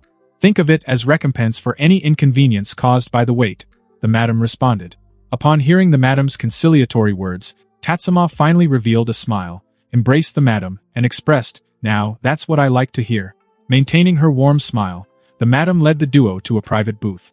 At that moment, the girl named June approached with 2 bottles of sake. As she tidied up the table in the private booth, she inquired with gentleness, "Guests, would you prefer the sake warmed?" Tatsuma responded effortlessly, "Certainly, warm. In this chilly weather, sake that isn't warmed feels as cold as dewdrops freezing on your body during a hot spring soak." On the sidelines, Minato, initially fearing they were about to break their alcohol abstinence, breathed a sigh of relief, appreciating how Tatsuma's words deftly bought them some time. He couldn't help but feel a bit perplexed about Tatsuma's familiarity with the place. However, Minato didn't dwell on the confusion for too long, assuming that Tatsuma had gathered information during his surveillance in the past few days. June ignited a small charcoal stove, heating water in preparation to warm the sake. Once these tasks were completed, the madam entered with several other girls. With a casual wave, she signaled for June to leave and then offered a warm smile to Tatsuma. Before any introductions could be made, Tatsuma gestured dismissively and declared, "Change them." The madam's expression momentarily stiffened, but she swiftly regained her composure, forcing a smile as she responded, "Guest, you certainly have discerning taste. Let me promptly find a few more options for you. Change them. If the next round doesn't meet our satisfaction, then you may enjoy this sake yourself," Tatsuma insisted. However, Tatsuma promptly dismissed the second batch with a casual wave of his hand. The madam, sensing Tatsuma's authority, refrained from uttering a word and quickly departed with a few girls. After a significant amount of time had elapsed, likely allowing the warmed sake to lose some of its alcohol content due to evaporation, the madam returned with 2 new girls. Simultaneously, Tatsuma and Minato's eyes brightened, for among the pair, one was none other than Yuko. Despite this exciting development, Tatsuma refrained from an immediate agreement. Instead, he scrutinized them with the precision of a seasoned ladybug, ultimately pointing to Yuko and remarking, "Let's go with her." "Zenzu, what's your choice?" Minato hesitated in choosing the second option, or any other for that matter. In a moment of recollection, he thought about Tatsuma's earlier boldness in requesting a change, cast a glance at the madam, and felt the inclination to follow Tatsuma's lead in seeking an alteration, even if it meant prolonging the wait. However, Tatsuma was mindful that the nightclub in this small village might not boast an extensive selection of girls. Furthermore, frequent requests for changes could potentially convey a troublesome intent to the madam. Thus, with a mischievous smile, Tatsuma preempted Minato and spoke up. "Madam, it appears my friend here hasn't found a connection with any of the girls in your establishment." "Oh, this?" The madam found herself a bit perplexed. Before she could formulate a response, Tatsuma smoothly interjected, "But you're not bad. Zenzu, what's your take?" Minato, momentarily caught off guard, realized he had fallen for Tatsuma's trick. He could only express his helplessness. "Isn't this a bit too awkward?" It's fine. The madam waved her hand, signaling for the other girl to leave. She then positioned Yuko between Tatsuma and Minato. Retrieving the slightly overheated sake with a smile, she said, "This young lady is called Yuko. You can call me Yoshiko. I'm curious about the names of our 2 guests." "Sakata Jintoki." Tatsuma pointed to himself and then indicated Minato, saying, "Hattori Zenzu." "Mr. Jintoki, Mr. Zenzu, would you like me to warm another cup for you too?" Observing Yuko lowering her head and seemingly ignoring the guests, the madam briefly displayed a flicker of displeasure in her eyes. Nevertheless, she quickly raised her head with a smile, ready to warm sake for the duo again. However, Tatsuma intervened, taking the sake cup from the madam's hand and saying, "Wasting warm sake is akin to squandering a girl's youth. I'm not as frugal as Zenzu in that regard." With these words, Tatsuma emptied the sake cup that had long lost its alcohol content. He then cast a glance at Minato. Minato's expression darkened. He felt as if Tatsuma had been ribbing him all day, but he quickly caught on. Declining a drink at a nightclub would raise suspicion. Taking the sake cup from the madam, he emitted a disdainful snort and swiftly downed it in one go. The madam, oblivious to any suspicion, promptly refilled their cups and commenced warming the sake again. At this moment, a sudden influx of people burst into the nightclub, stirring up a commotion. Tatsuma feigned displeasure and glanced over. His eyes slightly narrowed upon recognizing the newcomers. Within the group were not only Yusuke and others but also several other ronin. Most crucially, their primary target for the trip, the rogue ninja from the Waterfall Ninja Village, Nasu, was in their midst. Yuko also caught sight of the newcomers. Her initially listless eyes snapped into focus, and an instinctual urge to stand up surged through her body. However, a restraining hand gently pressed down on her shoulder. Tatsuma directed his gaze at Yuko and gestured toward the table. Although he didn't speak, Yuko understood his silent communication. She didn't want the guests to cause any disruptions, potentially jeopardizing the chance to deal with Nasu. Thus, she reached for a sake cup and handed it to Tatsuma, saying, "Dear guest, tisk." However, just as Yuko spoke, Tatsuma seized her hand, the one holding the sake cup. Startled, Yuko released the cup. The madam was on the verge of scolding Yuko, but Tatsuma swiftly intervened, remarking, "A hand like this isn't fitting for serving drinks, what did you say?" Yuko attempted to withdraw her hand, but Tatsuma remained fixated on the scar, stating, "Do you know what hands like these are best suited for?" Yuko remained silent. Tatsuma shifted his gaze to Minato, who had incapacitated the madam with a neck chop, then refocused on Yuko, whispering, "They are perfect for seeking vengeance for your brother." Yuko stood in stunned silence, still processing the abrupt move when Tatsuma seized her hand and tossed her aside. Simultaneously, wearing a fierce expression, Tatsuma exclaimed, crying and offering drinks with such an unsightly hand. "Who do you take me for? I'm here to spend money, not to watch your hardships. What's happening over there?" Nasu, positioned at the entrance, also took notice of the unfolding situation, his brows tightly furrowed. "Hey, is that Murata Yuko? Her little brother's the cheeky one who tried to take you out a few days back and ended up in our clutches," Yusuke remarked, eyeing the perplexed Yuko seated on the ground. He turned to Nasu, who nodded in agreement and remarked, "Next time, handle it more cleanly. Now she's still alive, but causing trouble for my business." "What's the deal with that?" "I get it. I'll handle her in a bit." Yusuke nodded before inquiring, "What about our uninvited guest? Anyone stirring up trouble in my turf should pay up and get lost." Nasu shook his head and disappeared into a nearby room. Yusuke made his way toward Tatsuma and the others. Meanwhile, seizing the moment, Minato poured some alcohol on the madam's body and splashed a bit on himself. Approaching without uttering a word, Yusuke was met by Minato, who, having shrugged off his earlier unease, gestured to the alcohol stains on his chest and queried, "You the one calling the shots around here? I'm in charge to deal with both of you. Your authority is good enough then. What's the deal with this joint of yours? One spills drinks like it's a hobby, and the other acts more high and mighty than the customers." Minato cut in, disrupting Yusuke. Yusuke glanced at the unconscious madam, covered in various alcohol stains, deducing that she might have accidentally spilled drinks on a customer who then knocked her out in frustration. However, instead of pacifying him, this revelation only fueled Yusuke's irritation.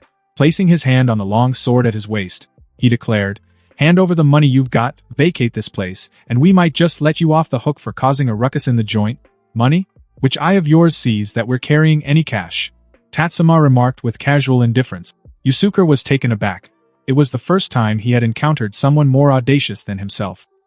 He then demanded, frustration evident in his tone, "So you intentionally came here today to stir up trouble?" "Ahahaha," Tatsuma wore a wicked smile, declaring, "Did you just figure that out? I hereby proclaim that Hakusen village is now under the control of Sakata Jintoki and my brother Hattori Zenzu. Hurry up and fork over the money." Yusuke's expression darkened entirely as he reached out to seize Tatsuma's chest. However, Tatsuma's hand moved unusually swiftly. He snatched a bottle of alcohol from the table and ruthlessly smashed it against Yusuke's head. Bang! Shards of glass and alcohol droplets scattered in all directions.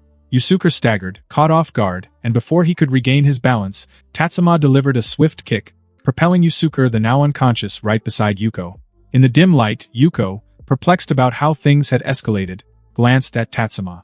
To her astonishment, Tatsuma winked at her. Observing the unconscious Yusuke next to her, Yuko discreetly touched the short knife hidden in her bosom, grasping Tatsuma's intention. In the midst of the chaos, the remaining patrons and waitresses hastily made their exit, leaving the Ronin to encircle them. However, Tatsuma and Minato remained unperturbed, calmly surveying the individuals in their proximity. Soon, the two exchanged glances and nodded. Tatsuma had already discerned Nasu's influence in Hakusen village, realizing that these people had congregated quite coincidentally. Tatsuma turned his gaze toward the direction of the room Nasu had entered and instructed Minato, "Zenzu, take it easy on them, don't give these folks a fright." Upon hearing Tatsuma's directive, Minato nodded. They were feigning troublemakers, so revealing their full strength at this point was a no-go. They needed to create an illusion that these opponents stood a chance. Unleashing too much strength right away could trigger Nasu's suspicion and make him bail. What they sought now was to ineffectively subdue these individuals, prompting Nasu to step in against them. Swoosh! In that moment, a blade sliced through the air past Minato. Swiftly dodging, he recognized that a direct hit could disrupt the effects of the transformation jutsu on his body. Seizing the Ronin's sword in response, Minato plunged it into his chest. Emulating Tatsuma's earlier attitude, Minato quipped, "If you're reaching for your sword, be prepared to meet your end." Tatsuma was taken aback, surprised that Minato also possessed the talent for intimidating opponents. No, Minato did have the talent, but he didn't flaunt it as conspicuously as the later generation of leaders. Instead, he handled it with greater sophistication. For example, before getting into a fight, he would change into the attire of the Hokage, saying, "I'll be right back," and bearing the name of the Hokage, "I cannot lose." Moreover, he would casually mention, "I'm not good at Sage Jutsu," yet he could instantly activate it in the fight against Six Paths Obito. Tatsuma not only recognized Minato's talent for intimidation but was also taken aback by Minato's recent stoic act of thrusting the sword into his opponent. Indeed, their very own people perceived Minato as the Little Sun, a title that resonated with his demeanor. In the eyes of outsiders, however, Minato was renowned for swiftly dispatching Jonin ninja like a farmer plucking weed, navigating countless battlefields, earning the respect of the Wagakure village to the extent that they'd forgive any mission abandonment upon encountering the Yellow Flash, and being hand-picked by Jiraiya as the most exceptional ninja. Having just lost two comrades in quick succession, the Ronin, who had initially shown little concern for loyalty, found themselves in a moment of hesitation. Despite still encircling the duo, none dared to initiate an attack. Two of them abruptly turned and made a dash for the room where Nasu was. Observing this, Tatsuma seized another bottle and hurled it at the pair. Bang! It was done. One person crumpled, while the other scrambled away. Satisfied, Tatsuma averted his gaze. He had no real intention of preventing the Ronin from seeking reinforcements. It was all part of the act. Before long, Nasu emerged from the room, witnessing over a dozen subordinates circling two figures, and despite their numerical advantage, refrained from attacking. He erupted, "What's this nonsense? Waiting for them to starve to death? Attack!" Following Nasu's order, the Ronin, though hesitant, cautiously closed in on the pair. The nearest two swung their blades directly at them. Exercising restraint, Minato sidestepped the attacks, purposely refraining from using the taijutsu learned in the academy. He deftly dodged and then applied the specific taijutsu moves Tatsuma had taught him, slamming his elbow against the assailant's jaw, rendering the Ronin unconscious. Tatsuma, on the contrary, exhibited a less polished approach. He directly seized the Ronin's wrist, executed a shoulder throw, and concluded with a kick in the neck, incapacitating him with another forceful blow. Observing the unfolding spectacle, Nasu's anger heightened. Simultaneously, he couldn't help but feel a sense of relief. He was irate because the two had assaulted his subordinates, yet relieved because there were no apparent signs of them being ninja. They seemed like ordinary individuals with some fighting skills. Stepping forward with indignation, he barked, "You two will regret this." As he spoke, Nasu swiftly formed hand seals and, in the blink of an eye, vanished from his original position. Witnessing their leader employ ninja techniques, the Ronin's faces lit up with a mix of amazement and joy. In their perspective, regular folks stood no chance against a ninja. These two troublemakers were, in their minds, bound to meet their demise at the hands of their leader. Tatsuma and Minato, however, accurately wore expressions of terror, as if oblivious to Nasu's stealthy reappearance behind them. As Nasu materialized, he brandished a kunai in each hand and aimed them at the necks of the duo. "Look out!" In that moment, Yuko, who had gone unnoticed by the rest, hurriedly shouted. Surprisingly, Yuko broke the silence at this moment. Nasu hadn't seen it coming, and his subordinates continued their activities unabated. He doubted that these two mischievous troublemakers comprehended the gravity of the situation. Yet, a subtle undercurrent of menace toward Yuko flickered in Nasu's eyes. Once this ordeal was dealt with, Nasu swore to take matters into his own hands and put an end to Yuko. Plop, plop, bang, bang, Nasu's kunai found its mark, piercing the necks of Tatsuma and Minato. But the grim sound of blades slicing through flesh didn't resonate as expected, freezing the smiles on the faces of the Ronin and momentarily leaving Nasu in a tense stillness. Within the space where Tatsuma and Minato had stood, a pair of smoke clouds enveloped them. Swiftly dissipating, the smoke revealed an unexpected transformation. The two adults had inexplicably morphed into two small boys. What's more, Nasu's kunai had struck just above the heads of the transformed duo, indicating that Nasu had not inflicted any physical harm. Unexpectedly, Tatsuma and Minato restored to their original forms, each wielded a kunai and thrust them into Nasu's ribs. The depth of Nasu's lung injury undeniably delivered a severe blow, sapping the strength of even a formidable ninja like him. This setback was particularly impactful given Nasu's status as a chunin in the relatively modest Waterfall Ninja Village. Tatsuma and Minato pressed on, their actions seamlessly coordinated. Simultaneously swinging their arms back, they executed a well-timed kick to Nasu's knees from behind. Nasu crumpled to the ground instantly, and the duo wasted no time in producing ropes to bind him securely. Employing techniques learned from their classroom training, they applied effective methods and intricate knots designed to thwart any escape technique. The sudden turn of events caught the Ronin off guard, and there was no intervention from anyone to halt their actions. In the blink of an eye, the ninja-sama, expected to be the one to put an end to the troublesome duo, found himself unexpectedly defeated by two kid. The Ronin were not the only ones taken aback. Even Minato found himself somewhat astonished. Nasu, a chunin, being effortlessly defeated by freshly graduated genin was not something he had anticipated. Tatsuma, with a keen awareness of his own capabilities, remained unfazed. He understood that many ninjas lacked the skill to overcome lack of intelligence. Even jonin or village leaders could fall victim to ambushes due to imbalances in intelligence. Nasu, this chunin, was someone who abused his power among civilians, forgetting all caution. His role as a chunin, especially one who overlooked vigilance within the civilian population, was even more concerning. Except for a handful of highly skilled rogue ninjas, the majority could be handled with just a kunai, let alone dealing with Tatsuma and Minato together, who both have the strength of a chunin. Minato, should I take the lead, or are you up for it? Having subdued Nasu, Tatsuma eased into a smile and directed the question at Minato.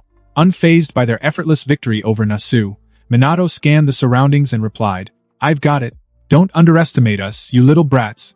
A Ronin, unable to accept the unfolding scene, voiced his despair.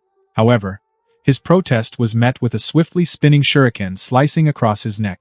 As the Ronin collapsed, Minato vanished without a trace, mirroring Nasu's earlier use of the body flicker jutsu. However, Minato's execution was notably more proficient than Nasu's stumbling attempt. In the blink of an eye, the Ronin fell one by one.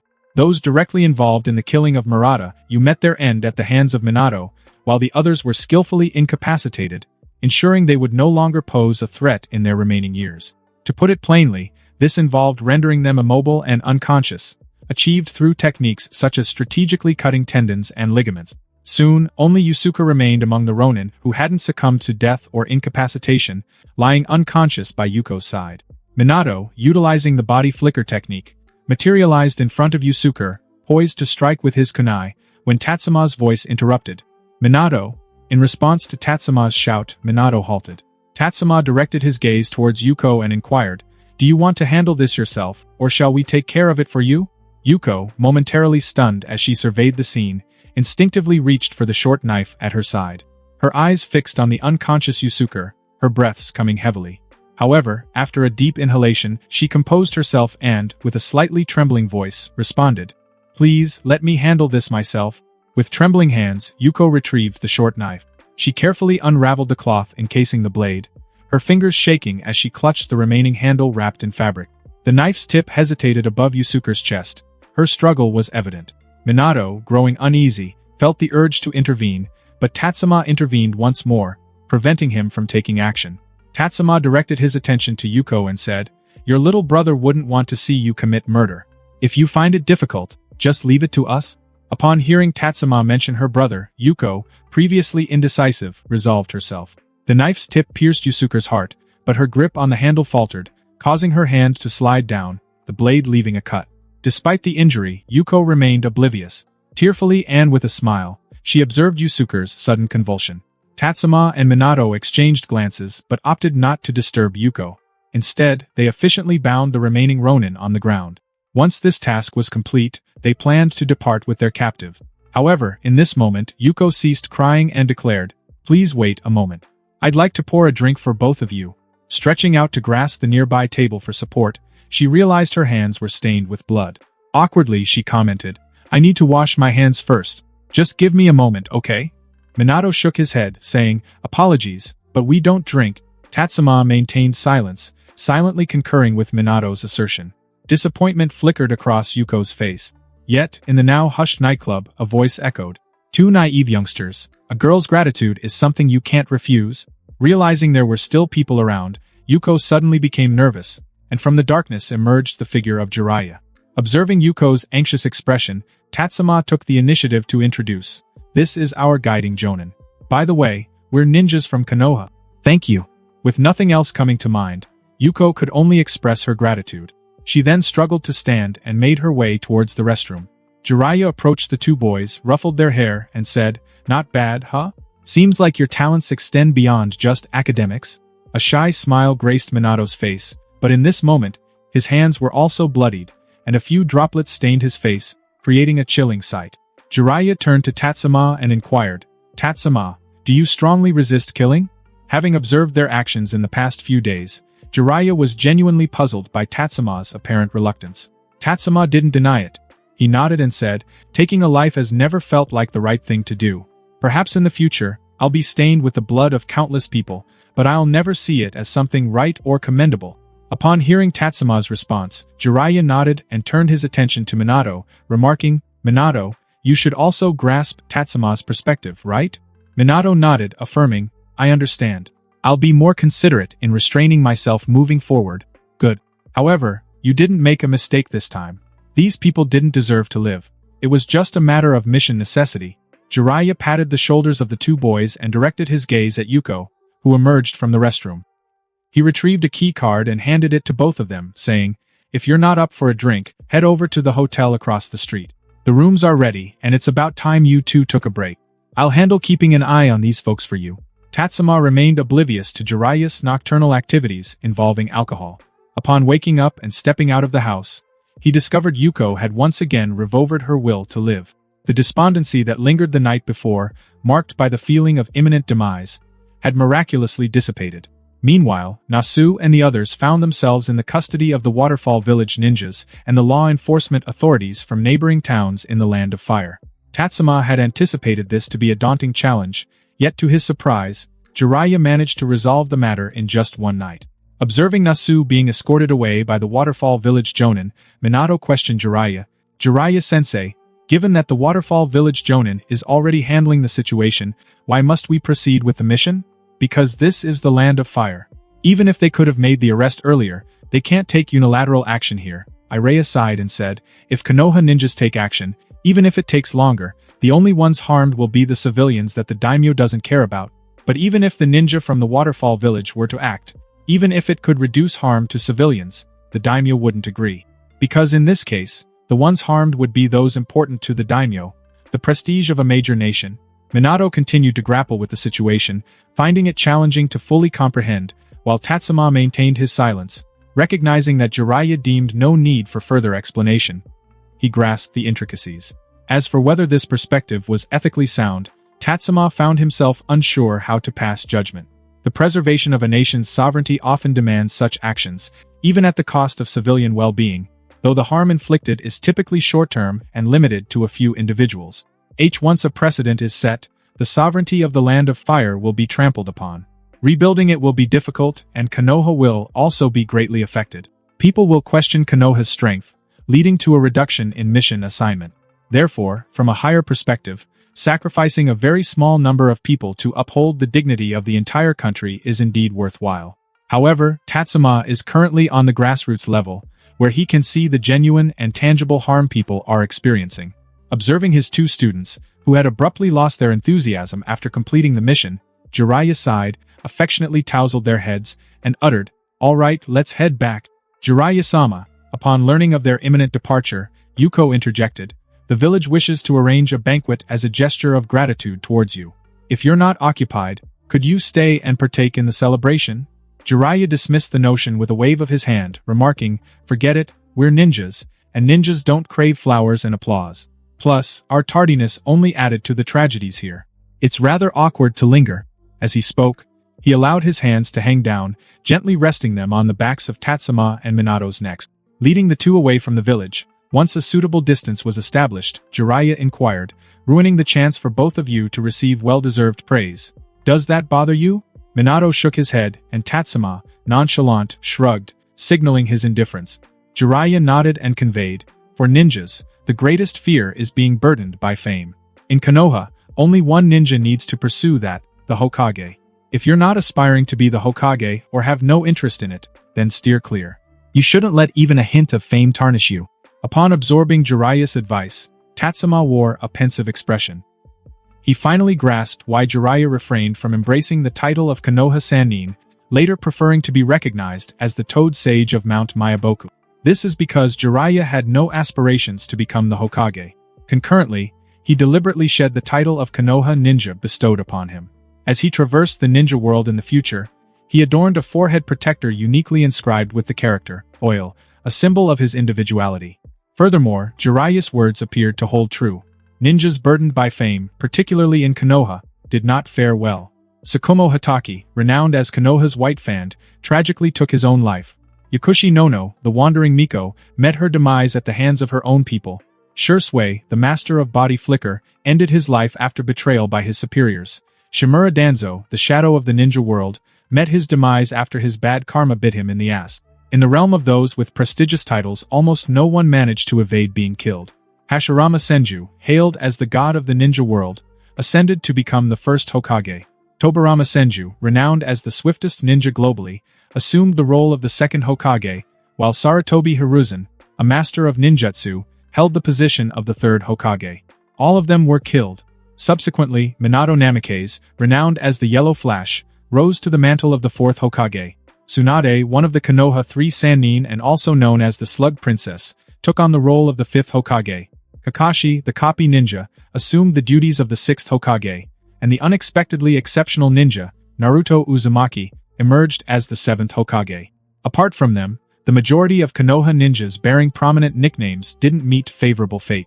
Even Might Guy, who modestly dubbed himself the Azure Beast of Konoha, came perilously close to losing his life. Perhaps it's superstition, or maybe someone is manipulating things, but indeed, as Jiraiya said, if you're not aiming to be the Hokage or have no intention of becoming one, then fame is unnecessary.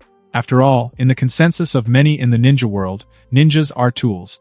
These tools are wielded by the Kages in the ninja village and the daimyo in the country. The more dazzling the tool, the more cumbersome it becomes to employ. For such tools, their destiny is confined to either being brought into the light or buried in obscurity. Observing the contemplative expressions on his two students, Jiraiya shook his head, sighing at himself for broaching such weighty matters so early with the young duo. Nevertheless, he managed a reassuring smile and remarked, "Let's not linger on that. Congratulations to both of you on completing your first mission in your ninja careers. This mission comes with a reward of 50,000 Ryo, with the village taking a 20% cut. The remaining sum is all yours, considering my less than impressive contributions." Tatsuma arched an eyebrow. 40,000 Ryo, when divided evenly between him and Minato, would amount to 20,000 each. This equated to their living allowances for the past 6 months. And in a mere 6 days, they had completed the mission. Even accounting for a day or two of travel back, it was just a little over a week. Reflecting on it, earning money as a ninja indeed proved swift. However, considering the newly added responsibilities of covering expenses like rent, utilities, and living costs, their hard-earned reward would barely stretch to last about 3 months. Furthermore, their approach to this mission was frugal. They refrained from purchasing any additional ninja tools or explosive tags. Even the military rations pills were generously provided by Jiraiya. If these supplementary expenses were factored in, their financial resilience would likely be halved. In an instant, the fleeting joy Tatsuma had just experienced dissipated. Minato, however, didn't dwell on it too much. He shook his head and expressed, "No, Jiraiya-sensei. Without your assistance, completing the mission wouldn't have been nearly as smooth." Minato glanced at Tatsuma, who nodded in agreement. Tatsuma, harboring no greed for the money, added, "I echo Minato's sentiments, Jiraiya-sensei. You should take the share you rightly deserve." Jiraiya displayed a pleased smile.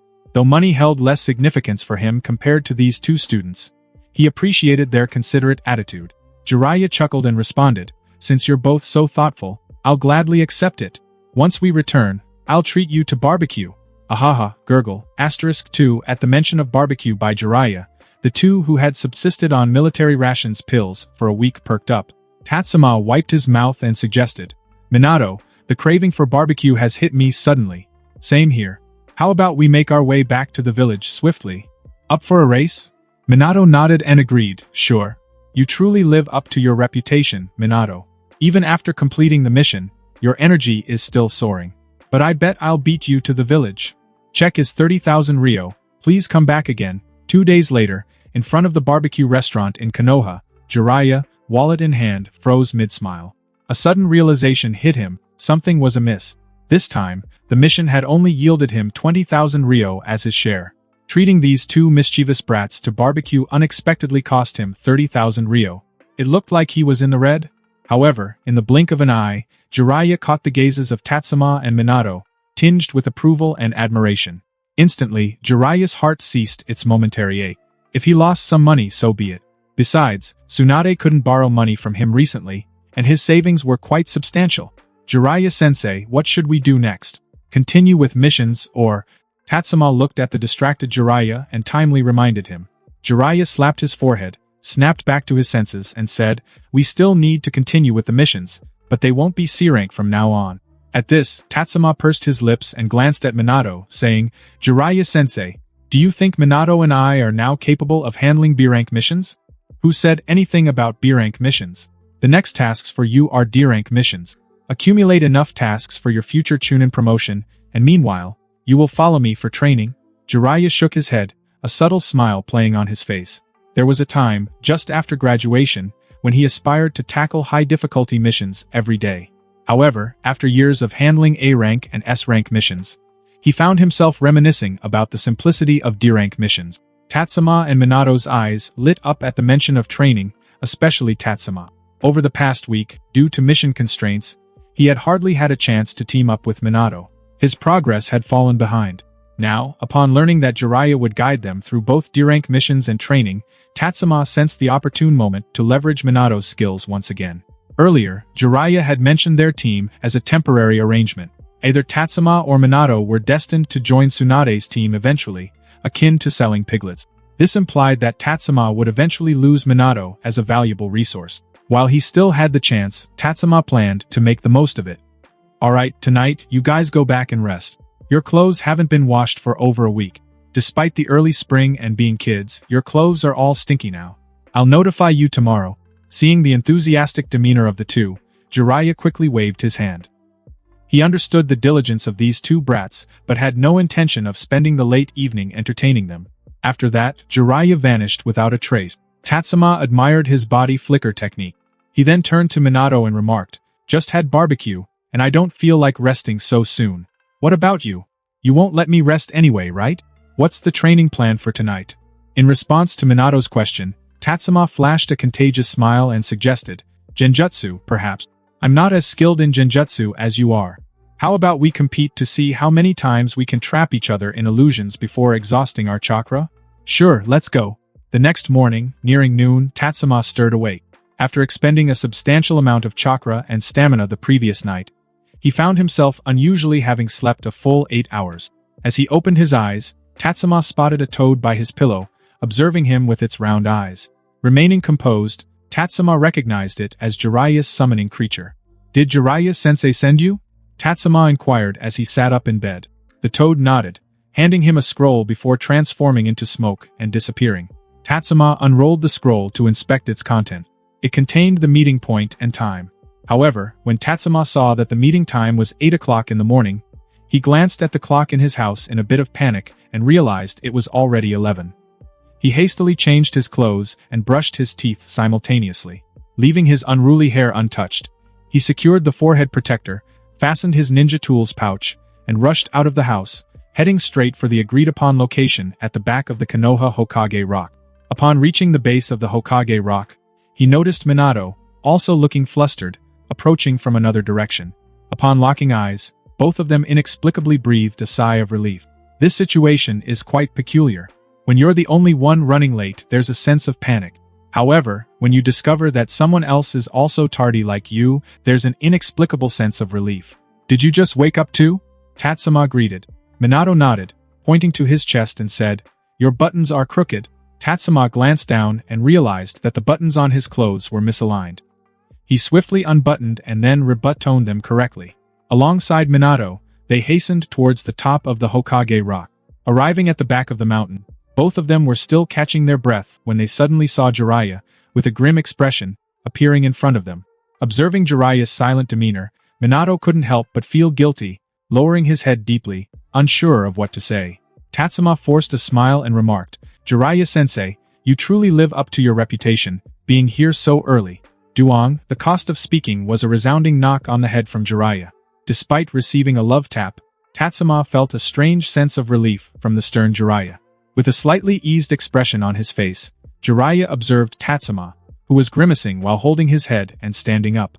Finally, Jiraiya spoke. "What time did you two train until last night?" "Until 2:30. Minato spoke somewhat sheepishly. In reality, they could have finished before midnight last night, as their chakra was nearly depleted.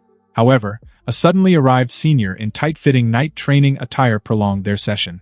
Confirming from Minato's words that their lateness was due to additional training, Jiraiya's anger subsided a bit more. He didn't reproach them, but instead said, "In the future, exercise restraint. Don't rely on youth alone. Training should be planned, understand?" "Understood." Minato nodded, while Tatsuma's expression was somewhat peculiar. Seeing Jiraiya raising his hand again, ready to deliver another knock, Tatsuma quickly nodded and said, "Understood. Small in size, big in trouble." Jiraiya muttered, then took out a scroll, saying, "Although your chakra attributes are somewhat different, you both have wind and fire attributes. I consider myself fairly skilled in fire release ninjutsu. While I'm not a master of wind release, I borrowed some study notes from my teammate Orochimaru. With your talents, you should be able to understand them on your own. Currently, your biggest weakness is the lack of elemental jutsu. Therefore, for the next period, I will prioritize teaching you fire release and wind release ninjutsu, as well as nature transformation. Additionally, you will learn techniques from other ninjas." Saying this, Jiraiya unraveled a scroll and placed it on the ground. The scroll depicted various peculiar seals. Jiraiya formed hand signs and then slapped the scroll with one hand. Boom, smoke rose and dispersed, revealing numerous scrolls on the ground.